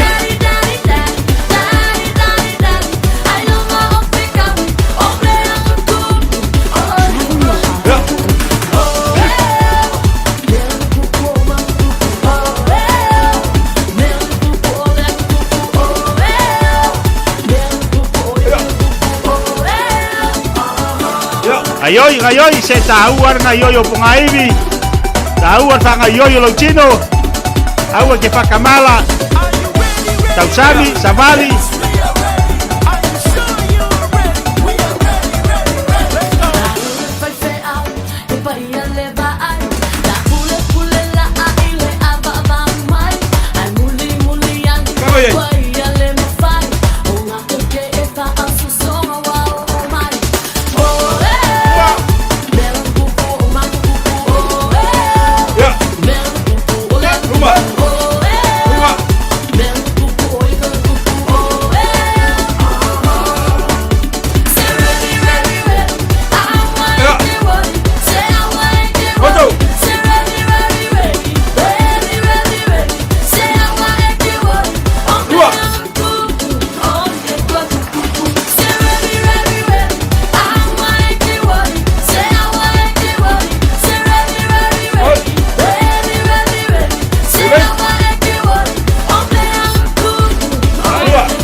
Aia.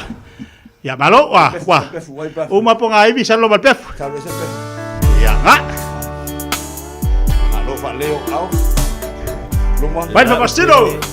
Luma. Vai. Lo pasa lo chino. Apa pegar que el faro lo. La ngaruenga. Kaua. Tula inunga sabali. O chichi. Awa teno foumi. Selili sama-sama yung pagchafa. Wale. Pea. Ifaile ang mga Pilagi out. Ole alofa. Out kuwa. Apay. Bakalan sabali. Pasi. Loli. Sabali fatamino. Sekulu balu. Tapi saka ya pa fala pasi. Loli.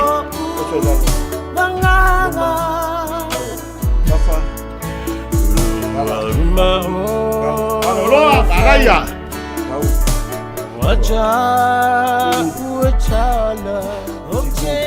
Ya nanti tolong follow loa, tu lunga sama di Bali solo. Fai lunga au. Tahu fai lo fa Malstino sa mo le atu nu. Tahu longo pea ya oi. Lei po kalambe walu si fu maloloina.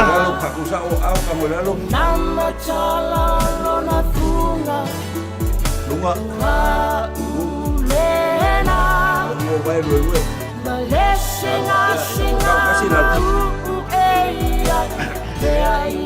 Ayah. God bless. Biar tua. Ayo dah. Kako felo ibo ia las falaile. Ala umur ko ko ia. Las falaile kako felo ibo ia. La alwa ka ko fo. Wa ko kelo la fi fa fo le. Alo mana ya via de oka. Paki ya oi mo oi. Iya. Ese le tahua langa tahua. Tahua malo faktai vol tatu wa tinu le tayao. Yoi. Hone ya pokala mo tau longo le mo oi. E tele yo me tatu na tatu tal non fa soai. Ai o tasi le avanoa. E mo moli atu le radio sa mo man pokala me molu sui fo malo loina. E tu ia tu pe ne pokala me atu la songo fu malas falaile. Fai lau fa Malstino sa vali. Fai lau exercise do fale, fa ngano foa, pe ale fai na tu ilunga. Ia, ma tele na yoinga tu tatu fai lau sunga fa fengi. Te tiele ia se me sili lo tom fai fai. A fai o le dream fai se mea. Me se vai la tatu ia o la onga tau sanga mo le fa university tia. Usa le ma sa o fai kolingi. E ke dream me fia mau lau PA. Ai le ma fai ona o le trim le fai continue complete le PA. Pe fai te le amata na savali le tau sanga mo mua lua tolu mal fa. E ei fa fi tau le fai ol folonga. E fa oso Sofia oi langona ma manatu tangata fai mai e wa makua e ko her fu fai nga be ka fioki uma. But your life o le olanga nei tatu te iti tia. Lo so fu mal lo inga. E umiro so fu ona oi. O le tele o me tau sami ma mei o kako kaya ine vai kau. Ia mwha whika auri o mai o se fuanga lau kako he. Le lenga vai kako, mwha vai kako kako. E vai lar PA e vai e te alu e te ka onga. Uma tau sanga mua wa e whei o loa o i o manatu mwha mei kele mwhaia. O le meanga ke o i kele mwhai se mea. Io e. A tatu noho foi ma tatu tue ma fau pasta le neva i teimi. E ma whai na whai lista ngata al fisidi alal me le mwhai tatu whai. Le hale me mwhai ona sa vali le tangata lisi tangata tue ina ma lisi le umatua ele ma whai e tatu ona sa vali. O ma fu mai o tatu lava ia. E se fo le taua mo le suosani. Ia taua mo tatou. Po le ale tele me o tatu lima wafo i meu amai mo tatou. Ale mo wal soifua malolo ina o malu ainga. Okay. E whainga tā. Mai se fo le po le ale tatou nau whaatino tatou whaiva ma le wala wino tatou le ngaruenga le atua.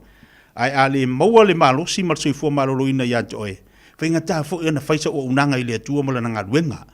Ia, o le tau alanga pea ne po kalame mo tātou, le tau tua nalo soifua malolo ina, ina ima whai ona e ngalue, maua lu malosi ato atoi tono lu ainga, tono le ngaruenga le atua, ma isi vala awina hai o e le atua. Ia, tāua lu soifua malolo ina. Sao le te tia. Po lea fwere ke leo kupe te tia. Lea fwere ke leo mea, ai ka oko lo wa ta otol falu. U lei ma so fia. O lei ma se fia o ia ke oi. Nga lo dream sa dream mai. E ele me ke fia loi. Ai bo fa ka ko lia oi ma yo tino ma wa ma o vai lo tino fonga le wa ngo fembe ya oi wa le. ua le ai so fia a le wa ma ika ngal se wa i solo wa makanga ika solo fo ngal le feo is a pe metina ma ko we fem fe a wa makanga ika a o fo ila temi e wo fio nei fa na mai ai nga e ta fa ki si masi ma tau sang fo o finkango anga oi ai au ta mala portina ho se wo fa vai ku lua a tua fa ngal wenga fa exercise fa mo deli la so fu le tu titi na ya mo le atu fa tai mo tatu atunu tatu sumpa na woni ngali at oi ya asunga fua ia mo le asfalaile sunga fua wala fo launga wa le leina ta pena le asunga fua le mtanga le viaso ia la fia fu iso so lo fa malstino le aso lua aso lulu astofi to fa ile tatu fa malstino le asfalaile ia tu so atu mal fa ingol viaso stona ia na to fa ala ia le ia so to telene tapa anga ia mo mai ala tu fa anga la tu sumpa e ke wati tamati alo fa tu so nai me pole Australia tai mane pusa fa talo fa tu fo nei vai ngali tai au te vai asiata ma lo se fo manuia ia fa tai nei tama mai tina se sao ni po kalame mo tanto uma lava mala o finga luenga le tu mo lo se fu ma loina pule alo o pole te me fa lo fa malstino Savali le mana ia le tau fa ina fa sina Savali ia batatu fo ia malo se va ia to ina malo matua tano e fa se fa malstino te mamal tina awa se sona ia ni mai lunga ni mai lalo ni mai lu ko va fa ngofia tafa ia tu luma ia fa ngo fa pea ia va ni mana me ka ua ia ngai oi ia mu se lo tino ia ngai oi wa mu se lo tino lo tu ma to ina ia ku fa pea e ka fa ingia me mali fo ngale me fa me mali ia fa fo ngale ia ai ata i ko inga ole ata fo ole vai la au ko sili le ta ua le soifua mo le ola au no to ina malom tua a mi se ka ko uma ia e ti a kelo bele na tu pule weekend ngale ngole sa e lua mali e tanu le sila stofi e tanu le sila solaile e te lo ala talang fai ma ko inga fa tu la ngan fai le ka le sila sa lo fa tu lo fa mo lo fa lang imbe te le va ia le se so ka ko va ile oki au ke le loinga yengi oki se lua ai so ko fua sa utala wa fa no o maliu se o maliu fo sitina matua se ma o ke le I fa pengo fa ngwa ai no ata ye o aka fo le ave le ata fa mo vai la auta o le usa ile so fuang me lo langa nei te tia wa ngai misi ke le maftanga me lo ka ai mo tien maftanga wa ka ye mo fia mo fa tai le tua wa ambiese tasia tu to le tu pen faunga no sa ugale sa wale tu lon taimi I tele fa vita u mo fita longa te tia le ale le wela le elo ata ma lo si lo tino fai lo exercise e no fo le lalo e me fa tai le tu le ola mal malo si le temo ia wa ai le mo venga fa kai le ku le ola mal malo si ala ki ka oko ko le li ka fia malo lo ai le mo se ngaluenga fai le ai mo se meta si fai e le si kan ta fa pena tau fo ile mo ta tau o le tau longo pea ya o nga luenga al songa fa fenga nga mas tau tu al de Samoa mal tatu kala me fifia mai nei fifia tatu fa tai pasta mo lita ya tatu fa malstino ya o mantu amana ya fo fa afu lita mo tatu watunu te tatu fa malstino le masen fai e fai foi langa ngai mala so lulu lo ai la kulanga ngai e suinga fo nga ma ya e ke la ko fifia ko mai le la ye suinga fo ile la fai nani suinga langa fingo fie te la tula fie vai la ka ko ye masen no tu ya fia son fu ma fia so lulu mata la stona fa malusia le ko ki ya ori kisimasi ya suilo sais ya na fia lo la ya na nei la le tula e ono I fitu ya mala so lulu ya la stofi o ya la stona el valu I le iba ta ya ala foi kala ka ko vai te tia e tal mai le iba ngal ko lu le uli ya pa pena foi le aso ana ile sfalaile ya la stona o le iba na isudua ya la sa le limanga I le valu ya mana ya le lei o tatu famastino le tai o le maftu le tatu wa tunu fa tai foi le sungal fa fenga nga mo tatu po kalame ya mal fa bo la tu so tasu po le stona esfalaile o le esfalaile se kala ka kules ko I fa pela ala ko mar sko yo te tia ya la nu pele o se o nanga na le tai fo la foi stala pa o papa le fa fong malu ave fale o tu fingalo nga lele tu e fu nga fa nga luenga nei vayaso ye le file mu le li yo to mo wale nga le o le tua fa munuia le tua ya te o to uma Mau foi tina matama matua malolongo tino le mafau ia sili le nganga wale tua lan fe au mlang alwenga vi ia le tua tato felo le fale le soifua mai manuia. O ta pena se whaatasi ngā lau ainga, se tō na ia lau e kālesia, pe o mo miani o loa mō ngā sesenga. A whio mai loa i le Big Pots and More. O le ngua fōle nā o le whale o loa o le Big Bear. Te le ulo la popoa o ngā umukesi, steamers, pressure cookers, hipo mata e tae whapea hipu pepa. Whetau i le leimo lo ainga e kālesia, caterers maso se wha moe moe. A whio ane loa i le 353 Great South Roadie o Tahuhu, po le shop Lua Valulua i le Westfield Mall i Albany. Le Big Pots and More. So se loa ile no whanga e tasi. O mana o mie o e po se isi o lo a inga se fisoso ani tau whi malanga inga mo New Zealand. I mata au po e pei o le vaita mai no whanau po ngā luenga. A whai o lau tali o le ioe, wala au loa Ken Fernieho o le Fern Immigration Services. E iaila na lai sene, ma ua silia ma le se fulu lima tau sanga o lana tau tua. E toa tele tangata o fisoso ani iai Ken, i mata upu tau whi malanga inga. E au fia ai mata upu na o atu le tribunal. Ma apili le minister. Tanga iane le matou Facebook, ma le upenga te whailangi i moli mau. Mo nisi whamtalanga, wala au mai le Fern Immigration Services, ma tala noa ia Luisa, i le oiva, lua ono lua, tolu lua lima tolu. Lua ono lua, tolu lua lima tolu. Po le o lua tasi, tasi lima tasi, o lima. Talofa o o waleni o se Electrical Inspector Samoa, tolsu lima tausanga o tautua ma o resta leino fo i mole waino lo mota, falsam fatwhainga luenga, fa peli pe ino vai vela ma o ngā umu. Walau mai lo waleni o Amos Electrical il o lua fitu, lua no tolu ono fitu ono lua, o lua fitu, lua no tolu ono fitu ono lua. Mom, any food? Mom, fear I. Mom, I'm hungry. Oka, ku uafu ya Ai mai ar kai au e kau ar po. Vui, Domino's Pizza. Ka ini makalai favorite pizza. Hello, sir. 10 pizzas, please. ASAP. Le Domino's Pizzas. Tele whapitoa mal tuanga al whanau. Vili mai loa i le ovalu selau, tolus fulu, fast fulu, limas fulu. Ovalu selau, tolus fulu, fast fulu, limas fulu. Hey! Oh!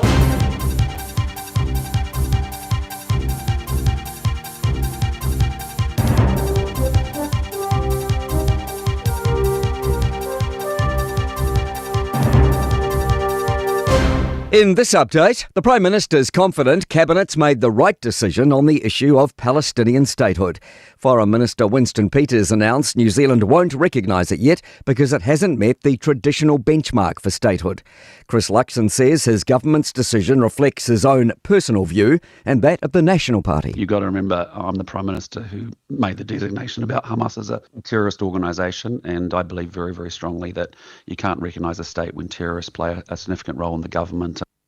Pushback from the Corrections Minister around worries that staff can't keep up with the growing prison population. The $98 million allocated to corrections in this year's budget was meant to last until June, when prisoner numbers were forecast to reach 10,800.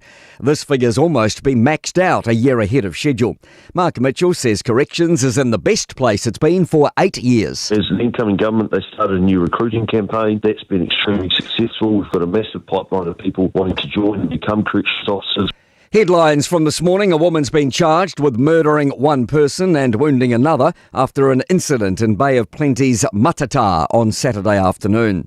And Gisborne police have cordoned off a property in Riverdale after a person was found with critical injuries early this morning. And an e-scooter rider has minor injuries after riding against traffic on Auckland's southern motorway early this morning and colliding with a car. International students are loving their time in New Zealand as new data shows a steady recovery in enrolments. The 2025 International Student Experience Survey shows the number of students enrolled in domestic institutes has increased 16% to almost 64,000 since 2024. It found 87% of students gave a positive rating of their overall experience. Education New Zealand Chief Executive Amanda Malu says students value the connections they make, the overall living experience and the visa process. That's news. In sport, to Shane Lowry's 6-foot putt on the 18th green at the Bethpage Black Golf Course in New York. He did it. The 2019 Open champion stands tall and delivers for the European team who have retained the Ryder Cup. Here's Lowry's reaction on Sky Sport. I've won the Open in Ireland. It's amazing. It's a dream come true. But the Ryder Cup for me is everything. Like, and to do that there today in the Eating Green in front of everyone, it's like it was so hard out there. And Team Europe have the necessary 14 points to Team USA's 12 with 2 matches still on course. Paul Coles eased into the second round of squash's Qatar Open after a straight games win. That's sport. I'm Malcolm Jordan. Experience the Crewcare difference. Crewcare. Looking for an opportunity to build your own business? Start your own cleaning business with Crewcare. You'll be joining one of New Zealand's fastest growing commercial cleaning companies with 12 weeks professional training, flexible working hours and a guaranteed income after 2 years. Find out more today. Experience the Crewcare difference. Crewcare.co.nz. Whaauta, o le whanau, o le tofi lea mai lea lii. We ua whanau mai, o le taui lea mai a te ia. Ua la tamai le aso whapitoa mo le whanau. Ua amata fo'i o na tapena matua ma pese. Tamaiti, whaisa o ofu au lelei ma po e mai se video o lau tau loto ma lau pese. O le loto a tamaiti. Lafo mai i le radiosamoa.co.nz/White Sunday. O le video e tele ana reactions i lunga o le TikTok a le Radio Samoa o le amanu malo i se whaailonga whaapitoa. Ua lava ale tau loto ma le pese. Ia awane i ova atu ma le 3 minute. Tapunia video i le aso iwo o kitopa. Tapunia palota i le aso se fulu o kitopa i le se fulu i le tae au. Afa le se fulu lua o le a whai ai le launga atongi. A mata lafo mai lau video i le aso lua sfulu lua o se tema lua afe lua lima. Matu ai o le tala lena, te pena mai lau whanau mo le tātou tauwanga. A wā le lātou aso fia. Mo nisi whamtalanga, whafsota i mai le ofisa le Radio Samoa, lua ono lua, tasi lima iwa tolu. Ia mania o tau mātua, whapea au auna e tua, ai ono mātou e whanau saifua. Talofa Samoa, o Ateshna Ryan, o le Licensed Immigration Advisor mo le Auckland South Immigration Consultants. E visosoani mo so se tu ai ngā visa e malanga mai e New Zealand po Australia. Telefoni mai nei loa i le o valu o tasi o no valu wha fitulua. Po le olua tasi o no valu fitulua tolu o. Malo soifua, o le si fufonga Samoa, Radio Samoa, tasi lima iwa tolu a mo. Se ki a Radio Samoa.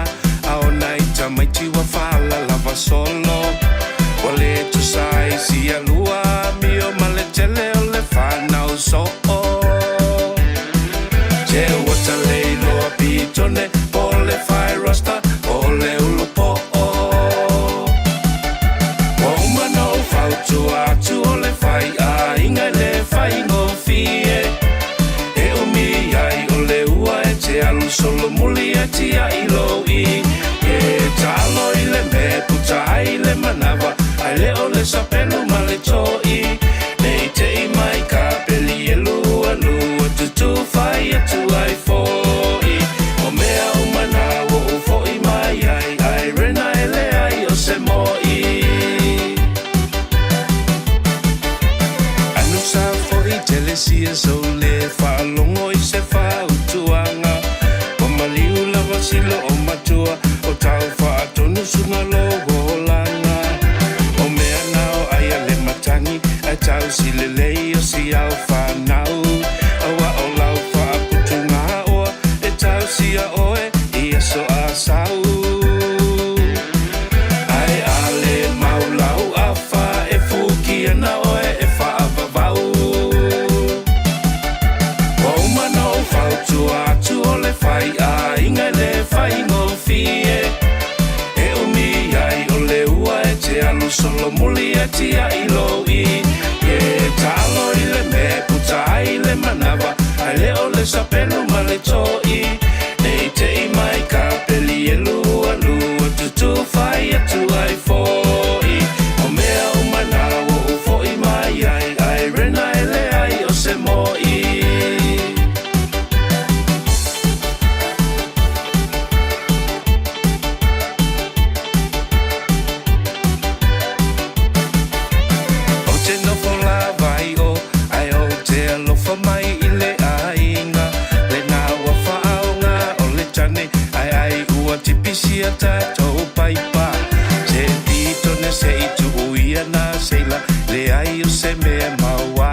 te matai. O mano fautu atu o le fai a inga le fai ngofie. E umi ai o le ua e te alu solo muli e tia ilo i. E talo i le me puta ai le manava. Ai le o le sapelu ma le toi. Nei te i mai ka peli e lua lua tutu fai atu ai foi. O mea umana wo o foi mai ai. Ai rena e le ai o se moi. Atali e sauia se o te fautua tu fa amatua. O tu la fono umana e se fulu o afionga a le tua. O mea nana o sawai se na o le o tima le fa a whanonga. Awalai te talo i le afi e wawe ai o natali ai o tonga. O mai lo si au whanau se toi wha faulau lua tau tonga. O mano fautu atu o le fai a inga le fai ngofie. E umi ai o le ua e te alu solo muli e tia ilo i. Ke talo i le me puta ai le manava. Ai le o le sapelu ma le toi. Nei te i mai ka peli e lua lua tutu fai atu ai foi. O mea umana wo u foi mai ai. Ai rena e le ai o se moi. O mano fautu atu o le fai a inga le fai ngofie. E umi ai o le ua e te alu solo muli e tia ilo i. Ke talo i le me puta ai le manava. Ai le o le sapelu ma le toi. Nei te i mai ka peli e lua lua tutu fai atu ai foi. O mea umana wo u foi mai ai. Ai rena e le ai o se moi. O mea umana wo u foi mai ai. Ai rena e le ai o se moi.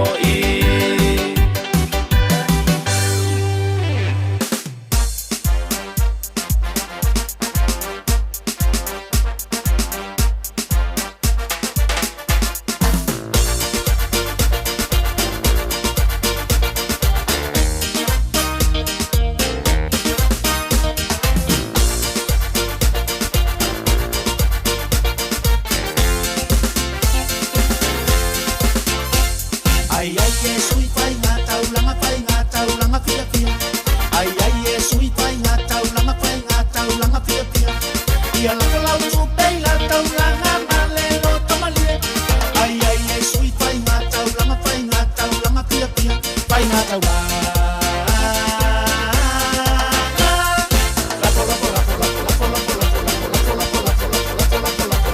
Lau tupei le tua. Ave ave ave ave ave ave ave ave ave ave ave ave ave malelo tomani.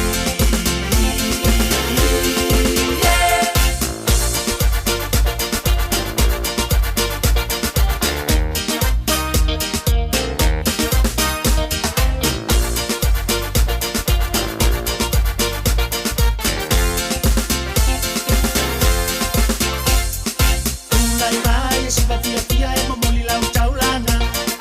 Kulai mai si va pia pia e mamoli lau taulanga. O lau taulanga e avenia tumau lau matatata. Kulai mai si va pia pia e mamoli lau taulanga. Fai ngā taulanga. Lapo lapo lapo lapo lapo lapo lapo lapo lapo lapo lapo lapo lapo lapo lapo. Lau tupe ile tua. Ave ave ave ave ave ave ave ave ave ave ave ave ave malelo tomani.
mai lau tau la.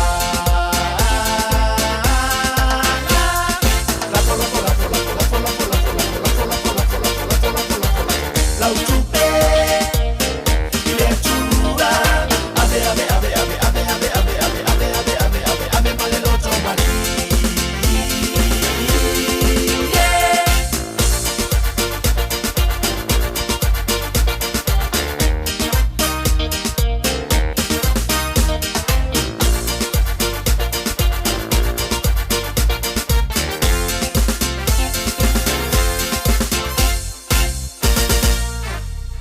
Incorporated societies come in many shapes, sports, hobbies or cultural groups to name just a few.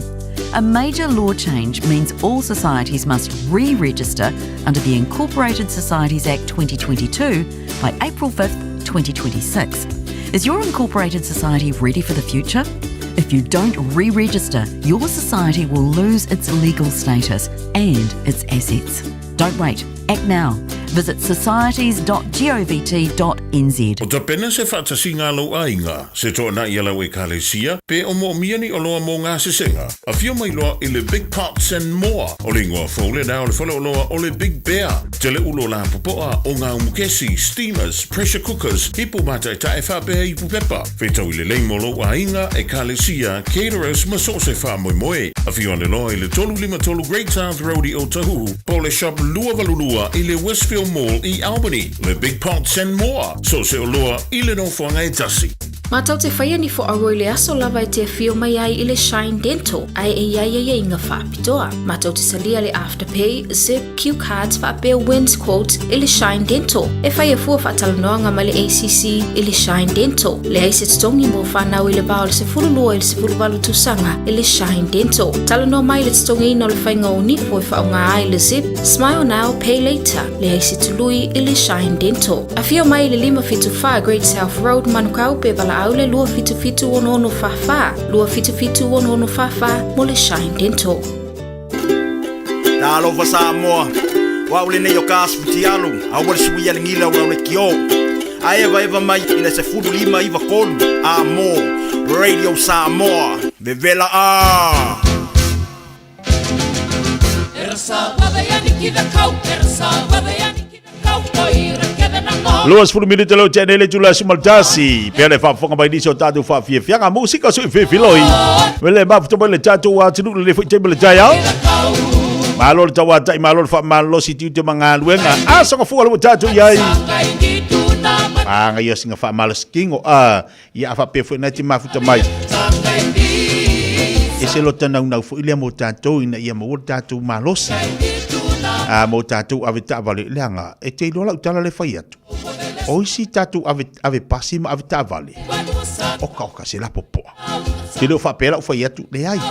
Ai heite mi fu ile te la tu pakala upasi le pa ile paka. Na mana ia la. Ai lo sa fa tamilo. Fa tauolo. Ta paka le la upasi na tango lo la ia ngai lo le fela utala le fat. Se fulu au tamu de sanga ila upasi. E sauloto e falo lo masolo tino ala wa yenga yoinga nga ruenga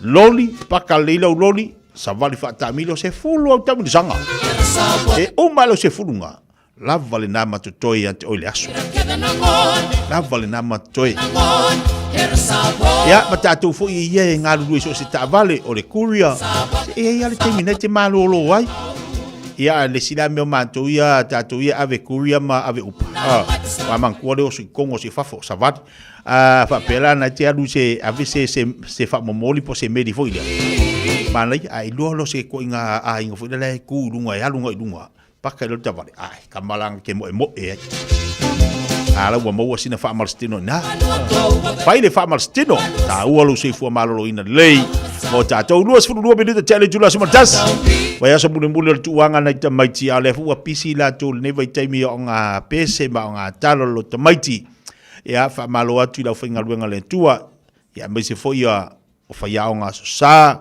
ya le fu nga patia la tu tulanga o nga o pese o tau loto ia on sa tatou fa na wa onga la fu a pisi atu matatou pisi le leila kamanga Pai le tau loto na wa vantu le fai nga sa ya o ia maua le leila tau loto Pai le pese na wa vatu ia oi ia matua usu fa mana ia lau pese.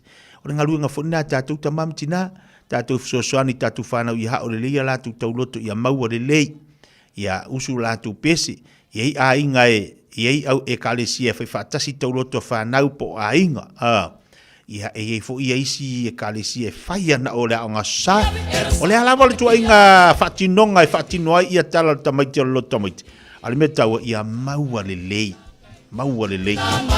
o asola. E se le manga i o nge aso. O aso la ka ke savali ilalo. Savali ka ke la ala ilalo ki ngao ka vai. Ia ke mifu ngā mkwale ilo ka vai ngi me o le papa ma le ma. Bako a maua so ka se e vai loka maiki. Ko a maua so ka se e vai loka maiki. Ia ka urola sa ka maiki oka so ka fia. Ka ke aru fia ha ola ka kauloko. Ka ke aru fia i le pese. Ia wafu ila ka kele wa kele mea le la ka penga i tina amal tama mole mo loka maiki. Fai o le ofu fou. O le ofu o le loka maiki. Ia e mo le ofu ai. Vai. Kele u loko e mawangi mea a wasola. Ia o le ofu ai lea. Ia whaka u leo soka miki afu. Wa soka ia solo. Ia whaka u kulo ka ofu pai. Fai la ka pare pai. Fai malaka pare la lea ku ulo ka uru.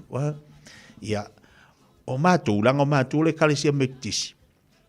E pai fa solo a koa. Fai lo fukingo pai. Ia ole ia pai. O lo pali. Fai lo lau pali. Ia o lo ofu ai. Kai me fu ilanga. Ole manga ia mo le maso ai. Fai li pia sua. Wai pei ole lo ka mai ke whakikingo e fai li pia sua. Na wai teimi. Ma kua i olo mai le ufi. Le mang yoka nga olo la ia lea. Mang yoka nga olo fa toa la ia lea. Ia nga mo le pokoi. Oka se manga i o ngā vai kaimi. Ma ole pia sua. Ia ole asku limi. Ia e fai ia mo le ati. Kama fu ilia po ili a inga. Wa iei a inga e fai fa akasia la kuko ngai loka mai. Ia ole runga hari ili o la ue fe mele asku limi. Ole si runga hari o la ue vako ia o la ue fe le puaa. Ia ole si runga hari o e awa wai. Le pia sua. Le maanga yo ngā vai kaimi. Oka chuka fifi ngā vai kaimi. Ai a ka hala re kai. Ke vai aku nungola kai pu e la ka fua mo e kasi. Pe kasi la ka fua mo. Oka. Pe waka ai mea i New Zealand ngā vai kaimi. Mo wala ka fua mo e kasi. Ma la ka whalawa. Kai vingare umano. Ai mua o ka ka ele le kai au. Mua o ka ka ele le kai au la lea. Ia o ka sauro lea ka saungi. Ingula ka ki e ri whailo ka of pai. Se ia kalaka wia la ingula ka ki ai la ka fua moa ngai kas. Ia malaka sangwisi. Ingoila ka ki ke ele ka iru ko ingo ka kuiro ko pai mo ka se e vai. Ia nga ka lu la ia lea ile lainga wa fa sa o le lainga ka me kira nga so sa ia o ka so ka mimika. O ka se vai ko so fo ia ka vai. Ia o ka lu le fa sa kai minga le maanga yo ngā vai kai mini loka maiki. Ia o le pia sua la lea. Ka sau le fale. Au mai mua la ka mea ai. Au mai la ka mea ai. Ka ai. Ia mai la ka ipu la ka mea ai le ipu mafolofola. Ipu mafolofola. Ka mafo ile ma kongi. Ile ia wa o ngā vai kai mia se asi. Ile ngi ipu kai. Ia maua le lau. Se le te leo le swinga le wajel ngi vai kai mi. Wale koe mongi lau. Lau fu ia la langa le lau ngiu. Le asi i mai le lau e u le fili yanga i o ai u le papakua. O le uar fili. Wa o mea umanga wha kongkong o e koe inga malumakua. Ia e hawhi ia ku se lau uru po se lau whai. Ia ang awai kaimi a ko kele. Ia mai pereki. Ia wakungi pereki pe whama kongkong i lau le hipo. Ala ia sua koe laka mea ai. O ai vai. Ia lakula ia la koe runga laka faspua. O saka sapasui, o la ka fasikalo, o la ka luau, oka. O sa pe e pe kele la ka vai mea i ngā vai kai. Ia ngā umarola ia le wai. Ia mai la skuli mea ka mai. Ia ngoi. Vai da le leanga whai o ka lau nguku le skuli mi.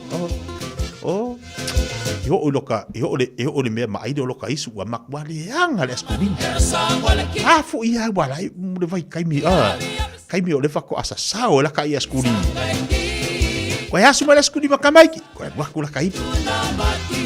Io ka ai de lianga uma ka fōringa la ka ai asko nga vai kai ese le manga ia koe umala ia mai ia o saungi le loko afiafi ia koe o le loko afiafi koe faisi ka ala le loka mai ia ai ngi vai kai ia e mo ia le fa manat le fa manga ku ngi vai kai a o asola o ka e pese me fonga le wa makwa kaula ia le vai ka mai wa makwa ia o le fa soa ia ko inga malo makwa nga vai kai mi e ka ke kilo ia i fu ile le ko inga malo makwa mai ia ai le ko ofu la ka usanga e vai de mesung e langa mai langa mer ka elo le pusa vai de ke me le yo lo makwa anga au mai ia pauka kongi i marka ko vai la fu ile lor color rocks au vai le fa mo lingol kamalanga ile aso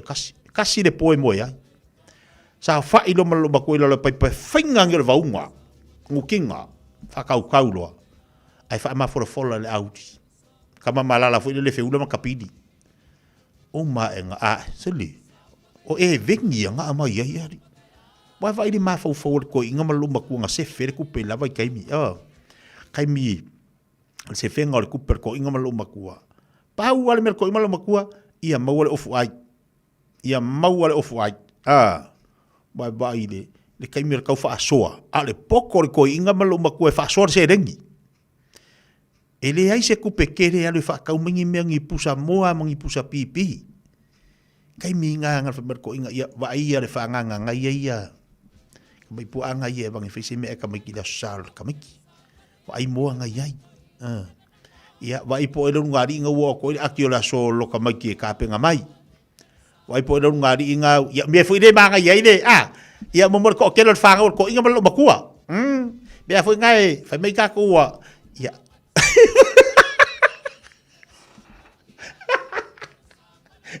ole vi kala le foi me foi de aga me de me ko inga malo makua kwa le kere kai ko ia ka ko fa au kala ko inga malo makua ida so le penga ngo fo pe fa ko kai ko se fu ia le ma ko ka mai vai la le ka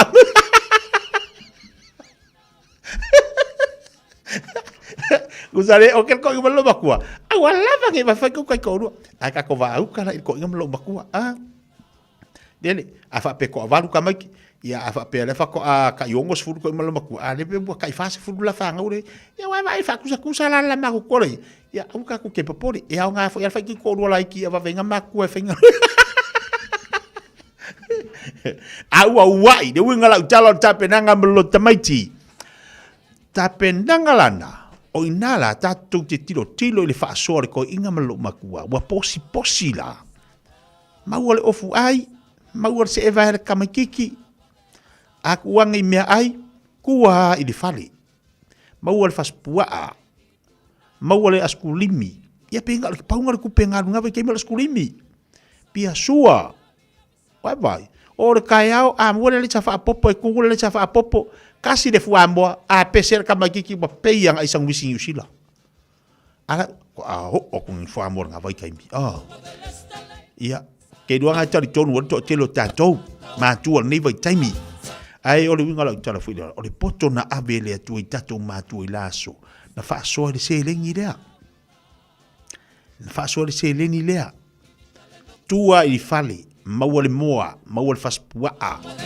mawale talo mawale au fai mawale lu au kama i mea ngaro le kupe ai al ngi vai kaimi oka wa kele le tupe yo lima au tele fo inga finga tai malau fa soa ko kele kamaiki ko kele kamaiki pa le leila unga ruenga pa le leila tupe maua au tele mau pili tutongi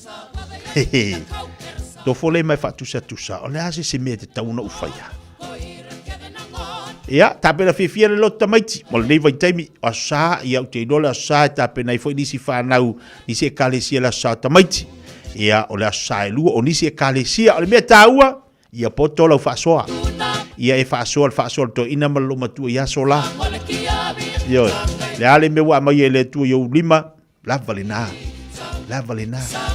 se o ia le pu masani tanto ole e lo tu tamaiti aso moni sao a ese ia lona fatinonga ese fo i le taimi e tupu ai. Ia tā pena fia le aso nai te maiti. Ia, ma le lato tuanga muli pe ona iai. I le nei fo i vai taimi, ia ma le nei fo i kuata o tātou iai. Ino taimi, ino o se emate ma le wati no te lua se fun ma le fitu minute. Tā le le tula se fun ma le lua. E mativa i fōlinga o le lofa e oa i ai tā ua. Tailonga i pule. Awane e popole. O le awhewhena nei le lato e whantatu whamalastino masani le whaina le tatu whala i e fo i la lea. I nai manukau le awhewhena nei. Tali tula ono. Lato e pinga le tatu sumpa. Saunga ngei. Saulanga ngei. Te mo le whamalastino tatu le awhewhena nei. Tau tula mene sama se fulma lima utolu a mo. Pilomena ulu whatalo whatu. Seira ione whatalo whatu po kalame. Sei mane pusa ma lor se fu lau de lei. Ia lo fai mo o e tuma. E tuma pea I o lunga. E uina o ilo wa e musu. Ai tuma pea oi no fatu. Ni o langai fai ta. So a ina I o matala. Ai o te ona sa pea.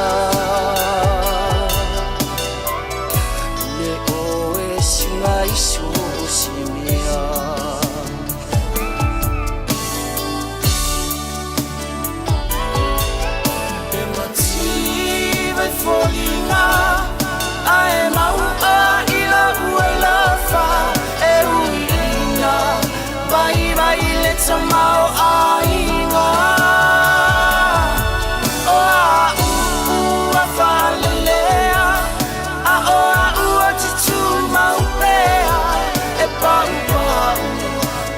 Sama ai o ile pea. E mati vai folinga. Ai mau a ila uela fa. E uina. Vai le tamau ainga. O a ua fa lelea. A o a ua titu mau pea. E pa upa. Sama ai o ile pea.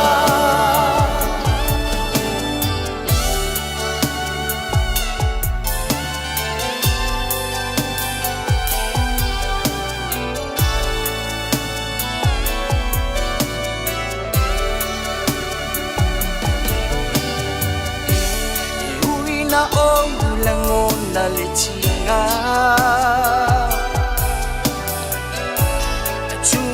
Pelo fia fia lo oile langi lo chali vai a chuai foisha ai sabia oina Ngalo fo'i o ia ha'u Tasa ilia I luma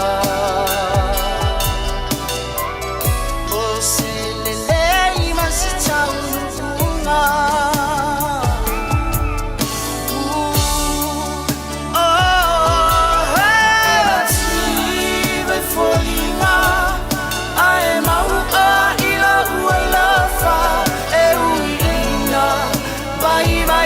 Somehow ainga O a ua whalelea A o a ua titu mau pea E pa upa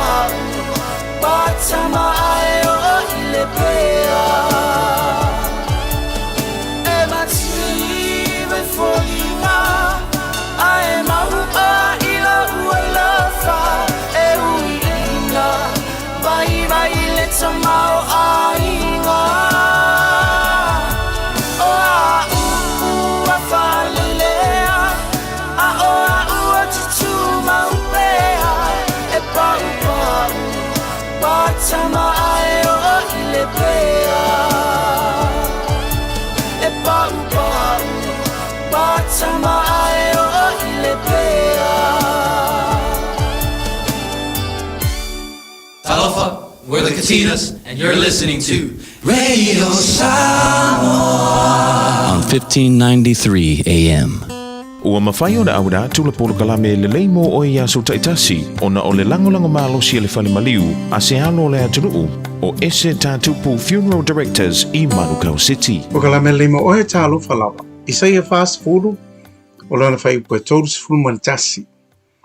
A o e whaatalitali i le alii. E toi whaafowina o lo lātou malosi. Lātou te si ia e apa au. E pei o aeto. I le susuenga i le manu lele le nei o le aeto. E whaatusa le aeto o le tupu o manu lele uma o le vani manimo. O le si malosi iai le aeto. O le aeto mawhai o na lele maua lunga lava. I se maua lunga e le mawhai e isi manu lele o na o iai. Vapela iai le manu lele lea e whai mapale tui tui o le aeto, o le manu lele lea o le oreva, o le ami o le oreva. E lele le oreva nofo i le tuaua o le aeto, ma tui tui ma tongi tongi, pe ia futi futi le ulu o le aeto. Ai vapela e le popole iai le aeto, e tua ia le oreva e whaila na amio. Pau le awala le aeto e whai e alu ese ai, ia le oreva mai lona tua ua po lona tua. O le lele lea i lunga le maulunga. A luma lele i lunga. E o lo i le vani manimo lea, wa le maa na vai le oreva. O na oso o se loa le oreva mai le tua o le aeto. O le winga tonu lea o le olo tuisia mai e le profeto Isaia. O le tangata ono sai ma whaatari tali a o whea ngai ma ti ngā ma whainga tāo leo langa. E le vale ase tauwi. E iai le saurotonga ma le manuia i lona muli pea ma whaatari tali i le tua. Ia e tā ua lo tātou mata ala ma ono sai i tamai o rewa ia o lo o wha alave mai ia te oe. Whaati ngā mai, whaavai loto mai, po a malava ni winga o lo o te mai ia tātou, mai ia te oe. Ia ole me sili o tātou ana whai. Tātou pipi i a Yesu whaataritari, le whaapipi apa au Yesu. Ona tātou whele le iai le maua lunga lawa. Lata ia Yesu. O ina. E re mawhai ai e re whiri. O no so whai ma toi wha lave mai. Ia te oe. Whapipi ila i o apa au Keruso tā tau te while muai. Ma manatua e le lei mo oe. O le ese tatupu Funeral Directors o se fale maliu Samoa o le tali foilea o taimi whengata o na o le malanga al maliu maleoti e mawhai foi o na latu awina atu ma awina mai tino maliu o e pele mai so o se atu nuo lalolangi wala auno le ese tatupu Funeral Directors i le lua no lua tolu fitu o pea fiu ane ele se fulu mane balu Norman Spencer Drive Manukau City.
langa o sana aleluia to oli fata sine matato vi alona lele o Yesu le tua manumalo to muaia muao sana i mai tu sota ai Yesu ua lata mai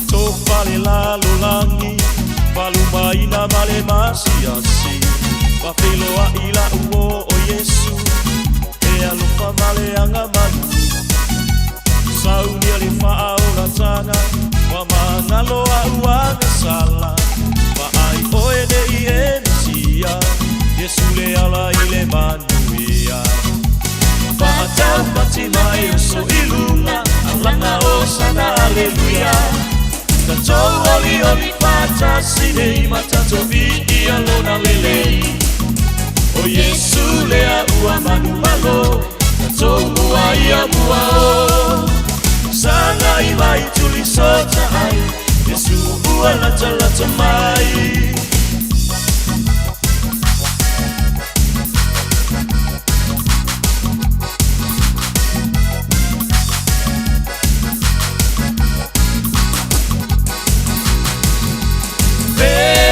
Pese mai CEO lima maalanga la fatai Ya Yesu le tupu O ia ua mafuai Io e la mai Ai sau si vai a vingi o le matai Ya Yesu le tupu O ia ua mafuai Io e pese mai Io lima maalanga la fatai Na Yesu le tupu O ia ua mafuai Io e la mai Ai sau si vai a vingi o le matai Na Yesu le tupu O ia ua mafuai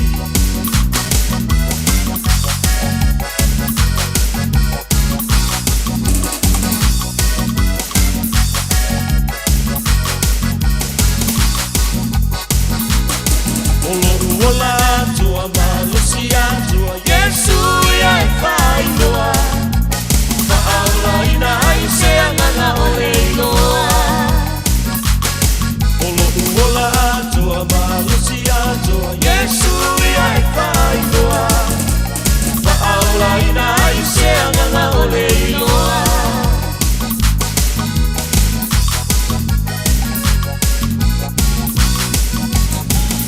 Matanga le vai aso mal tatu pakalame le mo oi pele fa fonga ma iai la matanga fo le tautua ma udanga ale tsunga fa fenga ia so lio longa yo sua o se lui tau fa nganga le mo tatou le nei tai au ma le nei vai aso tatu iai aso lu so mai val nei toi o tai au na mai alo nei masina lona iva tatu se atu masina lon se folo fa fitai o tatu loto ileli ese le televabele alo tausanga televabele alo masina o aso e le tai whaatari le taimi whaatari le aso ia tātou e mi ngoi a le taimi la tau.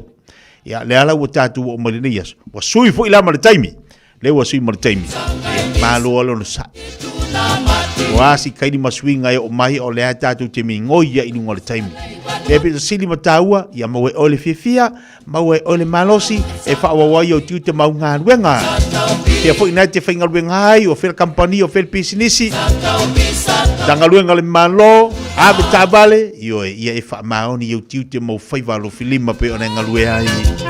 Wha malo atu nisol tātou watu nu, leo lo mafuta manei teimu le tai au, e to te le latu o le mafuta mai ia o le afua, iene ia ainga lu malanga mai, e se le lei. O whilo ia tu niso ainga le afua taunu mai i lau whanua o te roa, e hasi ainga mawhana ua le afua, iene tau manaia, ma whana le tau mo tātou, le lau tātou temi tusama tātou atu no Samoa, lewa mana yo lu malanga mai na ainga fa talo fa po kala mena ya te utou le na tamam tina ona ainga malanga mai sa mo ya si mai le nei fo ya tunu paua ia ole ani mo i heli te mali eli te atuali tau malulu ai au ni tatu whātamala.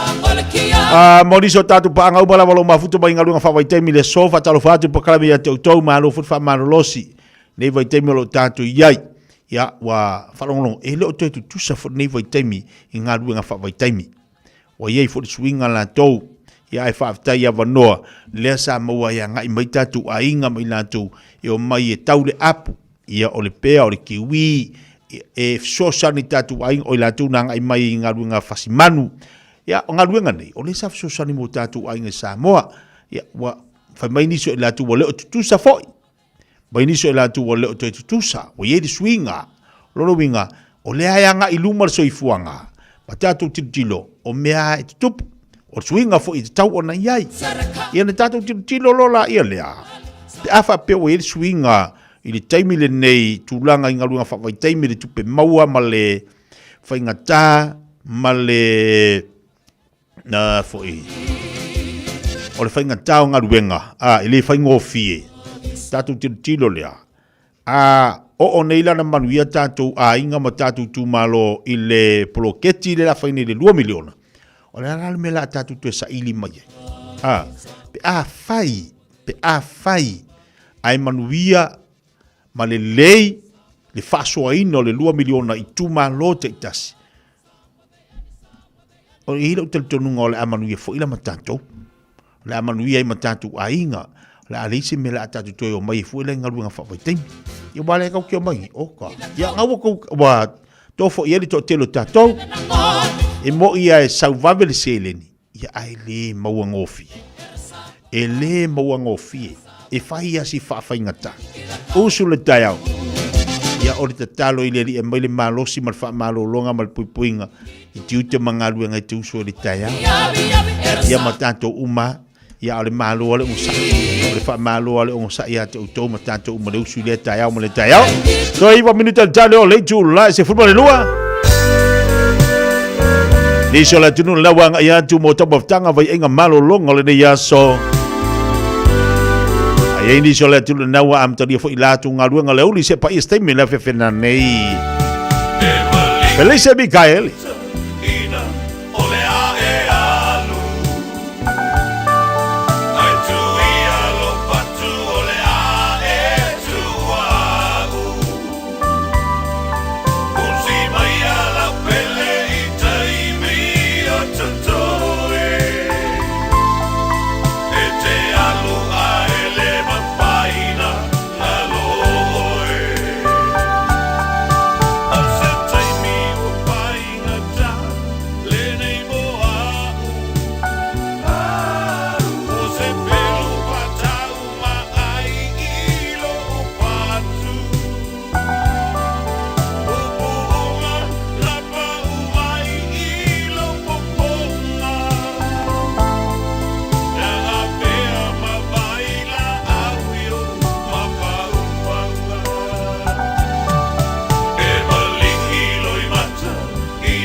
Samoa.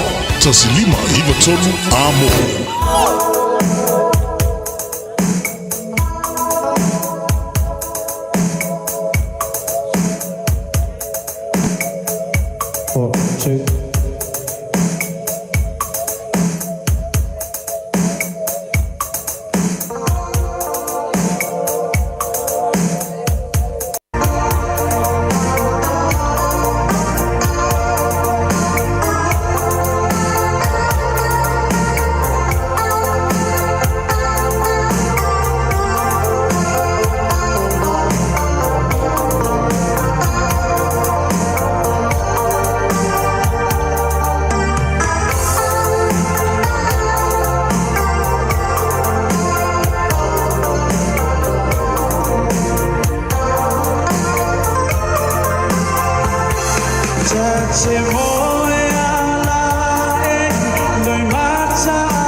Ai fa malulu atu tatu watu nui tatu fa fia ngalo to 2 minuto na tane o leitu lies from malulu to lunga to se tau tu sa unanga titia ile fa fia ngama le Melissa fa ida le Melissa eso fa ngoina tante moya la el pesel tiama o to langina le tatu o pesel Melissa ni vaenga o le tayao tatu filo ile so tayao le lo fa morenga le o le tatu tapa usi le langi manu ia tele ne yaso ia to maftanga man to fa ya funga mo se wanu Francis Jane leo tapena mai mo tatu po kalame tatu filo tatu sumpo le fefena nei tatu far imasani nai manu kau manu ya tele love sing of ngamal tatu wa tunu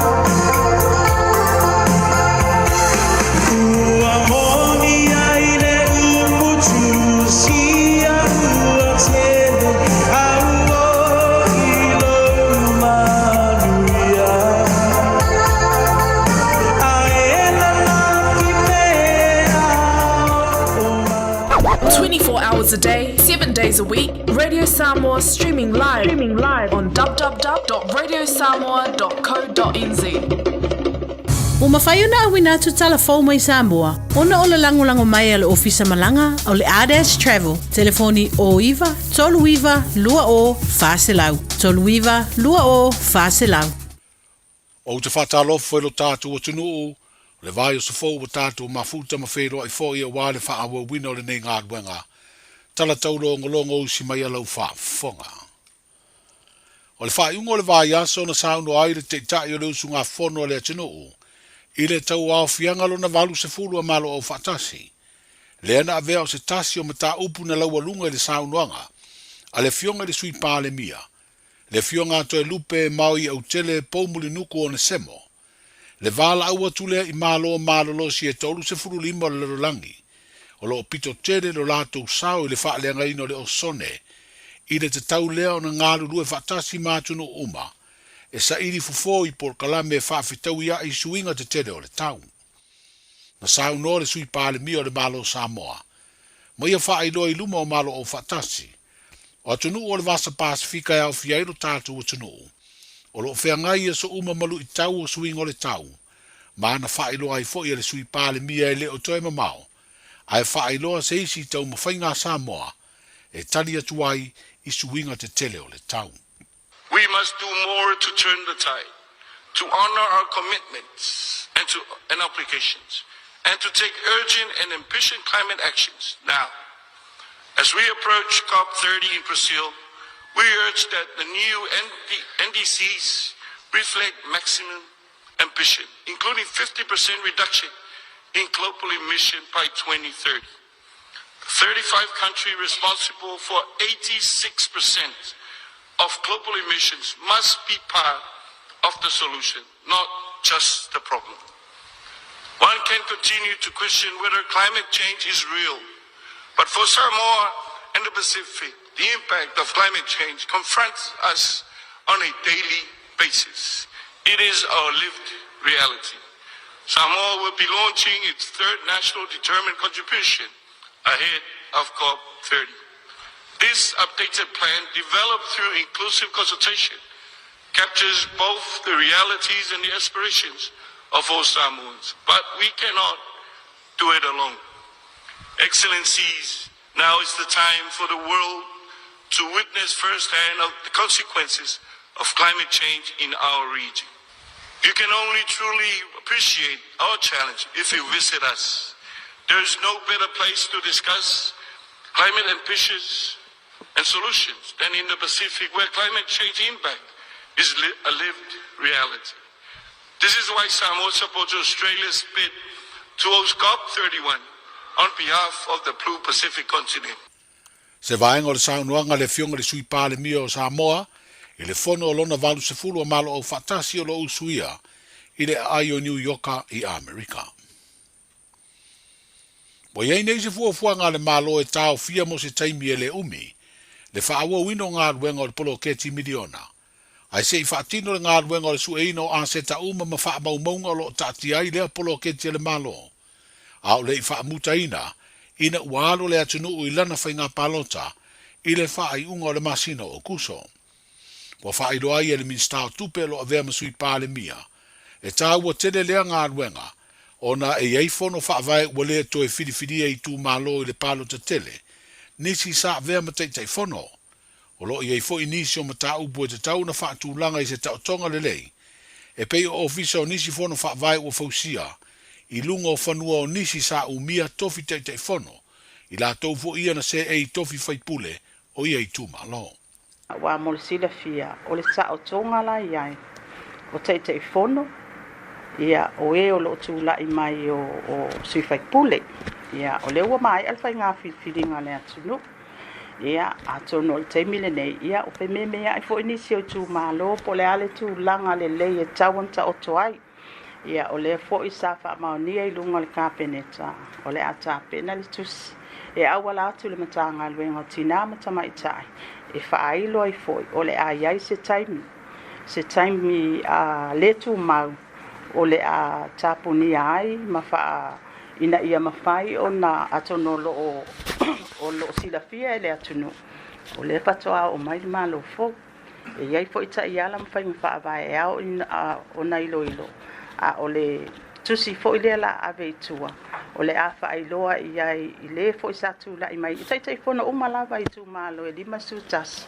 Ta pena i fo tūlanga o iai a seta. Pai le stock take. Le a tūlanga i le mele iai whanua o wai molisi i fia fo. E iai tū malo. O le lava iai i ala tō ofisa tūtotonu i lunga o whanua a e sa tūla i mai o le e bea matei fono. So o vaenga umala i wa umona wha maonia i le pepa le kapeneta i le fontanga i le asolulu. Ia o le la wha ngai o i le tato mtanga luenga tina mta mai ta. O le mta upu fo i lea. O le foi wa uma o na whaailo fo i matoe activate i le tato steering committee. Ia mo le silafia ia o lea ua uma foi ona whaamaonia le kapeneta ia le tatou steering committee ia e taitainga ma whaatino ele whaingofia ngā ruenga le committee lewa ia i lela a whaatino ia atono tatou steering committee lava lea e iai totonu ia e sauwhawha iai totonu nisi o le kapeneta ia masui o le atunu o le ato e activate mai la le tatou committee lea ia awa fo i le whaatino ina fo i o e toe ilo ta iala ma whainga whaavai o le tūlanga o le atatia ai le tatou wati na e lea. Sa fina ngalo le sui pāle mia ma le minstao tupe i le whailoa inga ma tu sitala ma le au whaasala lau. Ai o le whailoa inga fo i reile as freile umawai na whasiringi ai sona langona i le toe pale atu o le whainga malo o le whaatua i le tua Samoa o tasi ina ua mai a le palo te tele ma ua toe ave i ai le whaatua tuanga na te tau e veina ai le matanga luenga o tupe o se matanga luenga sa ave ai o ia maurua i tama i ta i whaipule na whiriwhiria i ai le whainga malo mo mua le whaatua tua i le atua Samoa o tasi i le ta inga le fionga fia me na omi mta afa. Ai peo na si le fia na toe fitu na i le kapeneta i lea taimi ma sui ai le minstao tupe ai whaase e atu le sui whaipule tama i tai o palauli tasi e a vea ma minstao mtanga luenga o tinam tama i tai a tina e o fio anga maanga fiso tai. O le nganga ai e whaftai le tua i anto finga manto foi ia sa mato se e mai le paia inga taluai ia o le sa au mai le whaatua tuanga le fionga tama i tai palamia ia le fionga sa whapito ia ilo uia foi tula i mai satu wa ia ile ato atoa ia peta iane ia ile to e alu i tua tato sa ia o le foi ua tula i mai le whainga malo fo ia to e au mai foi whaatua tuanga ia tea o te tula i mai ai e mo ia to finga ma le bala awina e le fa pe fo e au mai nei to finga nga estela o le ako ke sisila mai e lua o lima pea o kou ka soifua io e ai o le mea ia o le nau ta inga whaatino ngā luenga ia o le anawa tau o umana whaatatia le foisa o kou a sisila mai ai e le ai se vai panoa i tu malo e 5 sutasi sa ngai iai le vaenga whaapufai o le ale nau ta inga a matou sao i maau o vaenga ia o le ave ia il matou whaamomua i le matou fo ia a wheloa inga lea mai tu malo i 5 sutasi o le avanoa sa a mai manino ai e tu malo vaenga ia matou te mana o ai lea wa umanga incorporate ko kongo le anawa tau o le tiute la ma le matafa i o i lo tu langa wha minista tupi o le kaimi 5 kausanga pe ia o le emo le mata o le nau ta inga o so se whainga malo ma le fionga le pale mia ma le kapeneta a umai fo le 5 tausanga o mautinoa wa ausia uma vaenga uma pauanga o mea o le whakakali mai le atunu o mea sa makopolo misi le atunu o mea i e kaunsa vali ai mea foila le na e le o mawhai o na matotu o mia le paketi a wa le paketi ngā ioi e so se atunu le fionga muripola ana rosa ale morio o le sui pale mia ma le minstao tupe o le vai aso le nei o le awhelo i aile minstao a onga maanga nuu ma le ofisa sidi o pulenga o lana matanga aluenga e fofola i aile na fuafuanga mo le se fululua masina o lumanai i se tau mawhainga e saidi au wala e whaale le iai whaafita audi o le whaitau tusi ma le awa oina le numela mo whanau wa oina le atino.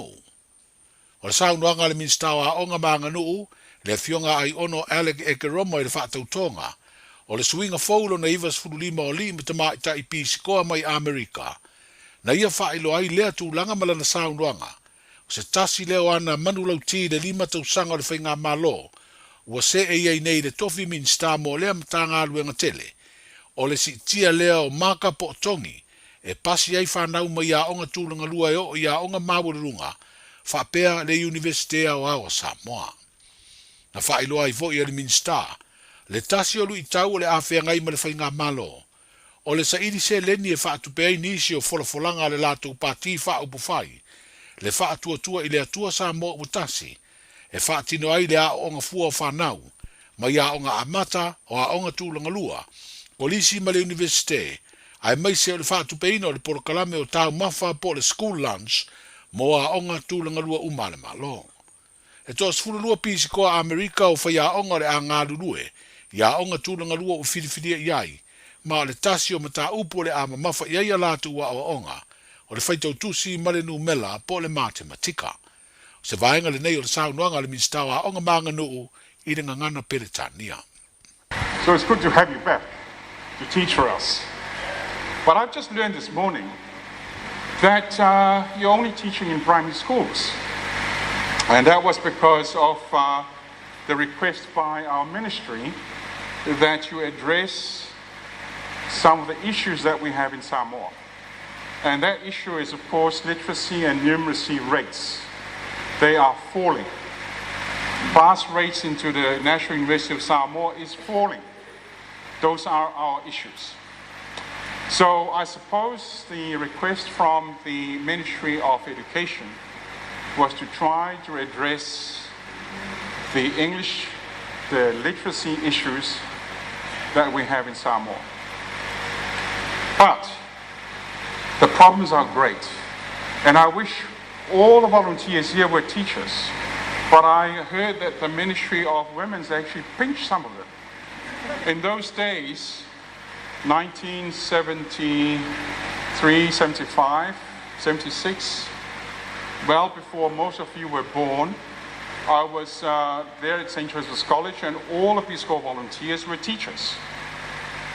So if you can spare more young people from the United States, Daniel, it'll be fantastic, because we can actually roll out the teachers to not only primary schools, but also to secondary schools as well.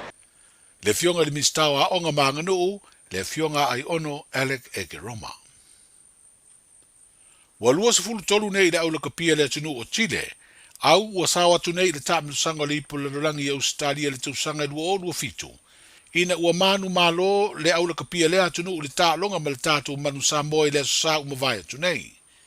O ai o le tālonga luna lua le tātu manu Samoa ma Chile, tolu se fulu tasi i le se fulu ma le lua. O le ua toi tasi nei le tāminusanga e whaia i Dubai, o le ata pena i le aula kapia le atunu upe mawai so na avanoa, i le isi ipu o le lalangi.